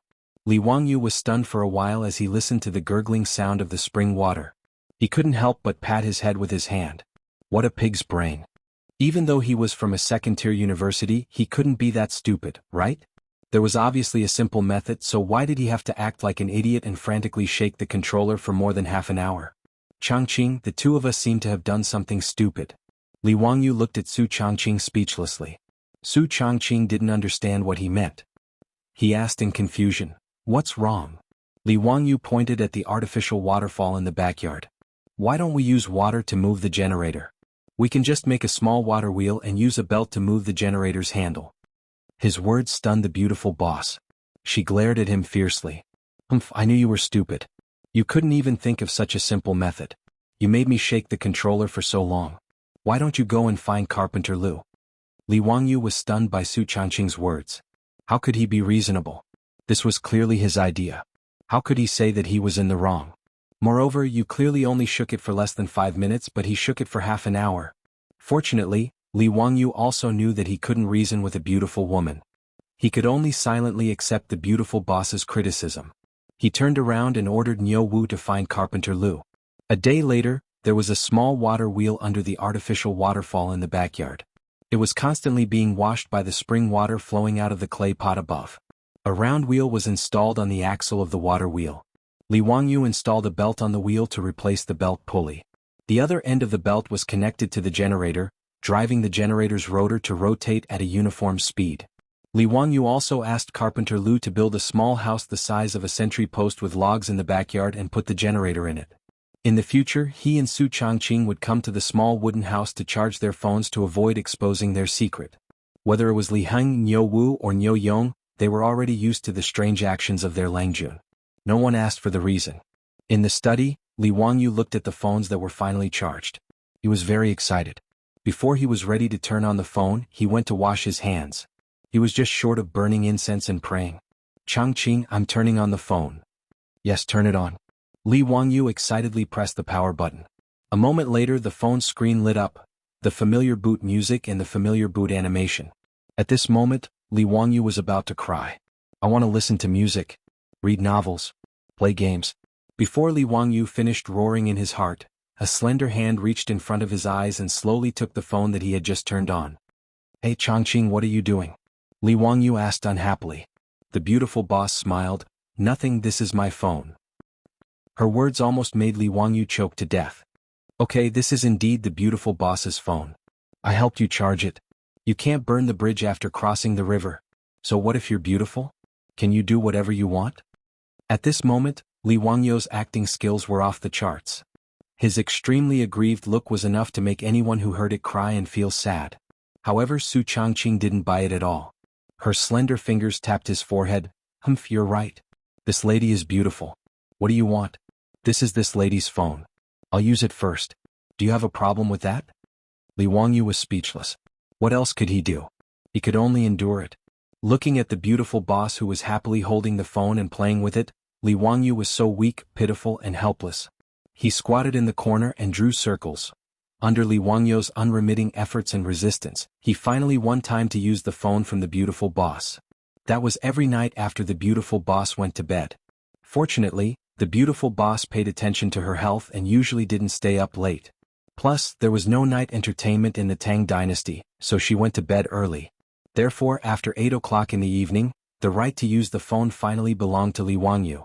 It had to be said that the beautiful boss's phone was a good thing. With her income, the phone she bought was a high-end model with enough storage. Su Changqing, who didn't mind the trouble, downloaded a lot of things on the phone. Music, MP3 videos, novels, games. She even downloaded several TV series. Li Wangyu was full of resentment. He brightened the biogas lamp in the study, opened the reading software on the phone, opened the Romance of the Three Kingdoms, and began to shamelessly plagiarize. Chapter 261. Li Wangyu was both happy and in pain. He became a shameful plagiarist. As for moral integrity, he had already thrown it to the back of his mind when he plagiarized Li Bai and other big shots' works. The reason why Li Wangyu continued to be a plagiarist, in addition to enriching the cultural life of the people of the Tang dynasty, was purely because he was too bored. Although the phone was now charged and turned on again, Li Wangyu didn't know how long the phone could last. The self-made generator's current and voltage were not up to standard, and it was also unstable.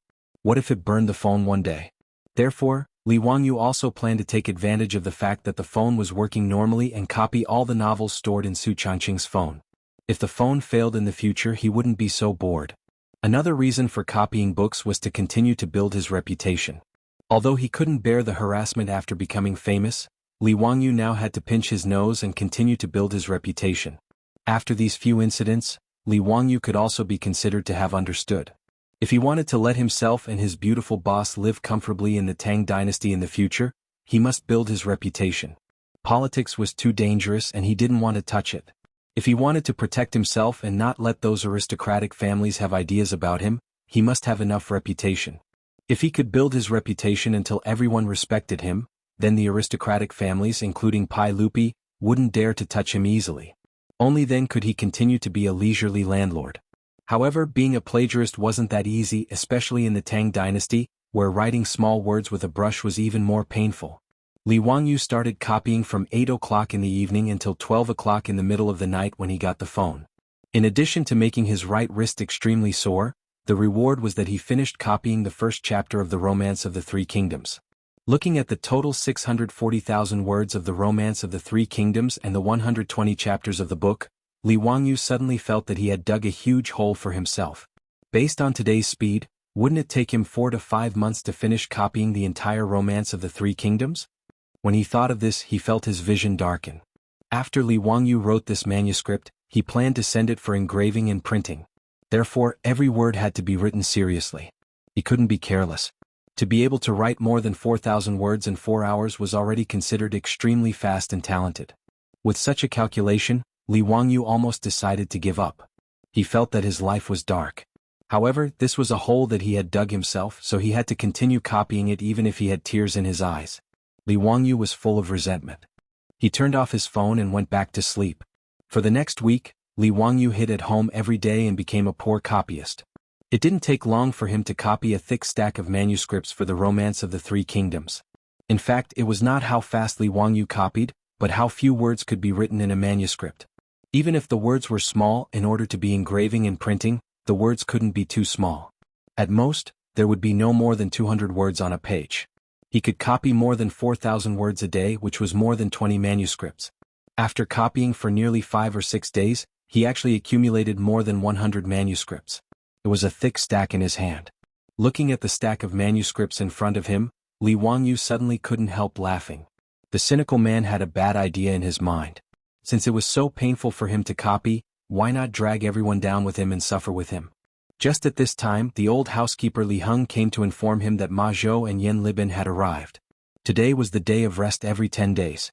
Since Ma Zhou and Yan Libin worshipped Li Wangyu as their teacher, they would come to Dingzhou village to learn from Li Wangyu during their rest days.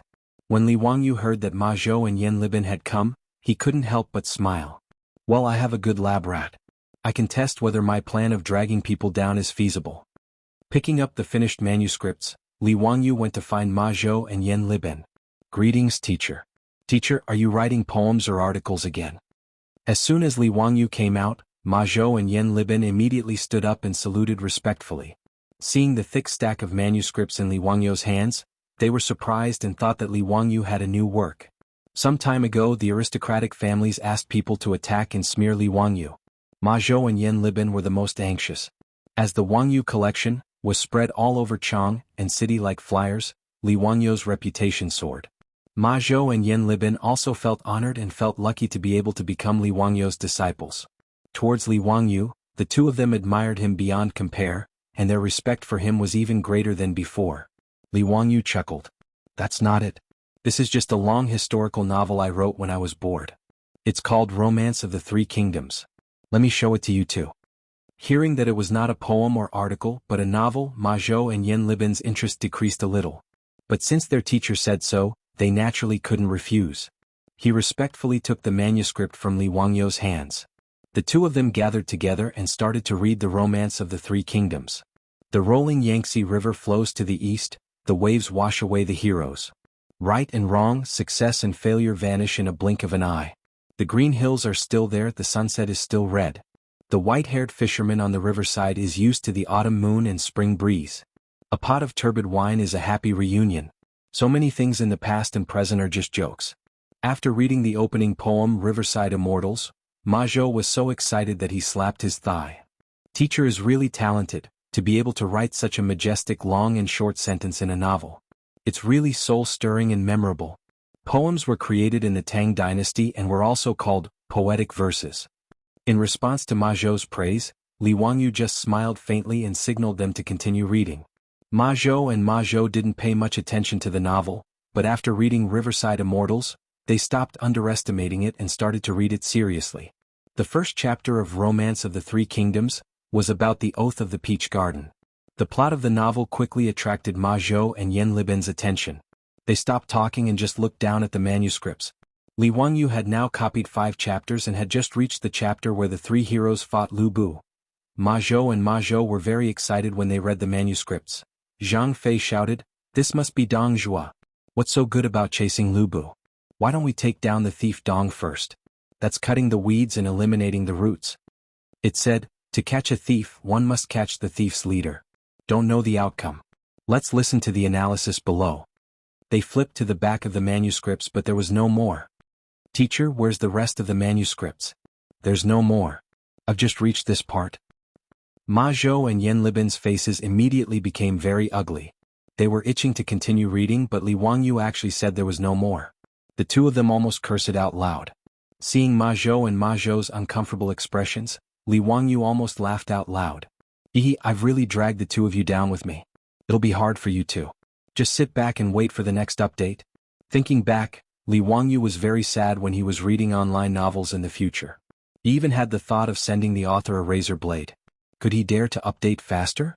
What was even worse was that other than reading the chapters, he encountered an author who didn't update. That made him want to kill someone. Li Wangyu was now ready to use a move that would anger the heavens and the people. Just like online novels, he would update the novel and release it. Chapter 262. Li Wangyu planned to do the same as the later generations of online novels. Every time he finished copying 5 chapters, he would send them to the bookstore in Huxin to be printed and published. Since the birth of block printing in Huaxia, the characters printed could not be too small due to the engraving technology and craftsmanship of the craftsmen. A page of about 200 words was printed. Even if it was printed on both sides, the Analects of Confucius with about 10,000 words had a thickness of 30 or 40 pages. The paper that could be used to print books in the Tang dynasty was much thicker than the paper of the later generations. The thickness of the Analects of Confucius was roughly equivalent to the thickness of a book with about 200 pages in the later generations. Li Wangyu planned to print and publish the Romance of the Three Kingdoms separately. He would publish 5 chapters at a time with about 20,000 words, which was equivalent to the thickness of 2 Analects of Confucius. The 120 chapters of the Romance of the Three Kingdoms could be published in 24 volumes. He had worked so hard to copy the book. Naturally, he had to collect some interest to make those who were waiting to read the book feel uncomfortable. Looking at the depressed looks of Ma Zhou and Yan Liben in front of him, the cynical man silently praised his method.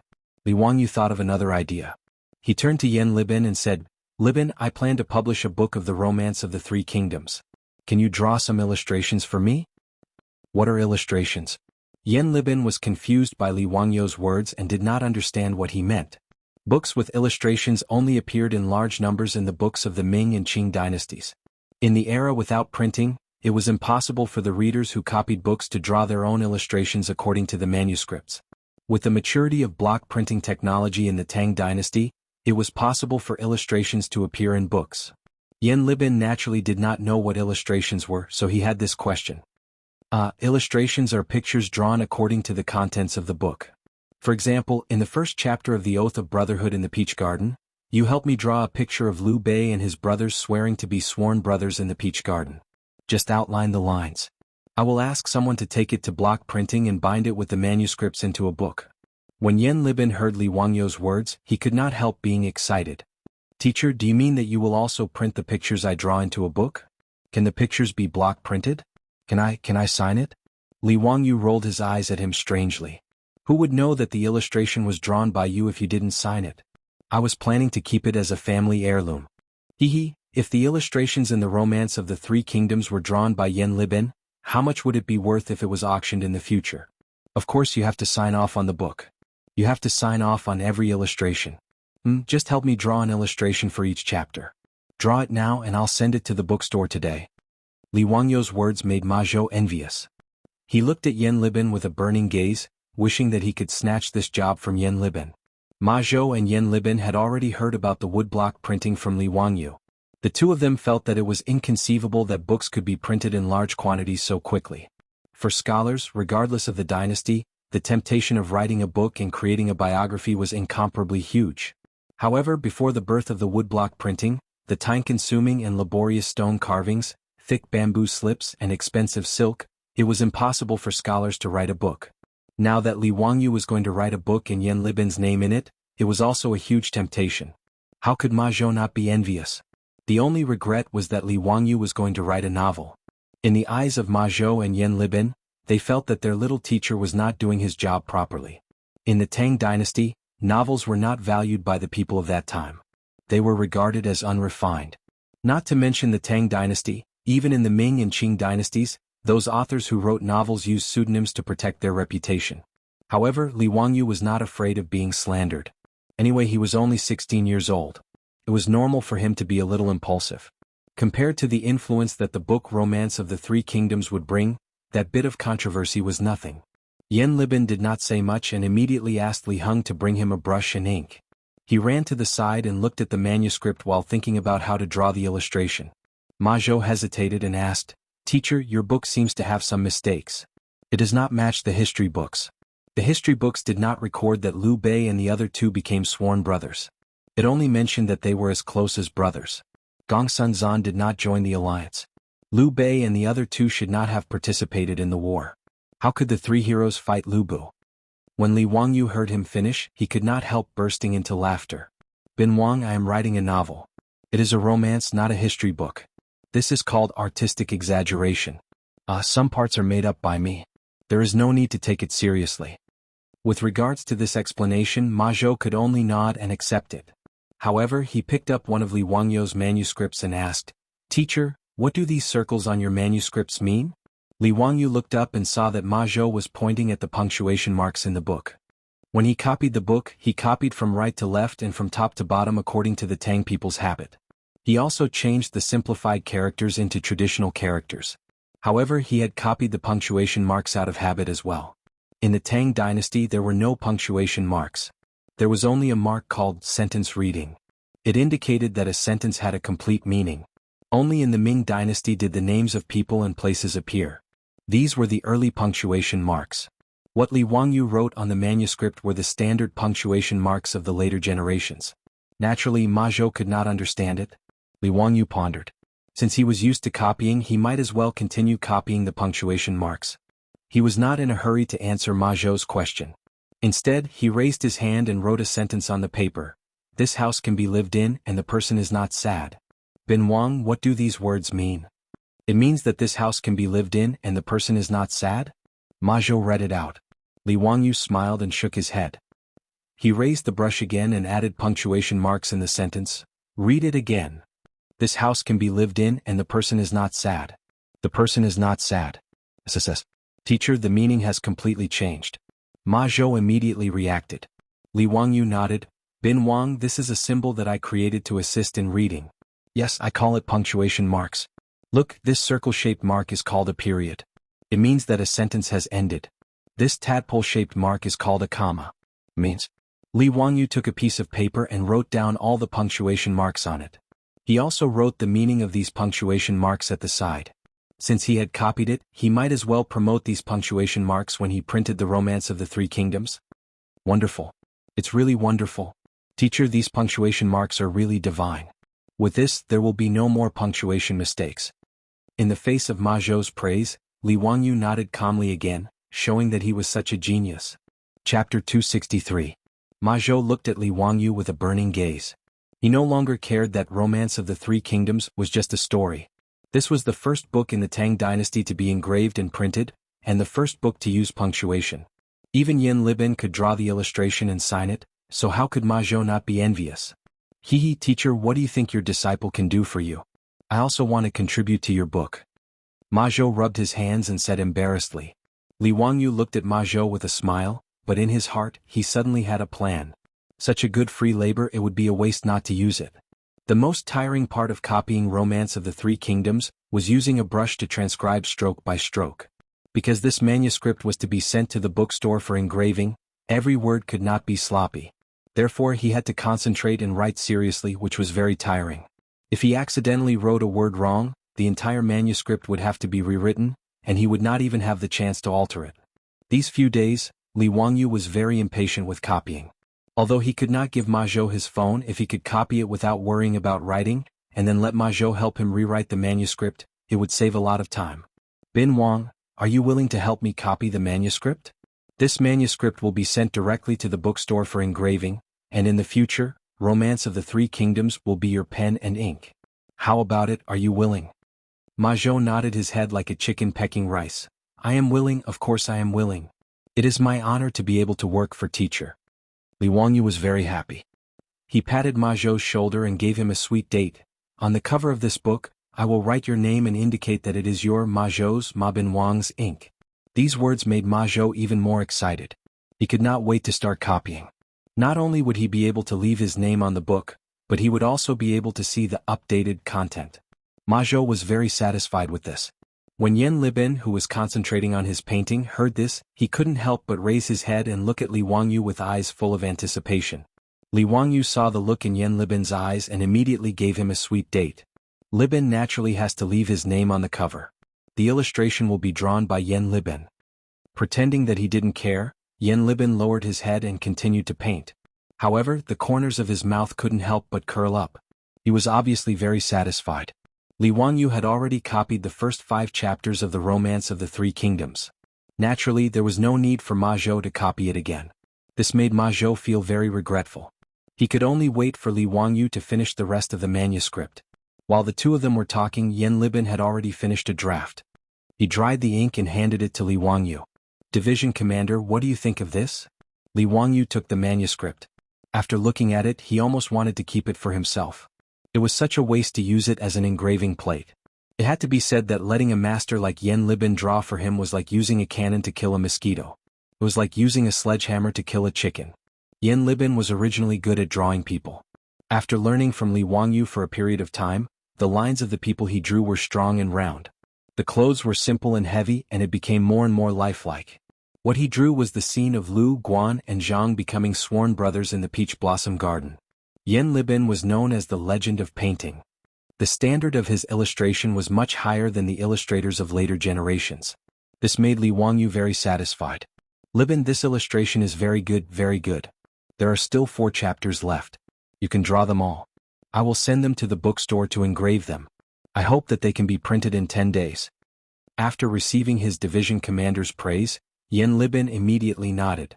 He ran back to the table and started to draw again. Because he only needed to draw the lines and the size of the illustration was not large, Yan Libin did not need much effort to draw the illustrations for the 5 chapters.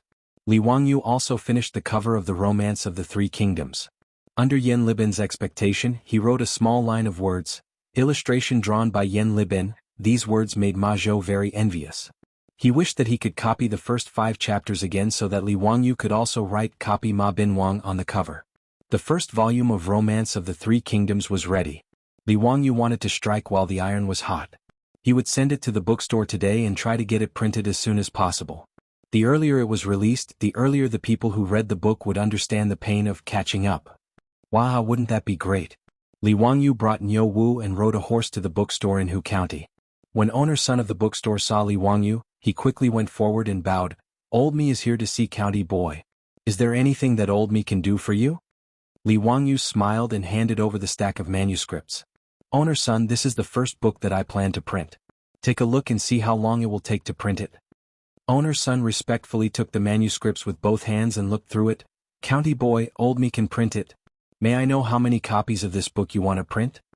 Li Wangyu pondered for a moment. This was the first book, so he did not want to print too many copies.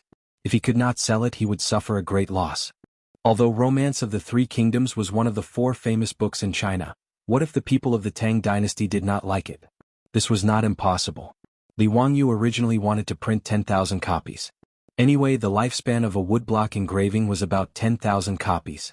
10,000 copies would complete the lifespan of the woodblock engraving. However, considering the cost, he decided to print less to test the waters. "Let's print 1,000 copies first. If it sells well, we can print more." After owner-son heard this, he was a little hesitant. "County Boy, how do you think the wages will be calculated?" Last time when he helped Li Wangyu print the flyers, owner-son was generous and did not charge Li Wangyu for the labor cost because he only engraved a few engravings. In addition, he wanted to obtain the engraving printing technology. However, the manuscripts that Li Wangyu took out now had about 100 pages. In other words, he needed to engrave more than 100 engravings. However, the labor cost of engraving was not cheap. The fees for the engravings in the bookstore were the same as the fees for engraving seals. They were charged according to the number of words. For every 100 words, owner-son had to pay the engraving craftsman 200 copper coins. The engraving of a page of manuscripts cost about 400 copper coins. For this thick stack of manuscripts with more than 100 pages, just the labor cost of the engraving craftsman alone would cost 40,000 copper coins, which was equivalent to 40 strings of coins. As for the other costs such as paper, ink, and printing, owner-son did not know how much labor he would need. Although he had obtained the engraving printing technology, he had never printed a book before. He could only make a rough estimate of how much capital he would need. However, after owner-son silently calculated in his mind, the number that he came up with gave him a shock. According to his estimation, not counting the cost of the engraving, just the cost of paper, ink, and other printing, Li Wangyu wanted to print this book would cost no less than 100 copper coins. In other words, if Li Wangyu wanted to print 1,000 copies of Romance of the Three Kingdoms, Just the cost of the bookstore alone would be about 140 strings of coins, which was 140 copper coins per book. With such a large expenditure, Owner Sun could not help but be cautious. Chapter 264. Owner Sun's mental calculation skills were not bad. His estimation of the price was not wrong. In ancient China, the cost of printing a book was indeed frighteningly high. During the Southern Song dynasty, a book called De Kun Yen was printed. It recorded the cost in detail. Today there are a total of 20 volumes of De Kun Yen. Number of sheets of paper used, printing costs, ink costs. A total of 1,300 sheets of paper used, 30 sheets of green paper used for printing, 30 sheets of green paper used for printing, 30 sheets of green paper used for printing, 30 sheets of brown paper, ink, paste, printing costs and other costs. A total of 5 coins for printing, a total of 2 coins for printing board costs. Experts in later generations did the calculations and concluded that each volume of De Kun Yen in the Southern Song dynasty cost 290 copper coins. On average, each volume was 160 copper coins. The purchasing power of 1 copper coin was equivalent to about 4 renminbi in modern times. In other words, the cost of printing a book was 640 renminbi. It was simply a sky-high price. However, compared to manual copies, the price was at least 10% cheaper. Li Wangyu naturally knew that the cost of printing a book was not low. However, he was not short of money now. He could afford to spend a few hundred coins to print it. Besides, he was planning to sell this book. He might even be able to earn some money back. He waved his hand generously. Owner Sun, just name the price. I only have one request. The sooner the better. Of course. County man, your manuscript has too many words. It will take some time for the craftsman to carve more than 100 plates. Old Me estimates that it will take about 5 days to carve all the manuscripts. After 7 days it can be printed and bound. In Owner Sun's bookstore there were only 2 or 3 skilled craftsmen. After all, these craftsmen were originally engravers. His bookstore could not afford to keep too many craftsmen. Sure. Owner Sun, please hurry. Oh right, these 5 illustrations also need to be engraved and printed together. We need to add an illustration to the front of each chapter. Is there a problem? Owner Sun nodded. No problem. Just leave it to Old Me. Li Wangyu said, that's good. He took out 2 5 taels of gold ingots and handed them to Owner Sunday. These 10 taels of gold will be the deposit. I will come to collect the book in 7 days and pay you the rest of the money. Workshop owner Sun naturally had no reason to refuse. After accepting the gold, he repeatedly said, yes, yes. Don't worry, Old Me will have the book printed in 7 days. If you can't complete it, Huzianan, you can take Old Me's head and use it as a chamber pot. Li Wangyu laughed and scolded, why would I want your head? Help me print it well. When I pick up the book there will be a draft for you to print. Yes, Old Me understands. Owner Sun smiled even more happily. There was no merchant who wouldn't like such a big customer.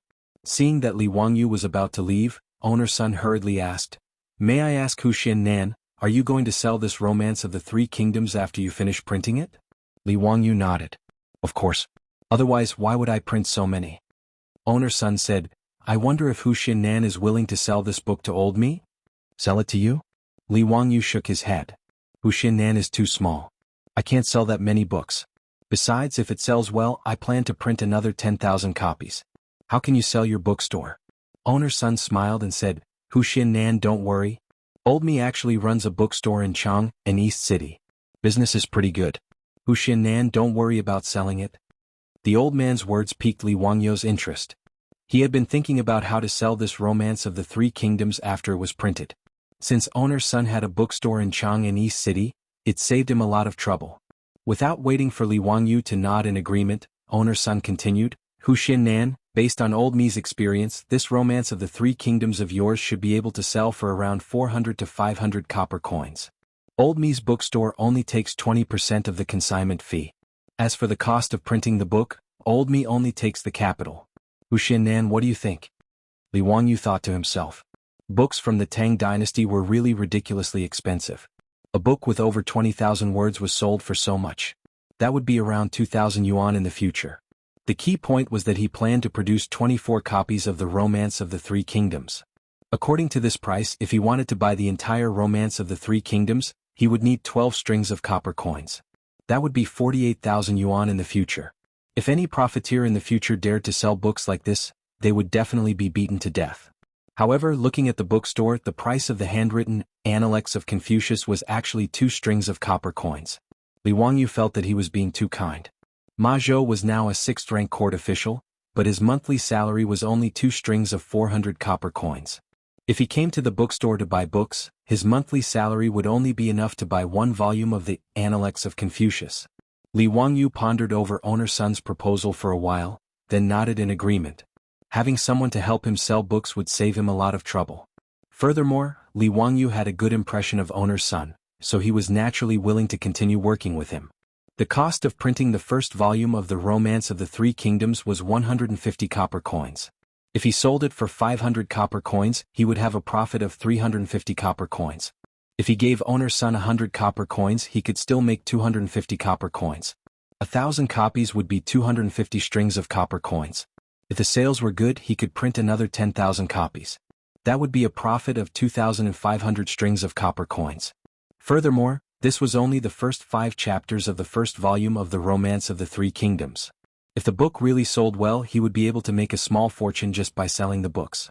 However, a profit of 250 per book? Damn, why does this number sound so awkward? Forget it, earning money is a good thing. 250 it is. Li Wangyu did not argue and immediately nodded in agreement to Owner Sun's proposal. He was prepared to hand over the Romance of the Three Kingdoms to this old man.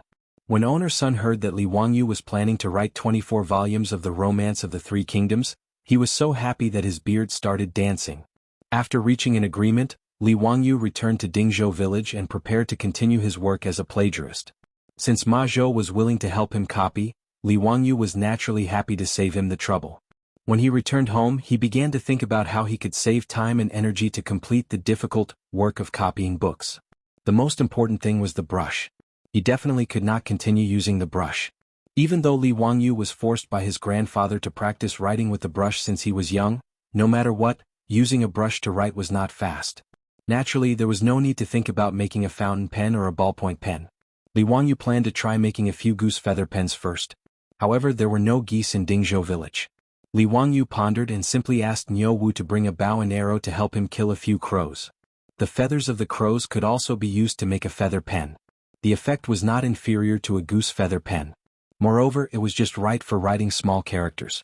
Niu Wu was already numb to all of Li Wangyu's strange requests. He was too lazy to ask any more. Carrying the bow and arrow, he went out to look for the crows. With his archery skills, killing a few crows was a piece of cake. Without much effort, the corpses of the crows were placed in front of Li Wangyu. Ami tofu, I've sinned, I've sinned. Li Wangyu said that he had sinned, but his hands were not careless. He directly reached out and plucked a few of the longest feathers from the crow's wings. Chapter 265. Li Wangyu had tried making a feather pen because he found it fun when he was a child. In order to make a feather pen, he had even secretly plucked the feathers of several geese at home. For this reason, every time the geese at home saw Li Wangyu, they would immediately go into attack mode and chase after Li Wangyu. There was a saying in the countryside, "It's better to be bitten by a dog than to be pinched by a goose." The geese didn't look fierce, but they were actually ferocious guardians of the house. Not only did the geese bite, they would also fly and beat people, making ear-piercing cries as they did so. In addition, adult white geese were even bigger than house cats, so Li Wangyu was no match for them. Therefore, every time he was chased by the geese at home, he would be utterly defeated. He was in a very sorry state. But even at such a huge price, Li Wangyu didn't succeed in making a feather pen when he was a child. Making a feather pen wasn't as simple as plucking a feather.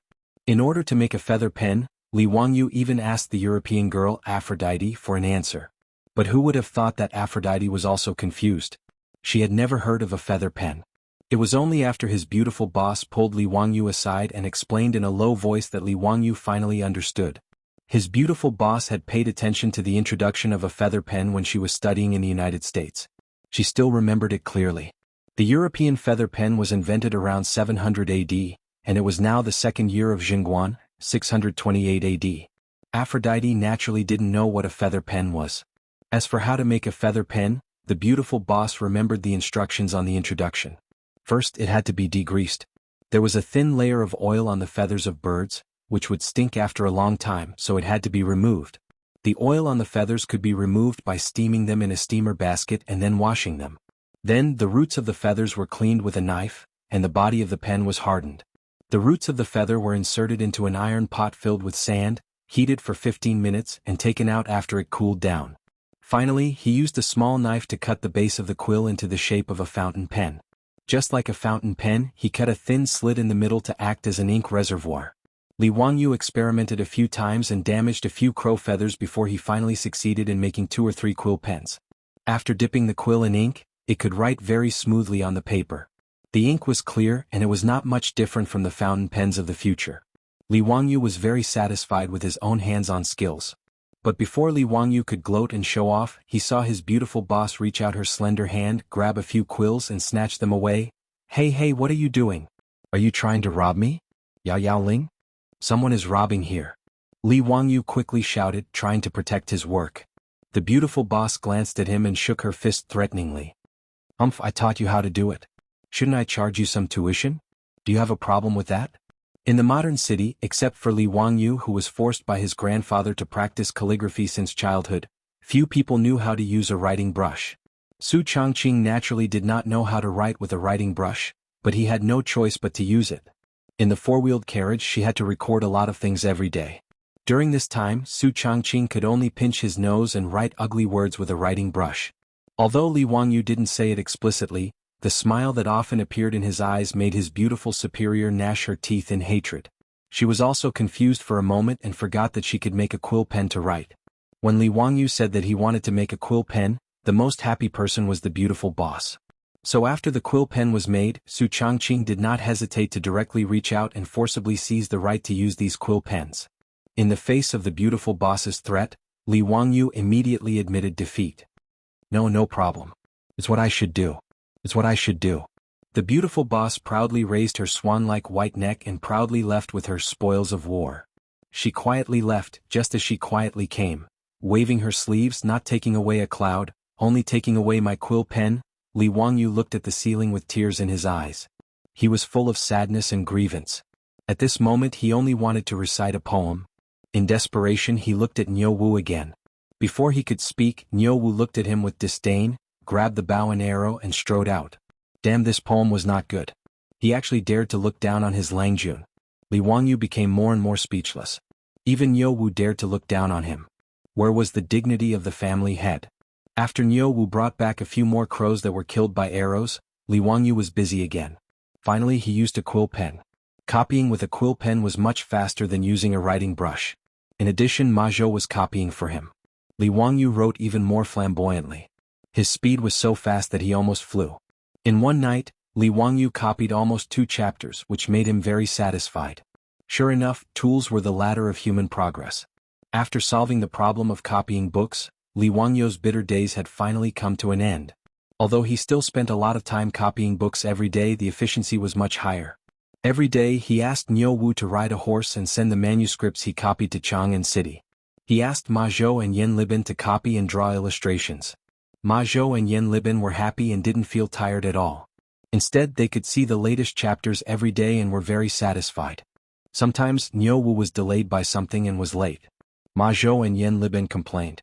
Niu Wu could only silently roll his eyes. Sure enough, like teacher, like disciple. One day, because Li Wangyu was lazy and didn't want to copy books, he gave himself a day off. As a result, Ma Zhou and Yan Libin waited in Chang'an City for a long time, but Niu Wu didn't come to deliver the manuscripts. In a moment of anxiety, they rode a horse to Dingzhou village to rush the manuscripts. Li Wangyu was speechless at this kind of behavior of urging him to update his novel. He could only comfort them and repeatedly promise that he would let Niu Wu deliver the manuscripts to them tomorrow. Finally, he sent the 2 disciples who were eager to see the next chapters back. 7 days later, Li Wangyu finally received the freshly printed Romance of the 3 Kingdoms, sent by owner Sunday.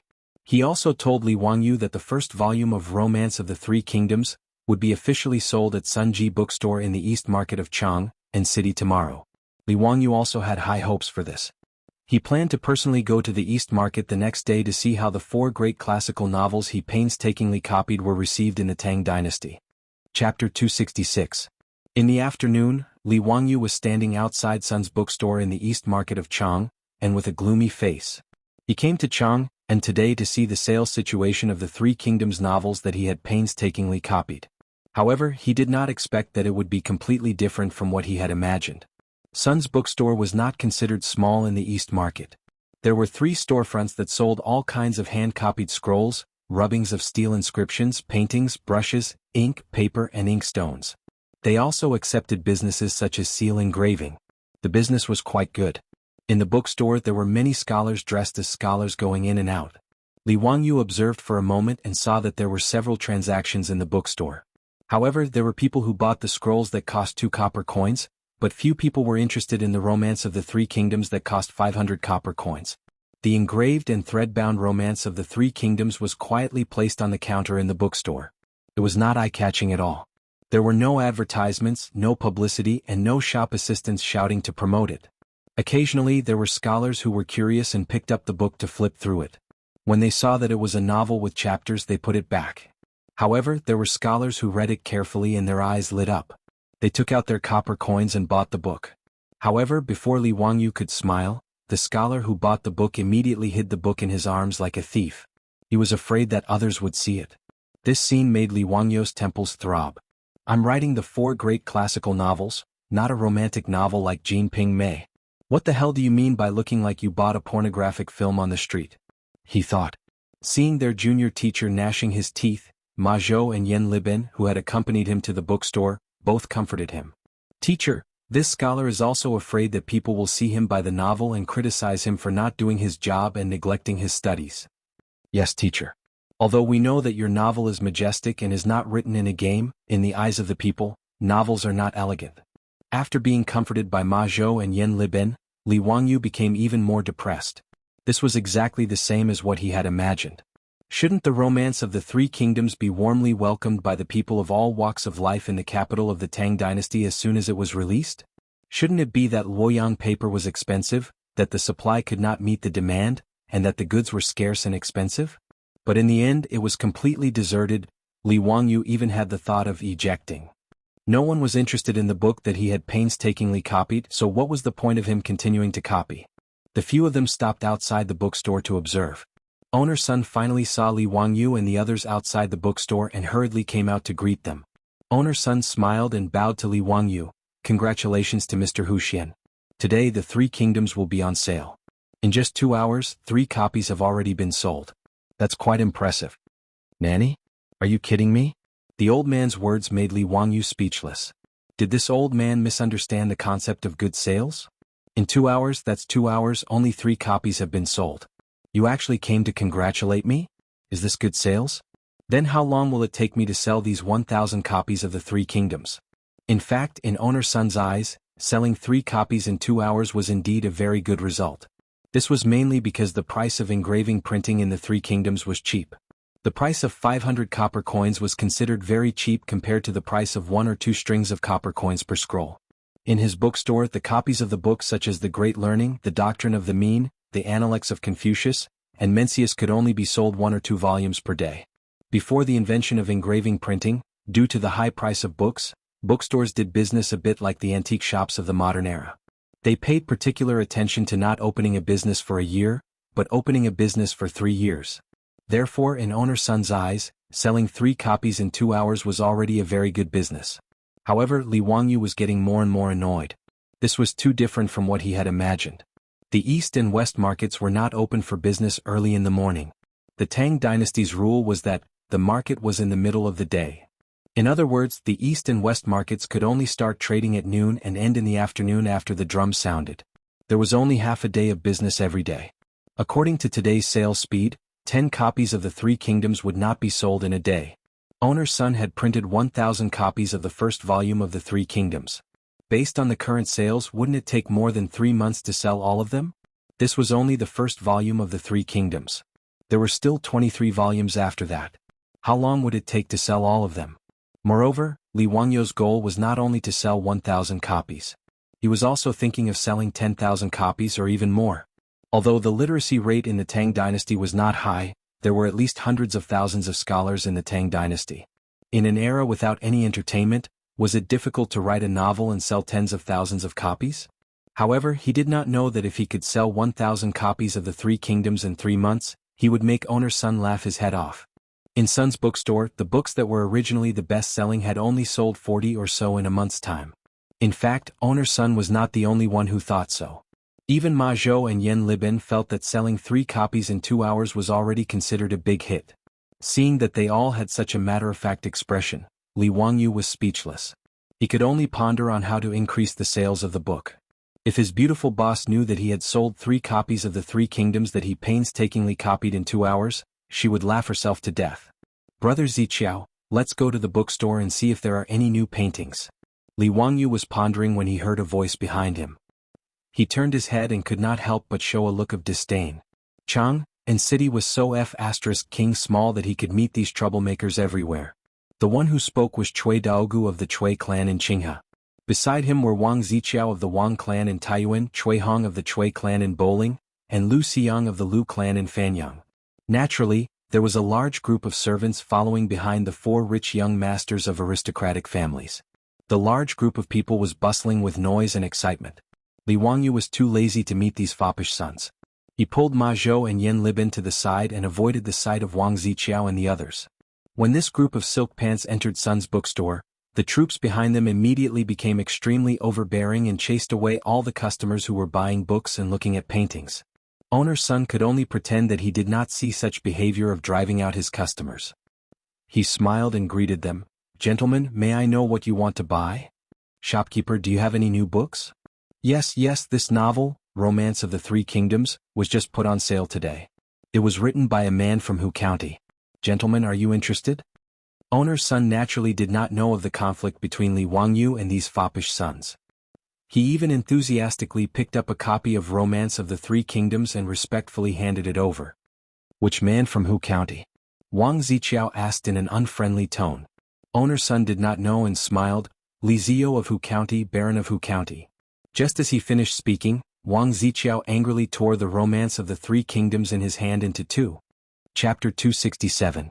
Now the name that these aristocratic families, including the Wang clan of Taiyuan, the Cui clan of Bowling, the Lu clan of Fanyang, and the Cui clan of Qinghe, least wanted to hear about Li Wangyu of Hu County.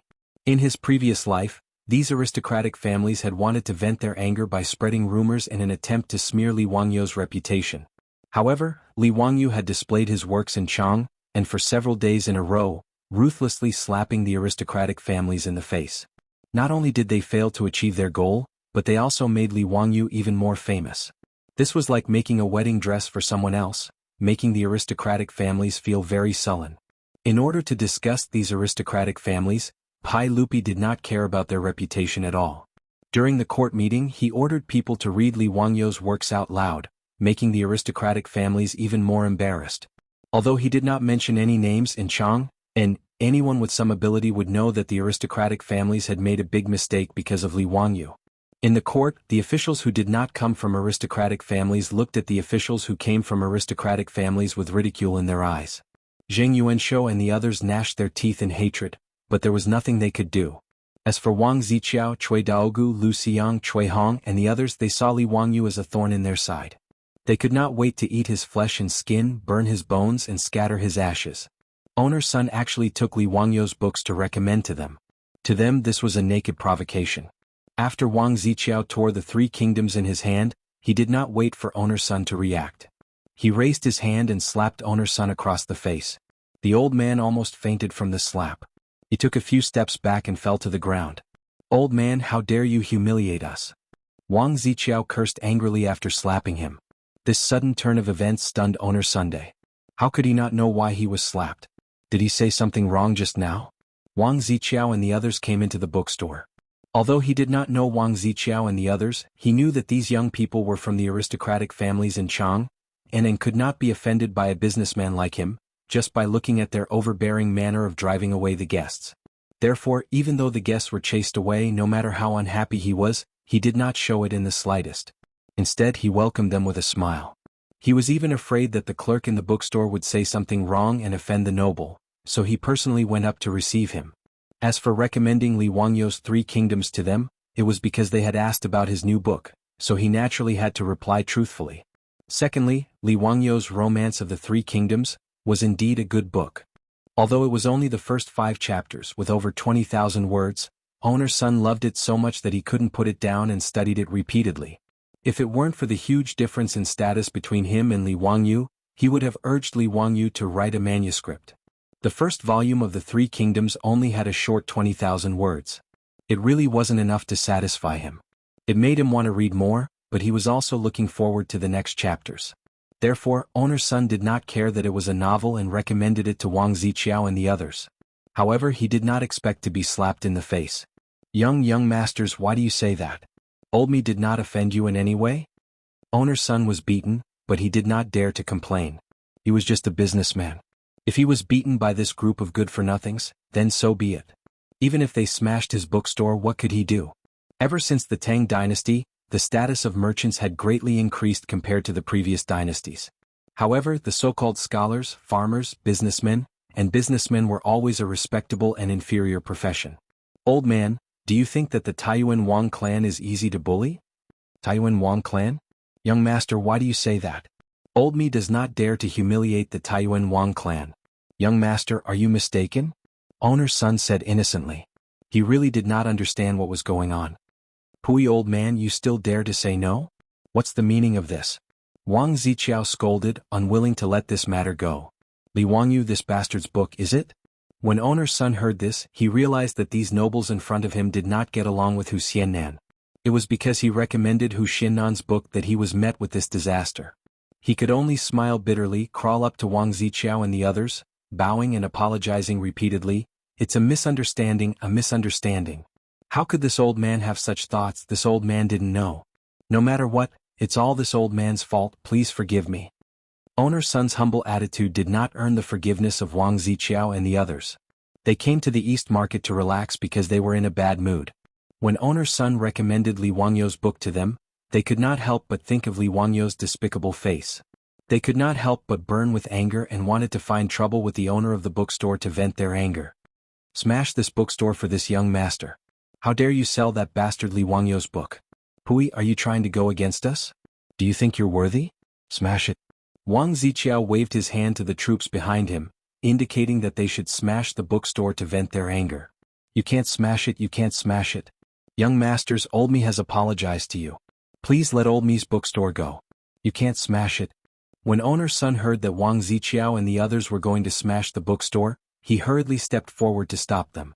However, how could he stop this group of wolf-like troops? He was pushed to the side and almost fell down again. The commotion in the bookstore, in addition to Wang Ziqiao's troops forcefully driving away the customers, had already attracted the attention of the crowd in the East Market. Outside Sun's bookstore, there were many people gathered to watch the commotion. Due to the deterrence of the fierce troops blocking the bookstore, no one dared to help owner Sunday. There were a few patrolling East Market martial marquis. Seeing so many people gathered here, they hurriedly ran over. But after seeing the situation inside Sun's bookstore, these martial marquis did not say a word and turned to leave. What happened to Sun's bookstore? Why was he blocked by someone? Owner's son is so young, how could he be beaten up? Why doesn't the East Market martial marquis do anything? Shoo, be careful with your words. Do you know who those people are? I don't know. Brother, please give me some advice. Those are all young masters with 5 surnames and 7 looks. The one who beat up owner's son is the son of Taiyuan Wang clan's first wife. Who do you think dares to meddle in their business? TSK, 5 surnames and 7 looks. How impressive. How did owner's son provoke these aristocratic families? No wonder the patrolling martial marquis does not dare to meddle. Who says so? Consider old man's son to be unlucky. Today, Son's bookstore, I don't think he can keep it. Sigh, how pitiful. Just as owner's son felt that the end of the world had arrived, he heard a loud shout, "Stop! In broad daylight, do you still have the laws of the land?" Wang Ziqiao, Cui Daogu and the rest immediately glared at the source of the voice. They wanted to see who was so blind as to meddle in the business of their aristocratic families. Li Wangyu, why are you here? After seeing the person who spoke, Wang Ziqiao and the rest could not help but feel a little guilty. Although they hated Li Wangyu to the extreme, when Li Wangyu stood in front of them, the 4 of them felt a little guilty. The one who pushed the crowd aside and stood up to stop them was Li Wangyu. Behind him, Ma Zhou and Yan Liban also had angry looks on their faces. He, as expected, of 5 surnames and 7 looks. How impressive. Li Wangyu said with ridicule. Chapter 268. Li Wangyu was too lazy to pay attention to Wang Ziqiao and the others. He felt that talking to these aristocratic families was polluting the air. Therefore Li Wangyu pulled Ma Zhou and Yan Liban to the side. He did not want to see these people face to face so as not to affect his mood. Who would have thought that just because owner's son recommended the 3 kingdoms that he copied to Wang Ziqiao and the others, he was implicated for no reason and even wanted to destroy the old man's bookstore. Wang Ziqiao and the others were so arrogant and despotic. Even if his uncle could tolerate it, his aunt could not. Li Wangyu naturally would not stand by and watch. 5 surnames and 7 hopes, how impressive. You want to destroy other people's shops at the slightest provocation. Does the saint know that you are so awesome? Li Wangyu mocked. Li Wangyu, don't talk nonsense. It was the owner of this bookstore who humiliated us. We were just teaching him a lesson. Cui Daogu hurriedly explained. He did not want Li Wangyu to mention this matter to Pai Lupi. Li Wangyu showed a look of disdain. Humiliate you? Are you worthy? You don't be so arrogant. Do you want to be enemies with the 5 surnames and 7 hopes? Do you want to stand up for this insignificant merchant? How can we not teach such a disrespectful merchant a lesson? He, insignificant merchant? May I know what your official positions are? What are your titles now? Li Wangyu asked. His words made Wang Ziqiao and the others speechless. They did not know how to answer. The aristocratic families led by the 5 surnames and 7 hopes mainly relied on the local areas. They relied on their power, money and prestige to control the local politics and enjoy a superior political and social status, contending with the imperial power. However, in terms of status and titles in the imperial court, they were far inferior. Pai Lupi naturally would not confer high positions and titles to officials from aristocratic families. Even the head of the Zheng family, Zheng Yuanshou, was only a 3rd-rank official of the Honglu Temple. As for the disciples of these aristocratic families, they actually didn't have any official positions, nor did they have any titles. If one really wanted to talk about it, they were nothing more than commoners. He was different from Pai Lupi's group of debauches. Although Cheng Chumo and the other debauches did not have a noble title, they all had official positions granted to them by the imperial court. Although most of them were fake titles, it was enough to show Pai Lupi's attitude. Normally, no one would be so tactless as to ask Wang Ziqiao and the others about their official positions and titles. The 5 surnames and 7 hopes were the best identities for the legitimate sons of these aristocratic families. Are you humiliating us? Wang Ziqiao roared in exasperation. Li Wangyu took out his goldfish talisman and waved it in front of Wang Ziqiao and the others. Do you see it clearly? I am the Baron of the founding county of the Tang dynasty, with the title of Huxian. You guys are nothing. Do you have any seniority? Why aren't you bowing to me? You. His words made Wang Ziqiao and the others speechless. Li Wangyu was now the Baron of the founding county of the Pai Lupi. Logically speaking, they should bow to Li Wangyu. But how could Wang Ziqiao and the others be willing to bow to Li Wangyu? They looked at each other and planned to turn around and leave. Stop. You tore my book and are going to leave like this? What are you going to do? Li Wangyu said, didn't the adults in your family teach you to apologize for destroying other people's things? Prince Zhou chuckled and said, apologize? Who can afford my 5 surnames and 7 hopes? Just because of this bookstore owner? You can ask him if he dares to accept my apology. When owner's son heard his words, he quickly waved his hand. Old me can't afford it, can't afford it. Please don't say that. Owner's son's surrender was naturally within Li Wangyu's expectations. How could a merchant go against the 5 surnames and 7 hopes? Not to mention a small bookstore owner, even if Chang and Chiu family was a wealthy family, if Zhang Liang, the commandery duke of Chongping wanted his paintings, he could only obediently offer them up with both hands. Li Wangyu ignored owner's son and only stared at Wang Ziqiao. The book you just tore was placed in the bookstore for sale. It has nothing to do with this bookstore owner. Let me ask you, are you going to compensate or not? So what if I compensate? So what if I don't? If you compensate, then we can talk about it. If you apologize, then this matter will be dropped. If you don't compensate, then please leave. I will go ask your family for compensation.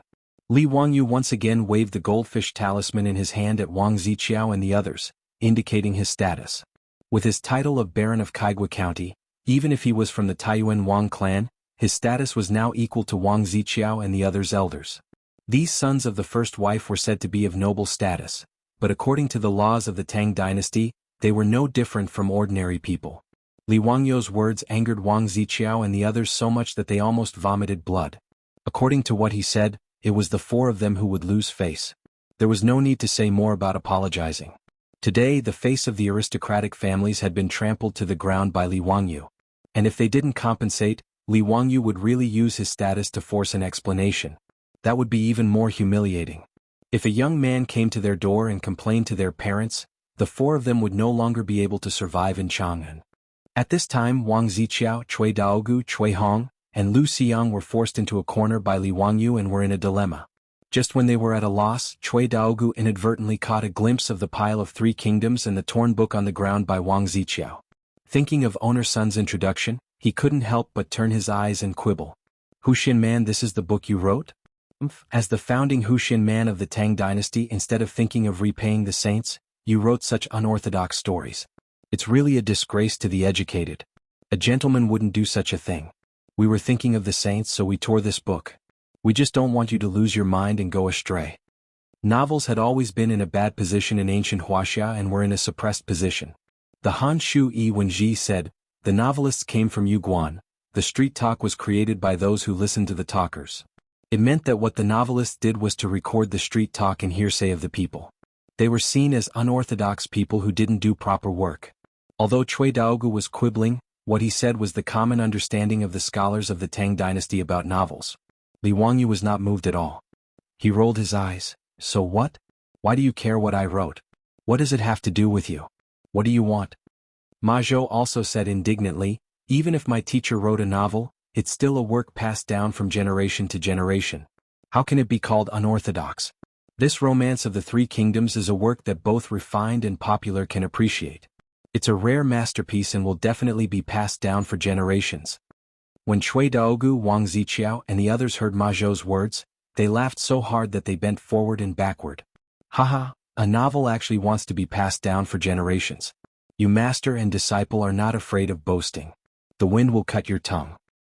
TSK, so this kind of hearsay novel can also become a work passed down from generation to generation. Today has really broadened my horizons. Why don't we let the scholars take a look and see whether or not this novel is a waste of time? Wang Ziqiao and the others mocked and ridiculed, but Li Wangyu was too lazy to even lift his eyelids. I'll ask you one more time. Are you going to compensate or not? Chapter 269. Faced with Li Wangyu's interrogation, Wang Ziqiao threw caution to the wind and stubbornly replied, what if I tear up a book that no one cares about? Li Wangyu looked at him with contempt. No one cares about it? Do you think you have the qualifications to evaluate my book? Why can't I say it?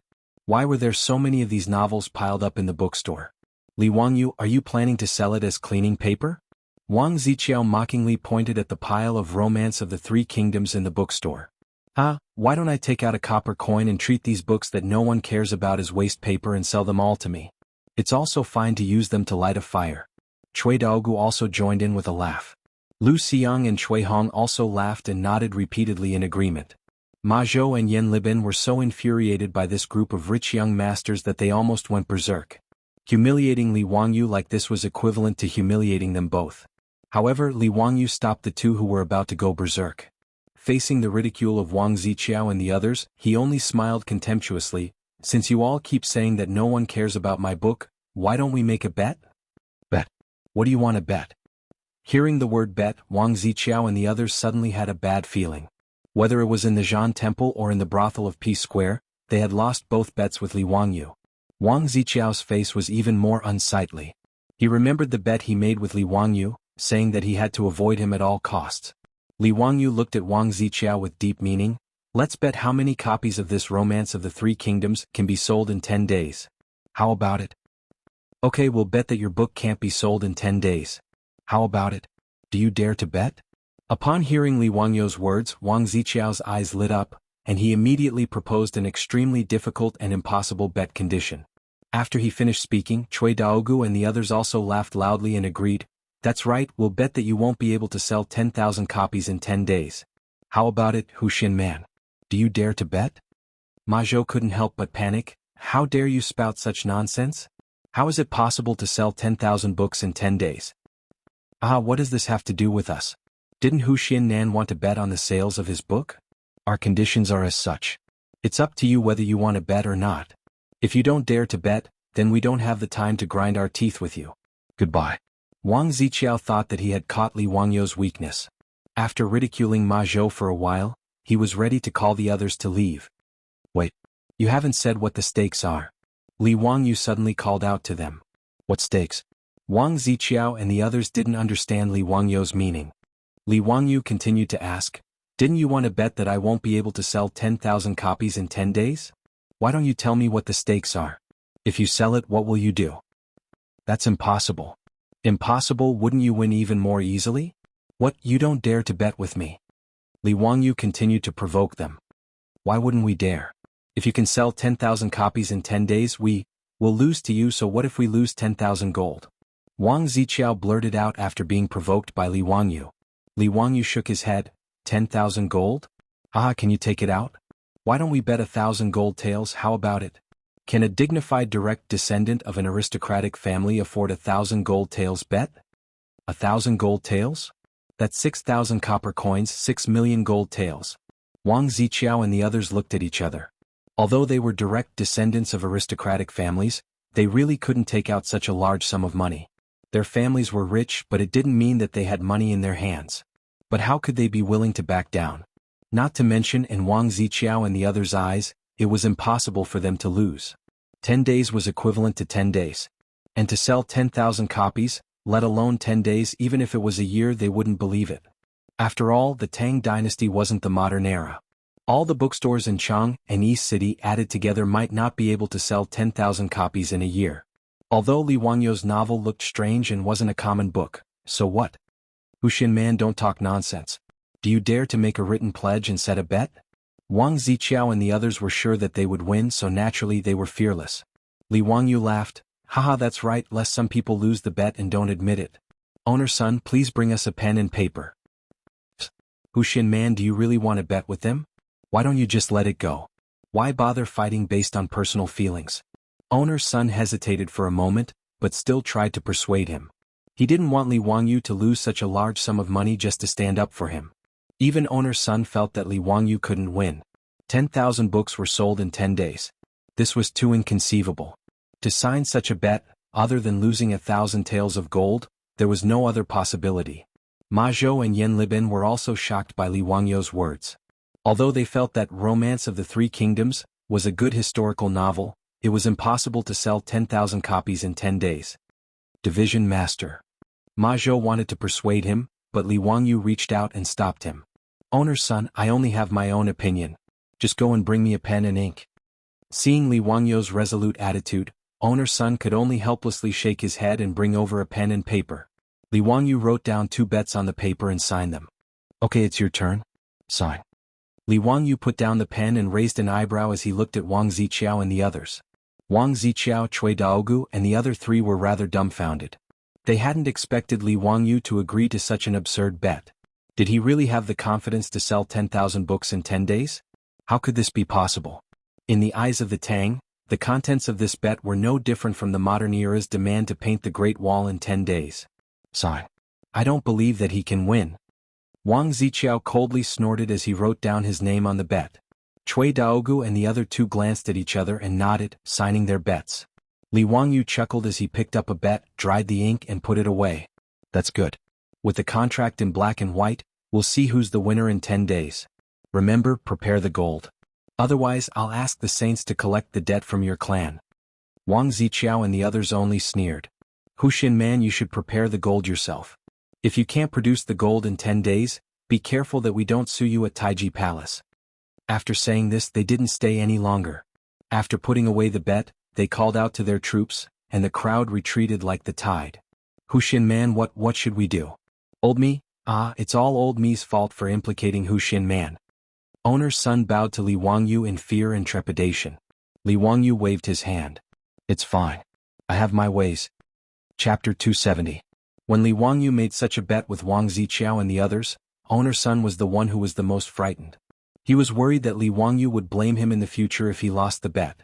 He was also worried that if Li Wangyu won, those young masters would vent their anger on his bookstore. What should he do then? For the old man, today's matter was in a dilemma.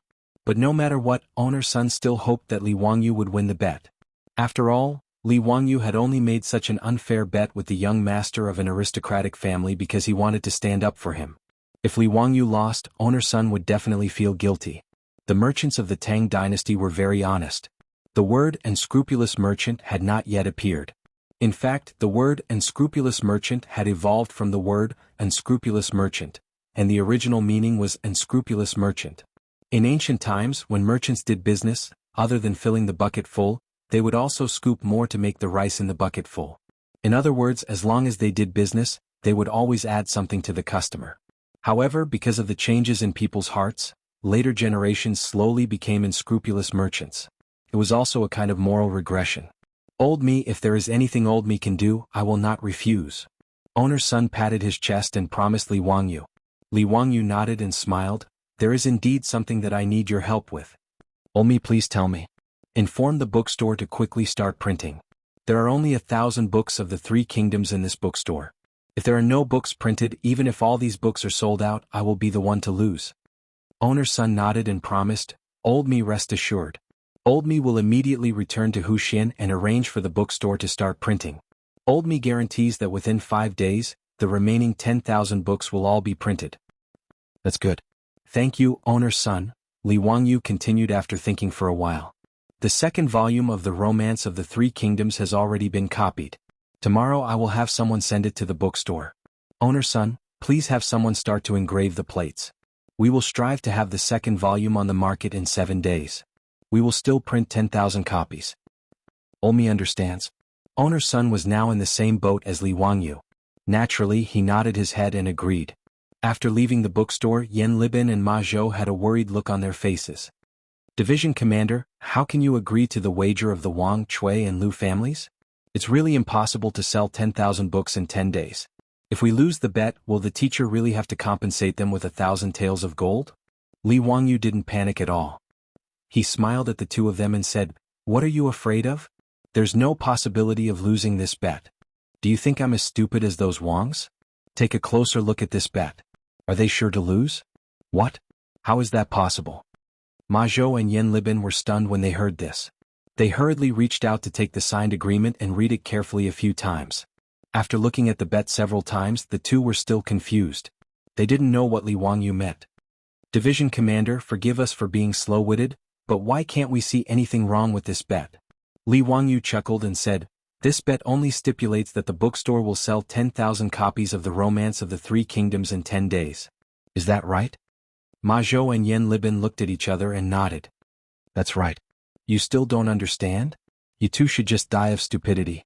Let me ask you, if Cheng Chumo and the others go to the bookstore and buy all the books, does that count as completing the bet? Li Wangyu rolled his eyes at the two disciples. Ma Zhou and Yan Libin were instantly petrified.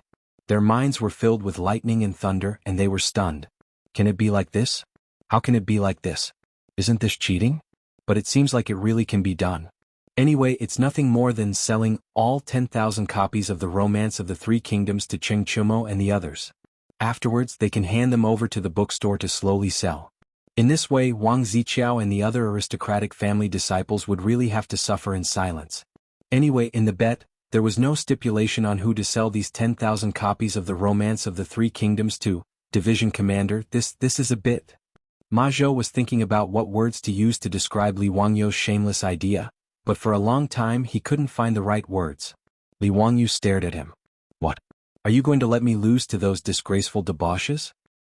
Of course not.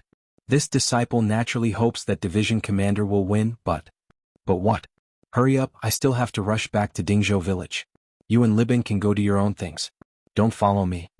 Li Wangyu didn't pay attention to the two dumbfounded disciples. He called Niu Wu and rode back to Dingzhou village. He was in a hurry to go back. Naturally, he wanted to find his beautiful boss to discuss how to make a marketing plan for the Romance of the Three Kingdoms. Although Li Wangyu and Ma Zhou said that they wanted to trick Wang Ziqiao and the others, in fact, he didn't intend to bully these aristocratic family debauches. It was just a kind of insurance. Li Wangyu didn't want the famous book that he had painstakingly copied to be a pearl covered in dust in the Tang dynasty. That would be a waste of his painstaking efforts. He wanted to make a name for himself, but instead became a joke. That was not what he wanted to see. The Romance of the Three Kingdoms being neglected in the Tang dynasty was something that Li Wangyu didn't expect before, but he didn't lose heart. At least from the performance of Ma Zhou and Yan Libin, the Romance of the Three Kingdoms could still be accepted and liked by the scholars in the Tang dynasty. It was just that the Romance of the Three Kingdoms had not become famous yet, so no one knew about it. Therefore, just like owner's son who only put the book on the shelves and waited for people to slowly discover the treasure, was definitely not a good way to sell it. He needed to have a good discussion with his beautiful boss about how to make a marketing operation in the Tang dynasty. He needed to let the people of the Tang dynasty understand the great power of advertising and marketing. At the end of the 70s in Wuxia, the first TV advertisement appeared. A product called ginseng osmanthus nourishing wine was advertised several times on the TV stations in Shanghai. The result was that all the stores that sold this medicinal wine in Shanghai were sold out. The product was out of stock. When TV advertisements first appeared in the future, they had such an explosive effect. What kind of effect would advertising and marketing have in the Tang dynasty? Li Wangyu was very much looking forward to it. Li Wangyu didn't believe that with the ability of him and his beautiful boss, they wouldn't be able to make the romance of the three kingdoms set off a storm in the Tang dynasty. If that happened, the two time travelers would be wasted. After returning to the Li family's old residence, Li Wangyu immediately found Su Changqing. He pulled her into the study, closed the door, and told her everything that had happened today. The two of them discussed in whispers for most of the day in the study. Finally, they decided on a series of advertising and marketing plans. Chapter 271. 5 days later, at the Vermilion Bird Gate in Chang, an imperial city. The Vermilion Bird Gate was the southern gate of the imperial city. It got its name because the vermilion bird of the four symbols represented the south.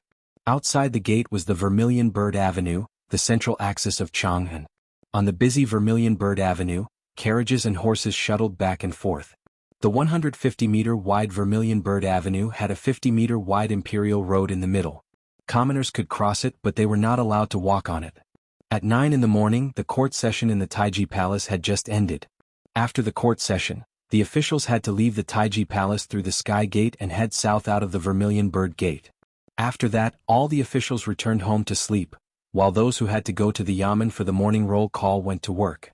Some of the officials who were familiar with each other were chatting as they walked. Suddenly, they heard the sound of horse hooves coming from the Vermilion Bird Avenue. In Chang'an, horses were not allowed to gallop unless there were special circumstances. The sound of horse hooves naturally attracted the attention of the officials. They all looked up to find the source of the sound. They saw a general wearing a three-pronged purple-gold crown and wearing a beast-shaped armor. He held a halberd and rode a red horse toward the Vermilion Bird Gate. What was going on? The first thought in the minds of all the officials was there going to be another Xuanwu Gate rebellion? 3 years ago, didn't Pai Lupi charge into the Taiji Palace through the Xuanwu Gate with soldiers and force the retired Emperor Li Yuan to abdicate? Was there going to be another Vermilion Bird Gate rebellion today? Outside the Vermilion Bird Gate, the officials who had just left the court were in an uproar. Some of the more timid ones even exclaimed. But soon the officials realized that something was wrong. The Imperial Army guards outside Vermilion Bird Gate did not even bat an eye at the charging general. It was clear that these Imperial Army soldiers knew what had happened. And there was only one general charging toward the Vermilion Bird Gate. Of course, he was not here to start a rebellion. Otherwise it would be too childish. That general galloped his horse to the Vermilion Bird Gate and pulled on the reins. He brandished his halberd and shouted, "I am Lu Bu Lu Fengxian. Who dares to fight with me?" When the officials and generals of the Vermilion Bird sect saw who it was, some of them immediately burst into laughter. "Isn't this the legitimate son of Duke Qiao, Chai Lingwu? Why are you dressed like this?" He even said that he was Lu Bu Lu Fengxian. Lu Fengxian was a general of the Three Kingdoms, right? That's right, the so-called Lu Bu among men, red hair among horses, is precisely Lu Bu. In the records of the Three Kingdoms, it was said that Lu Bu had the courage to fight a tiger, and was unparalleled in battle. But what exactly is Chai Lingwu doing? Duke Qiao, what is your young master doing? An official familiar with Chai Xiao couldn't help but make fun of him. In the crowd, Chai Xiao's eyes were twitching. If it weren't for the fact that they were in public, he would have dragged this bastard over to beat him up.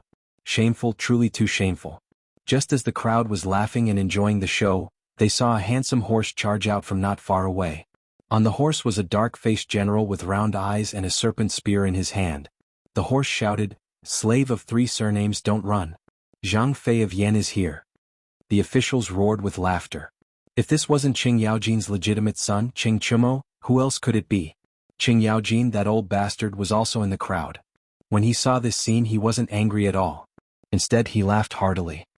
"Wah, this scoundrel, this brat is actually playing the role of Zhang Fei of Yan. Why didn't he call me over for such an interesting thing?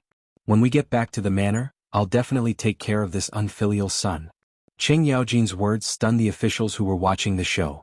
Isn't your focus a bit off? You actually think this is interesting and want to personally participate?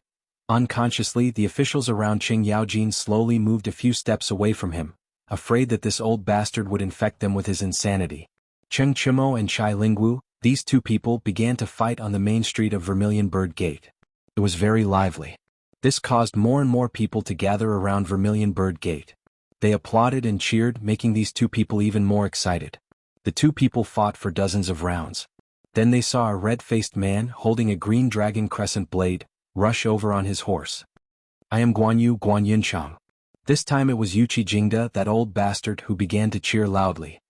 He shouted with his broken voice, "It's my family's child. Dog, you even painted your face red. Yuchi Baolin, if you can't beat them, don't go home." His words almost made Yuchi Baolin, who was disguised as Guanyu, fall off her horse.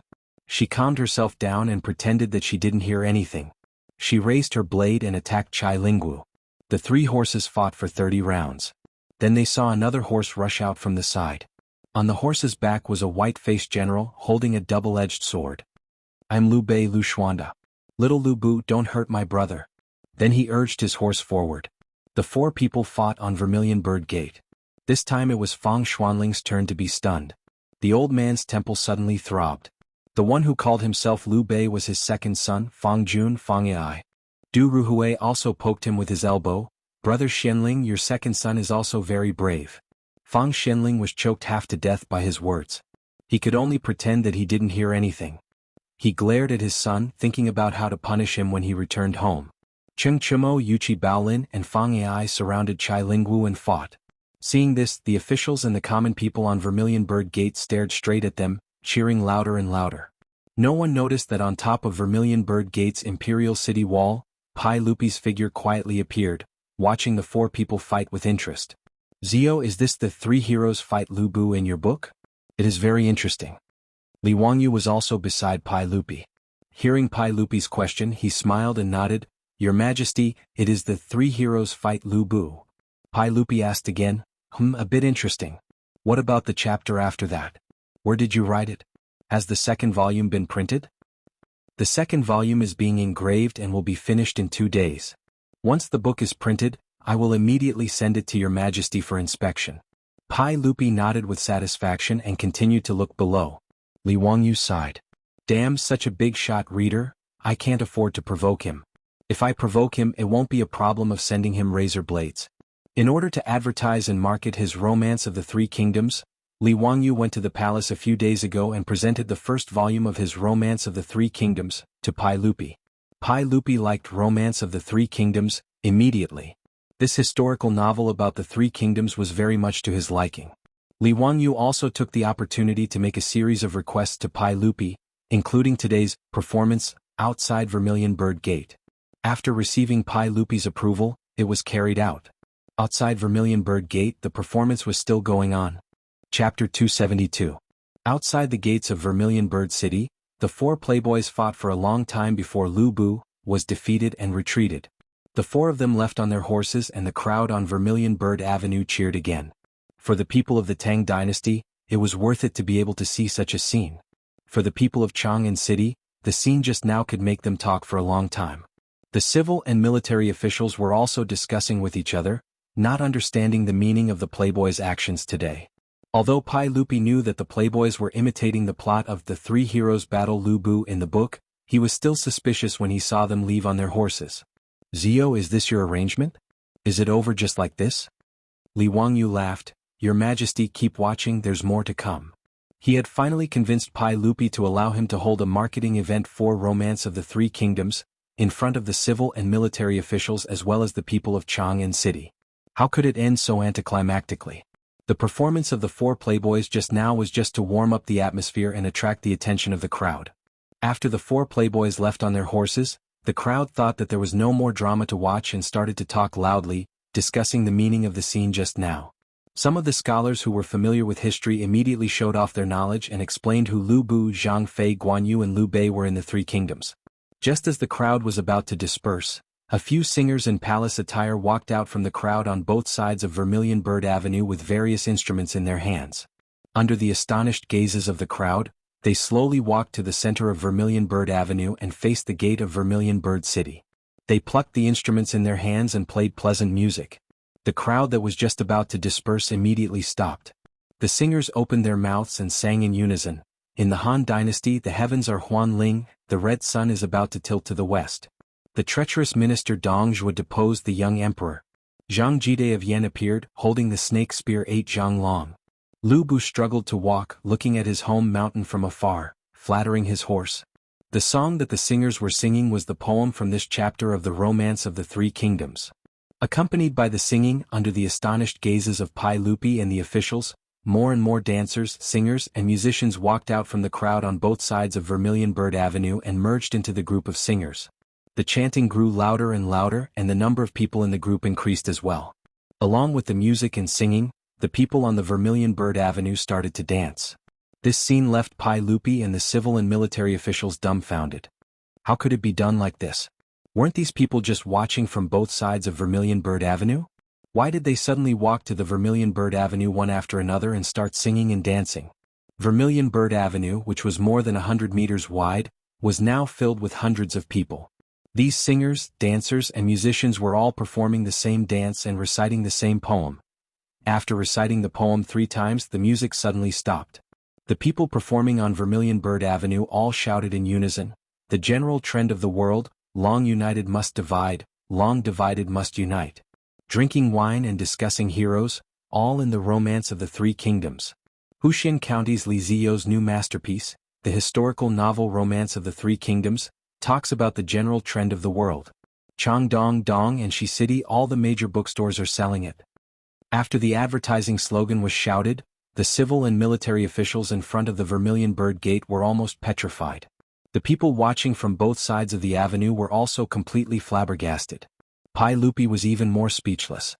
He glared at Li Wangyu, who was secretly laughing to the side. "What kind of nonsense is this?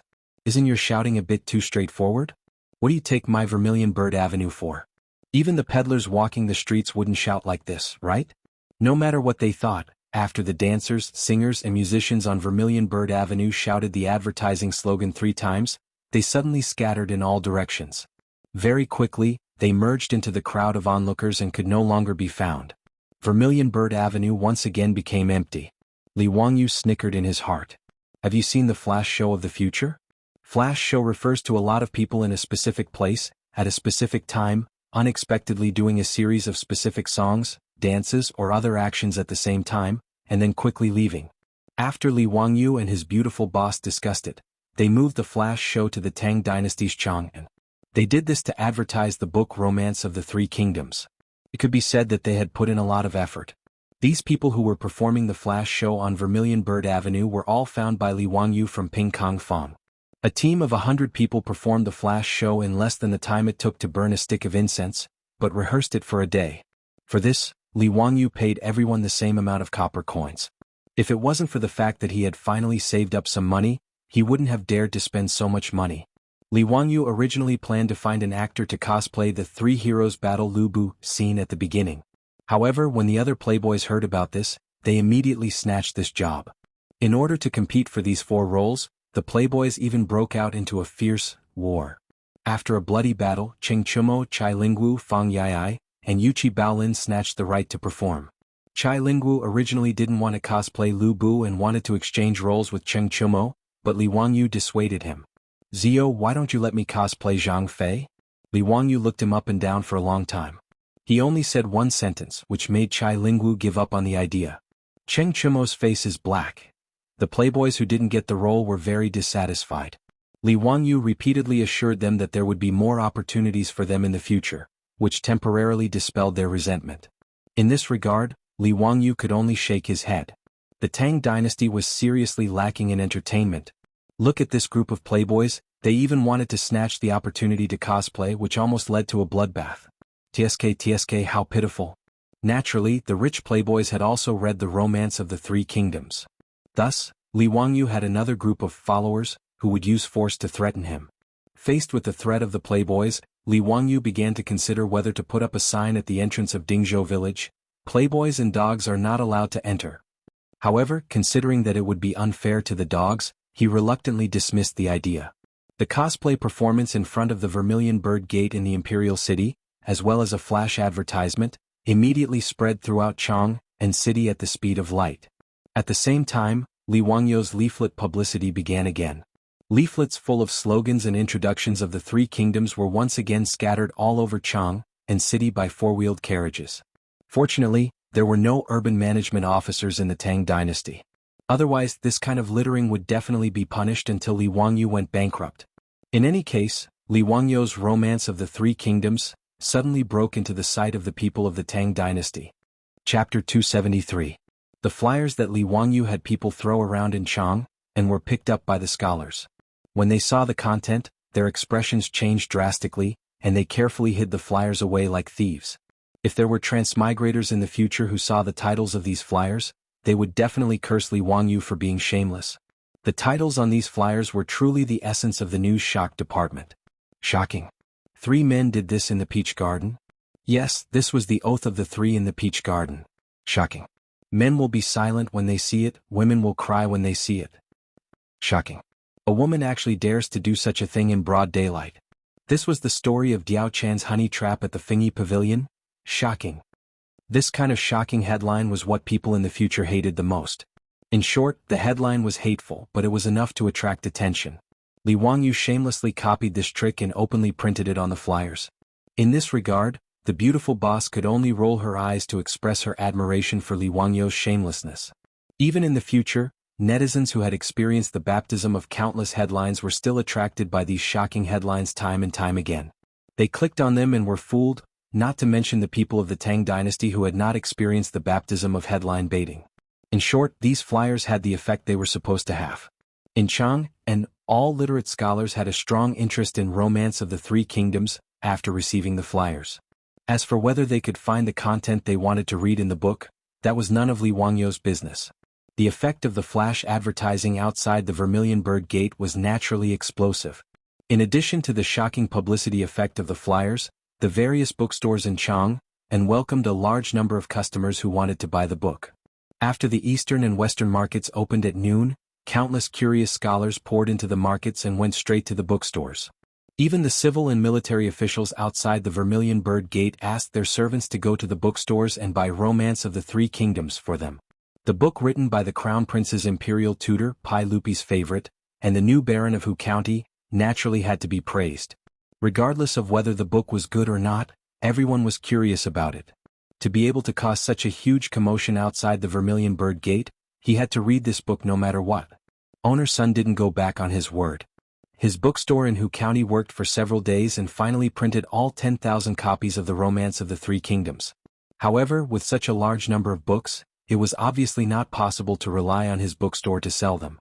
Therefore, with Li Wangyou's approval, Owner's son contacted dozens of bookstores in the eastern and western parts of Chang and City and asked them to sell the books on his behalf.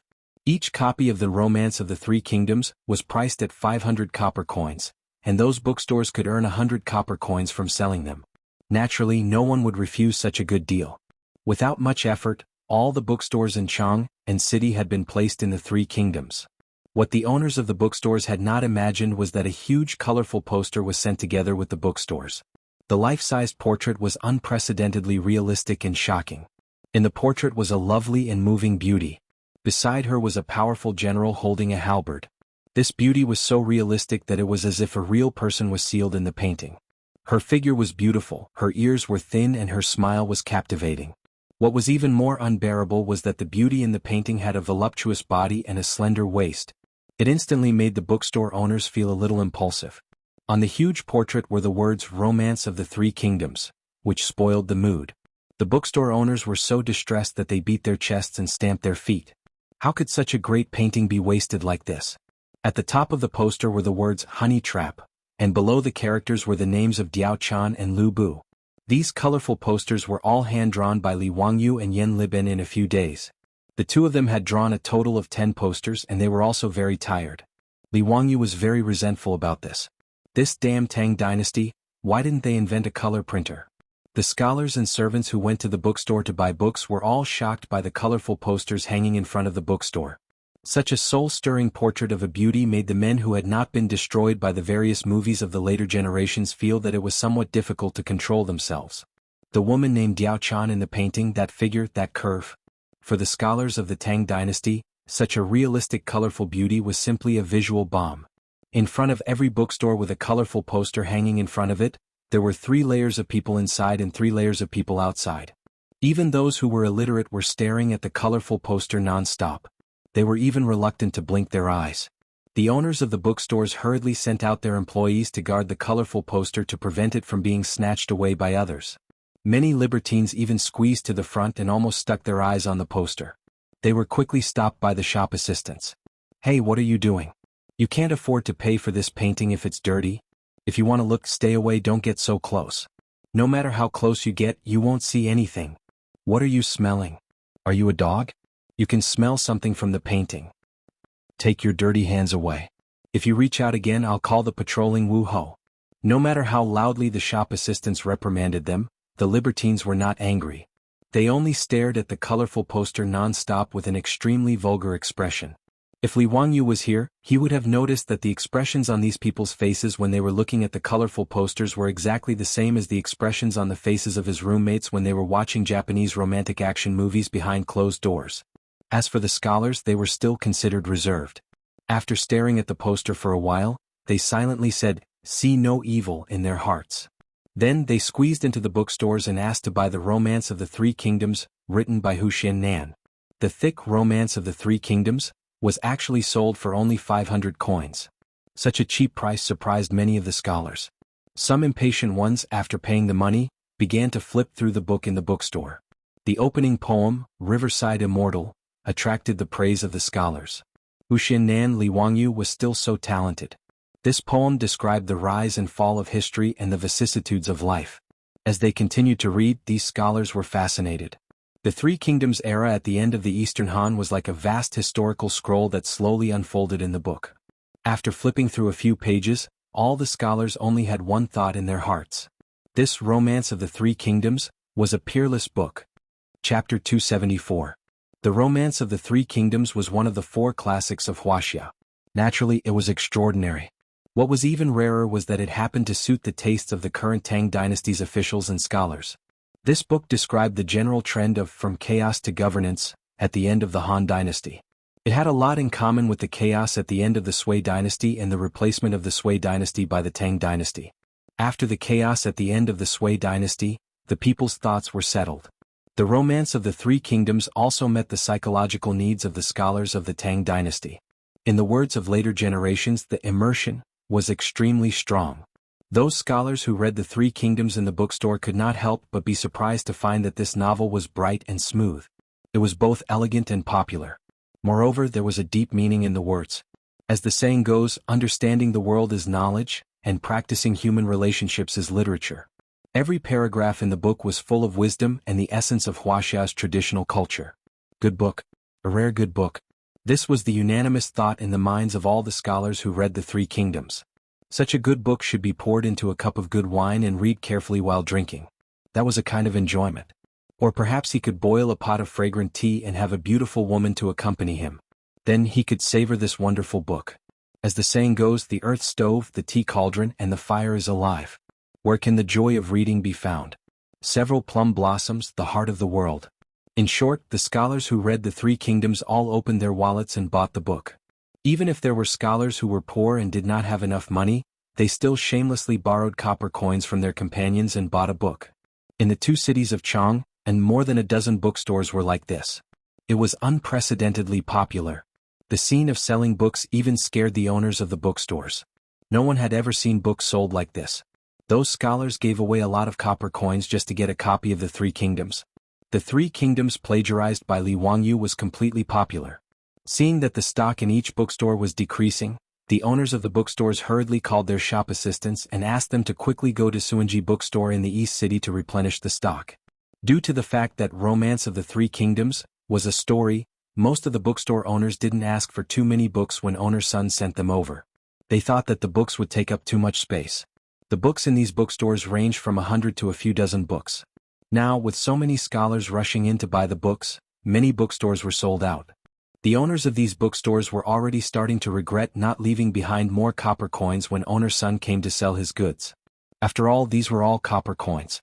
If he sold 1 book, he would earn 100 copper coins. If he sold 10 books, he would earn 1 copper coin. Looking at the customers who squeezed into the bookstore with strings of copper coins in their hands, the owners of the bookstore sighed in their hearts. This money was too easy to earn. Owner's son, I'm an employee from the Ma family bookstore in Shi City. Our bookstore would like to make up for 500 copies of the Three Kingdoms. Owner, I'm from Liuji bookstore in East City. Please send another 600 books of the Three Kingdoms to our bookstore. Owner's son, all the books in our bookstore have been sold out. Please give us the books first. Our bookstore is full of customers waiting to buy books. It's the same for our bookstore. All the books are sold out. Owner's son, please send the books to our bookstore first. Similarly, son's bookstore was packed with scholars who wanted to buy books. When owner's son heard the words of these employees, he was so happy that his beard trembled. He hurriedly agreed and began to arrange for his employees to deliver the books. Li Wangyu, on the other hand, had already anticipated this situation. He had arranged for several four-wheeled carriages to wait near son's bookstore and informed owner's son that these carriages could help him deliver books to various bookstores. Originally, owner's son didn't think much of it and thought that Li Wangyu was too optimistic. He had sent more than 1,000 books of the Three Kingdoms to the bookstores in Chang'an City. Could it be that they were all sold out? It was impossible to sell 1,000 books in a day. However, owner's son naturally couldn't say much about Li Wangyu's arrangement. He just smiled and thanked him and didn't think much of it. Now, owner's son realized that he had underestimated the influence of the Three Kingdoms. He was also full of admiration for Li Wangyu's foresight. He hurriedly called for the four-wheeled carriages to come over and ordered the employees to start moving the books out of the warehouse. Stacks of books that emitted the fragrance of ink were moved onto the carriages. Under the guidance of the employees of the bookstore, they were sent to the bookstores in Chang'an City. More and more people rushed to buy the books of the Three Kingdoms. Many of them were just passing by the bookstores. They were either attracted by the colorful posters or the flood of people rushing into the bookstores to buy the books. Out of curiosity, they unconsciously squeezed into the bookstores to see what kind of book it was that so many people were rushing to buy it. After flipping through a few pages, these people who didn't know about the Three Kingdoms also opened their wallets and bought a book, preparing to go back and study it carefully. The books were selling faster and faster. In just half a day, the evening drums sounded in Chang'an City. The customers in the market had no choice but to leave. The bookstores also sent in the sales statistics for the day. Owner's son almost had a heart attack when he saw the numbers on top of it. More than 4,700 books sold. It had only been half a day. For the Tang dynasty, such a terrifying sales volume was comparable to a stormy sea. It set off a huge wave in Chang'an City. Owner's son suddenly felt like laughing. Those young masters from aristocratic families actually wanted to bet with the men from Hu County. Wasn't it obvious that they were prepared to give away money? There were still 5 days before the bet, and nearly half of the 10,000 books in the bet had been sold today. What was the point of this bet? He had forgotten that back then, he had also thought that Li Wangyu would be the loser of the bet. Owner's son was amused for a long time. Then he immediately called his shop assistant and rode out of Chang'an City, ignoring his old body. He was going to tell Li Wangyu the good news and inform the craftsmen in the Hu County bookstore to continue printing the Three Kingdoms. According to today's trend, 10,000 books of the Three Kingdoms would not be enough. Not to mention how happy owner's son was. Wang Ziqiao and the others naturally received the news that Li Wangyu had made such a big scene in Chang'an City. His troops and servants went to the bookstores in the east and west to inquire about the news. When they came back, they described the scene of the rush to buy the books. Wang Ziqiao, Cui Daogu, and the other two could not help but feel their hearts skip a beat. If Li Wangyu's book continued to sell like this, there was a chance that they would lose that ridiculous bet. The 4 people who received the news looked at each other. If they really lost 1,000 taels of gold, each of them would have to pay more than 200 taels of gold. Although 1,000 taels of gold was just a small amount for aristocratic families like the Wang clan of Taiyuan, it was not a small amount for the 4 of them. It would even make them feel the pinch. Even as the legitimate sons of aristocratic families, they could only get a fixed amount of money from their families every month. They could get 200 to 300 strings of copper from their families every month. This was enough for them to indulge in wine and women every day, lingering in the various brothels of Peace Square. One had to know that a first-rank big shot in the imperial court only had a monthly salary of 600 to 800 strings of copper. From this, one could see how extravagant aristocratic families were. It was no wonder that old Du would write such an indignant poem. Meat stinks at the Vermilion Gates, bones frozen to death on the road. Wang Ziqiao and the others did not have much savings. Usually they would spend all the copper they had every month. If they really lost the bet with Li Wangyu, they might not be able to pay the money. Everyone, we can't just sit and wait for death. We can't let that little bastard Li be so arrogant. Inside the Peace Square, Wang Ziqiao hugged a prostitute and said fiercely. Chapter 275. Wang Ziqiao and the others naturally did not want to lose 1,000 gold taels to Li Wangyu for nothing. They originally thought that the bet with Li Wangyu was purely because Li Wangyu was out of his mind and wanted to give them money. Especially a few days ago in Sunji bookstore, the book Romance of the Three Kingdoms sold lukewarm. The bookstore sold less than 10 books of the Three Kingdoms every day, which made Wang Ziqiao and the others laugh even more, ridiculing Li Wangyu for being kicked in the head by a donkey. But now, Li Wangyu did such a thing which was out of their expectations, making them panic.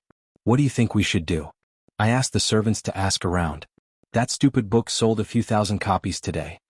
Cui Daogu asked. Cui Hong straightened his neck. What can we do? Can you force others not to go to the bookstore to buy books?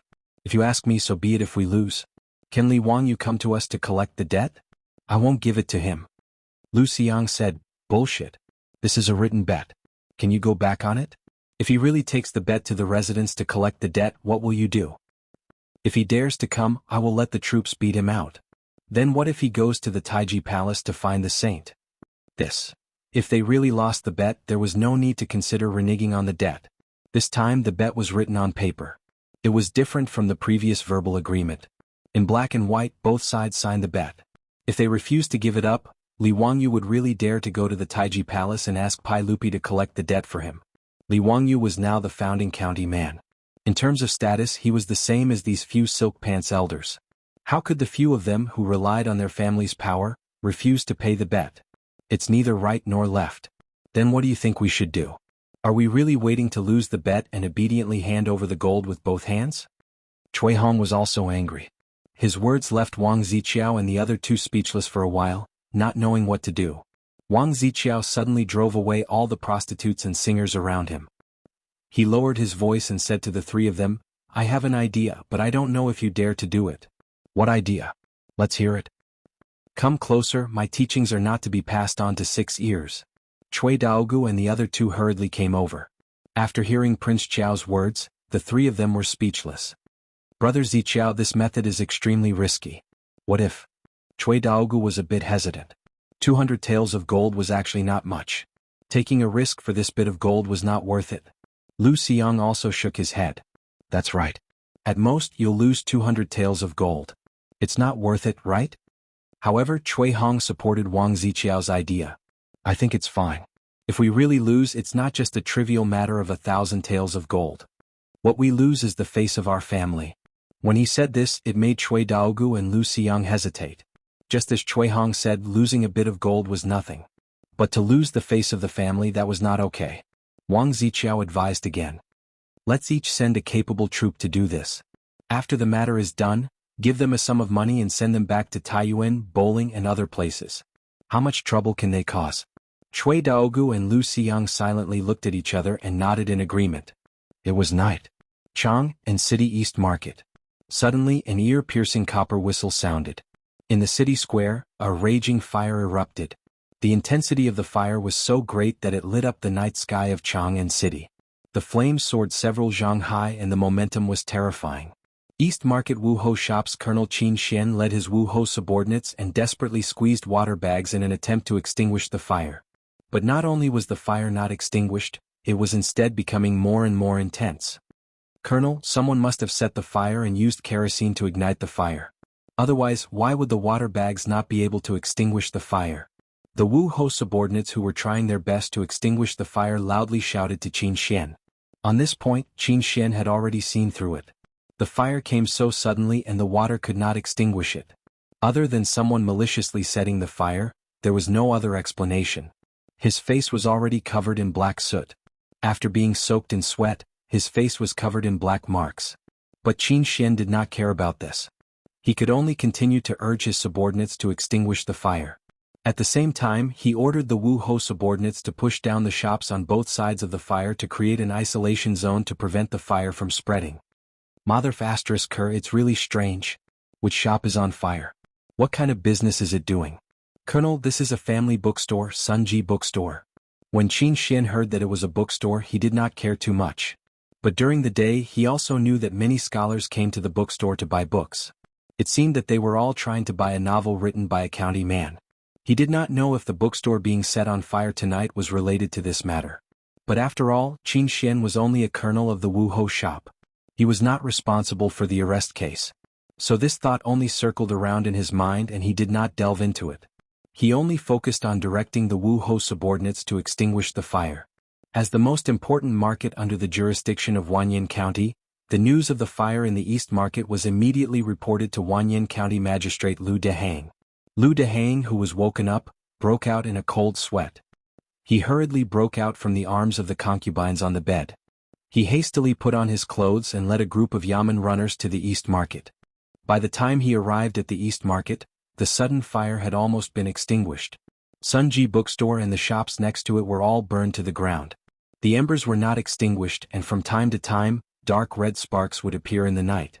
Colonel Qin, why did it suddenly catch fire? Lu Dehang wiped the sweat from his forehead and asked Qin Xian. Including the Tang dynasty, the dynasties of Huaxia all attached great importance to firefighting. Although the Tang dynasty would not punish officials for a fire, it still had a big impact. So when he heard the fire alarm, Lu Dehang could not sleep well for the past 10,000 years. Lu Ming House, according to this official speculation, it should be arson. We have to wait until the fire is completely extinguished before we go in to investigate. Hearing that it might be arson, Lu Dehang could not help but gasp again. Arson was a serious crime.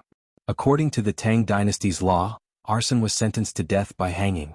If the fire killed people, it would be considered as death by reason. Moreover, arson was one of the 10 evils.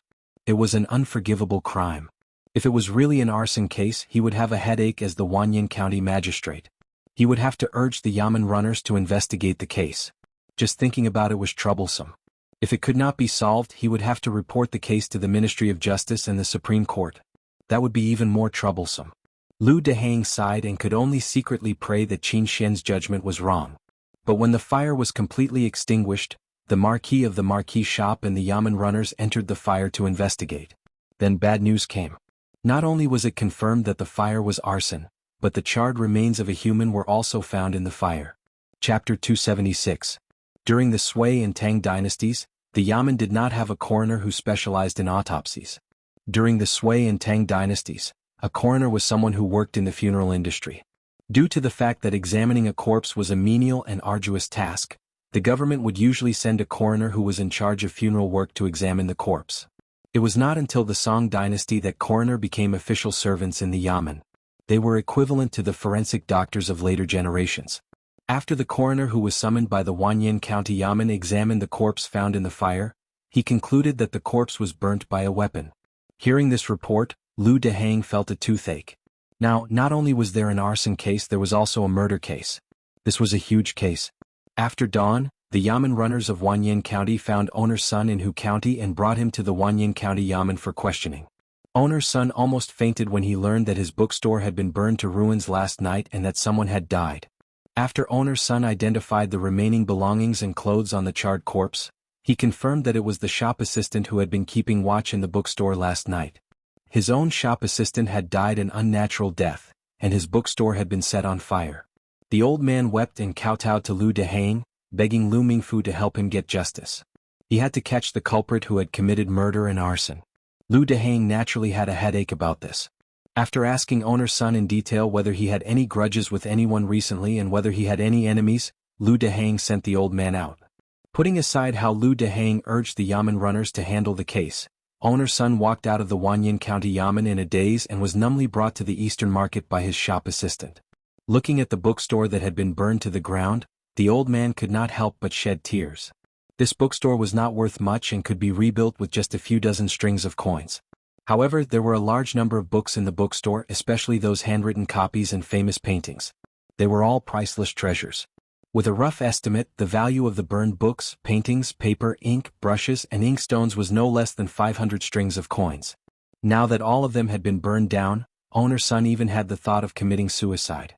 When the shopkeepers of the surrounding shops saw owner's son suffer such a disaster, They all shook their heads and sighed. They all comforted the old man. "Owner's son, my condolences. Sigh, this is truly a sin. How dare a murderer commit murder and arson in Chang, and in broad daylight? Damn it. Owner's son, if there's anything you need, just tell this old man. This old man will help you get through this difficult time. Owner's son is such a nice person. He has never argued with anyone and is always honest in his business dealings. How could someone be so cruel?" The group of merchants all spoke up to console the old man, causing owner's son to feel slightly comforted. He cupped his hands in thanks to everyone and began to make arrangements for the aftermath. He ordered people to clean up the ruins of the bookstore and take stock of the losses. He also arranged for someone to report the news to the shop assistant who was killed. He also had someone send copper coins to express his condolences. After busying himself for half a day, owner's son suddenly recalled something and his face warped in shock. He had no time to care about anything else. He pulled over a shop assistant and hurriedly gave him a few instructions. Then he hurriedly mounted his horse and ran out of Chang'an City. Owner's son suddenly remembered that there were still thousands of copies of the Romance of the Three Kingdoms in the bookstore.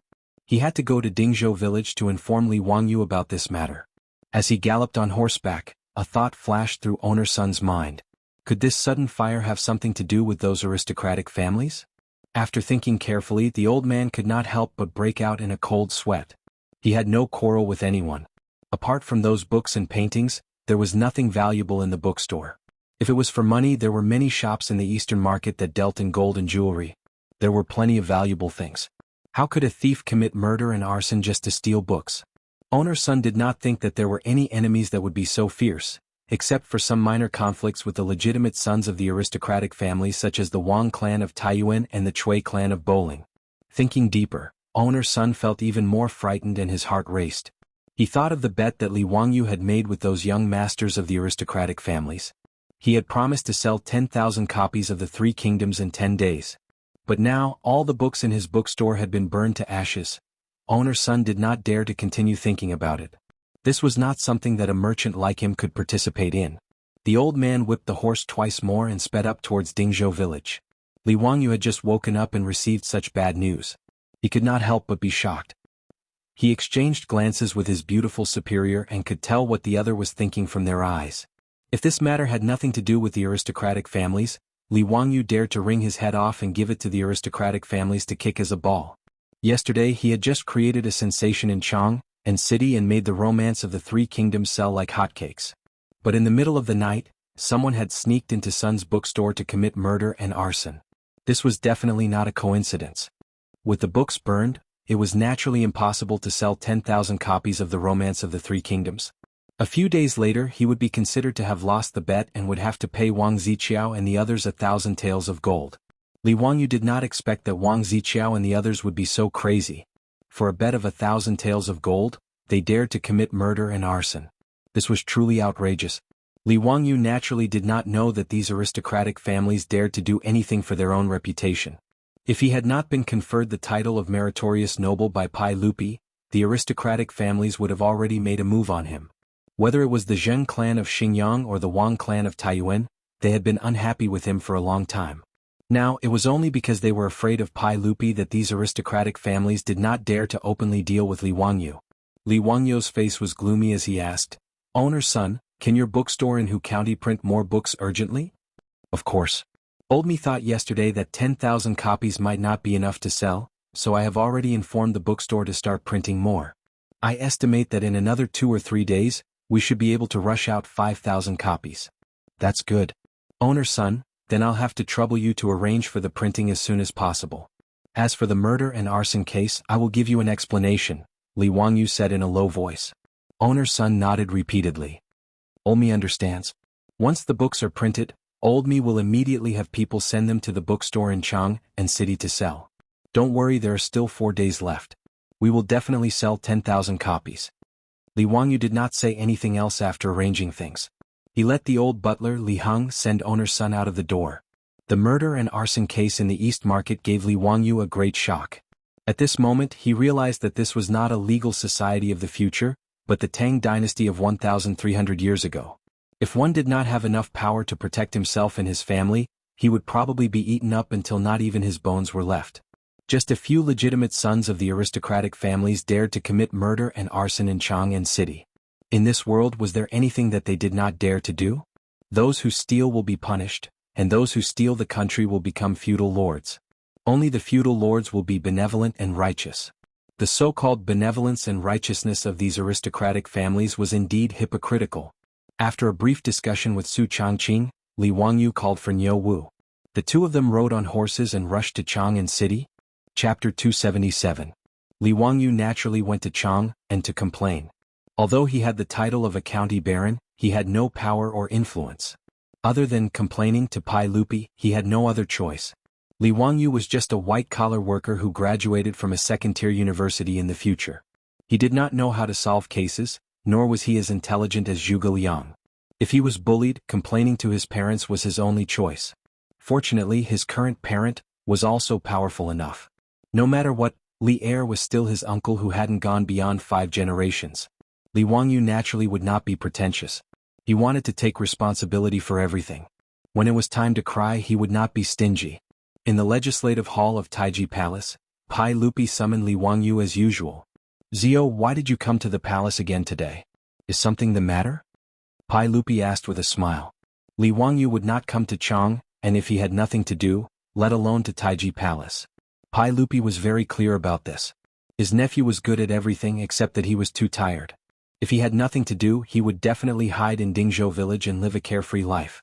Yesterday, Li Wangyu had just entered Taiji Palace and created such a good show.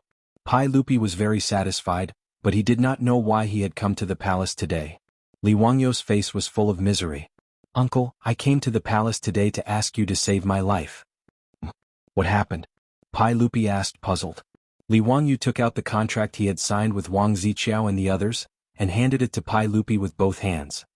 "Uncle, a few days ago I had some conflicts with the legitimate sons of Taiji Wang clan, Bowling Chui clan, and a few other aristocratic families. Feeling indignant, I made a bet with them. I bet that I could sell 10,000 copies of The Romance of the Three Kingdoms within 10 days. Pai Lupi looked at the bet and motioned for Li Wangyu to continue. "Yesterday, after my promotion, the bookstores in Chang and sold more than 4,000 books of the Three Kingdoms. This little nephew was about to win the bet, but who would have thought that last night, the bookstore that helped this little nephew sell books was set on fire and all the books turned to ashes." When Pai Lupi heard this, his expression slowly turned grim. Li Wangyu sighed and continued, "If it was only the books that were burned, it would be fine. But the key point is that even the clerk who was on night duty in the bookstore was killed. This is really..." At this moment, Li Wangyu's acting skills were off the charts. He was just short of wiping his eyes with an onion. "Uncle, I don't expect to win any bets. I just hope that Uncle can help me talk to this aristocratic family and cancel the bet. Sigh, with my small arms and legs, I really don't dare to get involved with such a vicious person." His words were very pitiful, but Pai Lupi understood the meaning of his words very clearly. He was insisting that the aristocratic family had committed murder and arson in order to win the bet. Pai Lupi glared at him with a gloomy face. He waved his hand to summon an attendant. "Have the 100 Horsemen Department investigate what exactly happened in the East Market."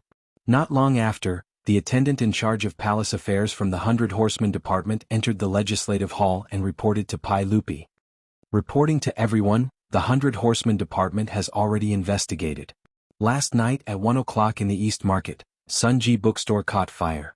The clerk who died was also stabbed to death with a blade and then abandoned in the fire." Pai Lupi coldly asked, "Did you find out who did it?" "We're still investigating, but after the 100 Horsemen Department examined the corpse, they confirmed that the method of murder was the method of an old soldier in the army. The clerk who was killed should have been in his sleep. His mouth and nose were covered, and then a blade was used to stab his heart. The blade was inserted between the bones and he died on the spot. The method was very skillful. This is definitely not something that a thief can do." "After the curfew last night, did the patrolling Wu Ho ask about it? Did you find anything strange?" Pai Lupi asked again. In Chang'an City, there was a curfew after nightfall. The streets, which were more than 100 meters wide, were like natural barriers that separated the various markets. And on the streets there were patrolling Wu Ho at any time. Wanting to quietly climb over the high walls of the market, then pass through the 100-meter wide streets, and climb up the wall to enter the East Market was not an easy task. No, the patrolling Wu Ho have already interrogated, but did not find anything. but the 100 Horsemen Department can confirm that there are 4 murderers. After carefully inspecting the walls of the East Market, the 100 Horsemen Department found the footprints of 4 people on the wall near the Peace Square. And the same footprints were also found on the other side of the Peace Square. To be able to avoid the Wu Ho and quietly climb over 2 walls, it's not easy. Reporting to everyone, the 100 Horsemen Department also deduced that the murderers must be fierce soldiers from the White Army, or else they would not have succeeded so easily. Pai Lupi heard this and could not help but look at the bet in his hand again. The murderers went from the Peace Square to the East Market? Last night, Taiyuan Wang clan, Bowling Chui clan, these aristocratic families, did anyone stay at the Peace Square to drink? Taiyuan Wang clans Wang Ziqiao, Qinghe Chui clans Chui Daogu, Bowling Chui clans Chui Hong, Fanyang Lu clans Lu Xiang, these 4 people stayed at the Peace Square last night. Pai Lupi sneered, "Humph, for murderers committed murder and the 4 of them were drinking at the Peace Square, haha, what a coincidence. Order the 100 Horsemen Department to continue investigating, especially the troops around these 4 people, find out what their identities are." Yes. The eunuch of the 100 Horsemen Department responded and immediately left to arrange the investigation. Li Wangyu also heard the conversation between the 2 clearly. After the eunuch left, he immediately looked at Pai Lupi with a pitiful expression. "Uncle, you have to give your nephew justice." Pai Lupi glared at him. "All right, stop acting, I will give you an explanation for this matter. 5 surnames and 7 looks, humph, as expected, arrogant and despotic." Hearing Pai Lupi say this, Li Wangyu naturally stopped acting. He came to complain, and now that he had achieved his goal, he naturally did not want to continue acting. Li Wangyu said with a mischievous smile, "Uncle, I made a bet with them, if they want to renege on the debt, you have to help me collect the debt." Stinking brat, scram. "You want me to help you collect the debt? Only you can think of something like that." Pai Lupi laughed and scolded. How about I give you half?" Pai Lupi was so angry that he almost kicked him. The more he spoke, the more shameless he became. "Your books have all been burned, how are you going to win this bet? I have already asked the bookstore to hurry up with the printing. Today we will continue to send books to the bookstore. It won't delay matters." Pai Lupi nodded. "Ziyu, the engraving printing that you came up with is really good, it can be considered beneficial for the country. With this engraving printing, books can be printed on a large scale, and it will not be so easy for those aristocratic families to monopolize knowledge. Haha, this is another merit you have made, I will remember it for you." Li Wangyu had already reported the engraving printing matter to Pai Lupi. Pai Lupi immediately saw the effect of breaking the aristocratic family's monopoly on knowledge, so he had already asked Li Wangyu to hand over the engraving printing technology to the work supervisor. Now, the work supervisor had already begun to copy the books stored in the palace, and was preparing to print them on a large scale and distribute them to the world. While Li Wangyu was complaining in Taiji Palace, Taiyuan Wang clan was not having a peaceful time. Chapter 278. Chang, and City, Fuxing Square, Wang Mansion. Taiyuan Wang clan's head Wang Renyu slapped Wang Ziqiao's face, leaving a red mark on his face. "Bastard, who allowed you to be so daring?" Wang Ziqiao covered his face with his hands, looking at his father in disbelief. "What did I do? Didn't I just let my subordinates burn down a bookstore? Don't tell me I have to watch that bastard Li Wangyu humiliate me?" Wang Renyu said angrily, "Just burn down a bookstore? You even killed a waiter in the shop with your troop." Just a lowly commoner, what's the big deal?" Wang Ziqiao did not care at all. Burning down the Sun bookstore in the East Market, destroying Li Wangyu's books and winning the bet was his idea. Chui Daogu and Lu Xiang, under his and Chui Hong's encouragement, and after drinking a lot of wine under the stimulation of alcohol, they also nodded in agreement. The 4 of them each sent out a highly skilled troop. Taking advantage of the night, they climbed over the Peace Square and entered the East Market. Those few troops were also ruthless people. Originally they did not need to harm people's lives, but as a precaution, they directly stabbed the shop assistant who was on night duty in the bookstore to death. After pouring oil on the bookstore and blowing on the fire, the 4 of them burned the bookstore clean, and then took advantage of the chaos when Wu Ho was busy putting out the fire, climbed over the wall, and slipped back into the Peace Square. After dawn, Wang Ziqiao and the other 3 woke up, and after sobering up they started to feel a little scared. They were the rich young masters of aristocratic families, they bullied and dominated the market and even snatched women, and they were not any better than that bastard Zheng Konghua. But things like murder and arson, they had never done it before, and at this moment they could not help but feel their hearts palpitate. The 4 of them pretended to be calm as if nothing had happened. After the Peace Square opened, They each led their subordinates back to the mansion.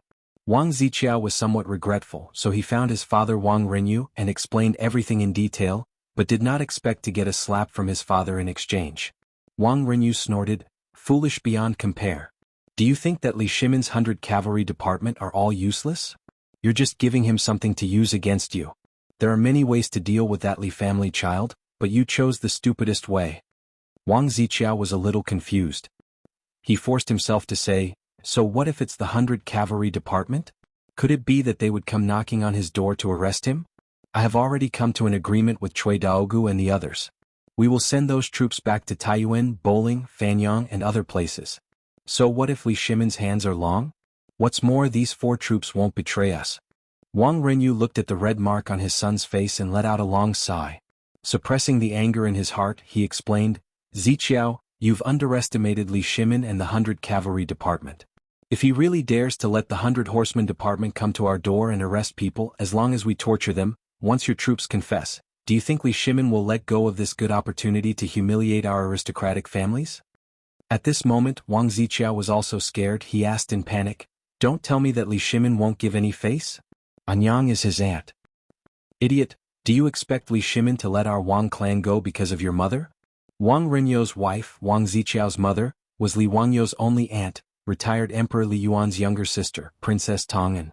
When Li Yuan was guarding Taiyuan and had yet to rise up against the Sui dynasty, the two sides had become relatives by marriage. Wang Renyu was Pai Lupi's uncle. Logically speaking, the Taiyuan Wang clan and Li Tang's imperial family had a close relationship. The two sides should not be fighting openly and covertly. But aristocratic families and imperial power, the two sides had loved and hated each other for thousands of years. This was not a conflict that could be resolved just by marrying a few women to each other. Wang Ziqiao did not agree with his father's words. "So what? Don't tell me that Li Shimin dares to kill us aristocratic families? Why should we be afraid of him? We are a 1,000-year-old aristocratic family." Wang Renyu only sneered at his son's words and did not say much. The aristocratic families had always been the core power behind the imperial power. They held power similar to the imperial power and could even shake the foundation of the imperial power. This was something that no emperor could tolerate. However, an emperor needed the support of the aristocratic families to sit on the throne.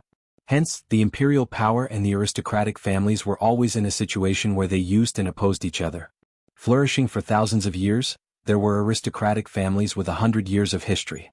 However, there were no dynasties with more than 400 years of history. This was also the reason why aristocratic families like Wang Ziqiao looked down on the imperial power. Wang Mang wanted to change the situation of the Western Han's land annexation. In the end, the aristocratic families rebelled and overthrew Wang Mang's rule. The aristocratic families in Guangzhou supported the Nanyang Lu clan to establish the Eastern Han. At the end of the Eastern Han, the three kingdoms fought for hegemony, and the aristocratic families were the ones supporting them. The aristocratic families of the West Jin moved south, causing the treasury of the West Jin to be empty. The chaos of the 5 barbarians had a lot to do with the aristocratic families moving south. When the aristocratic families reached their peak in the East Jin, their power even surpassed that of the imperial power. During the Sui dynasty, Yang Jian created the imperial examination system in hopes of using it to keep the aristocratic families in check. However, it did the opposite, increasing the power of the aristocratic families. The aristocratic families made use of the imperial examination system to push the power struggle between the aristocratic families and the imperial power into the imperial court. When it came to the Tang dynasty, how could the battle between the aristocratic families and the imperial power be peaceful? Just a few days ago, the aristocratic families used the locust plague to force Pai Lupi to issue an edict. From this, one could see the relationship between the two sides. Wang Renyu waved his hand at Wang Ziqiao. "Okay, I'll deal with this matter myself. You don't have to worry about it. Go take a look at your mother. She caught a cold recently and is not feeling well." After sending his son away, Wang Renyu closed his eyes and thought for a while. Then he summoned the housekeeper and gave him a few instructions. The housekeeper lowered his head and left to carry out Wang Renyu's orders. Within the Taiji Palace governing hall, Pai Lupi and Li Wangyu were playing chess while waiting for the 100 Cavalry Division's report. The eunuch from the 100 Cavalry Division tiptoed into the hall with an embarrassed look on his face. Pai Lupi looked up at him. "Speak, what's the news?" Just now, the 100 Cavalry Division sent news that the Wang clan of Taiyuan beat a soldier to death for stealing property. After the Wang clan beat him to death, they sent someone to Chang'an County to report. Pai Lupi and Li Wangyu were stunned. They didn't understand what the eunuch meant. The Wang clan beat a soldier to death for stealing property. Was this news worth telling to Pai Lupi? Before Pai Lupi could ask, the eunuch continued, the Chui clan of Bowling, the Chui clan of Qinghe, and the Lu clan of Fanyang all beat a soldier to death for different crimes. They have all gone to Chang'an County and Wanyan County to report. As soon as he finished speaking, Pai Lupi immediately understood what was going on. In a fit of rage, Pai Lupi slapped the table in front of him and swept the chessboards on the table to the ground. These bastards! How dare they! Li Wangyu also realized what was going on. This was king murder to silence them. The aristocratic families were so cruel.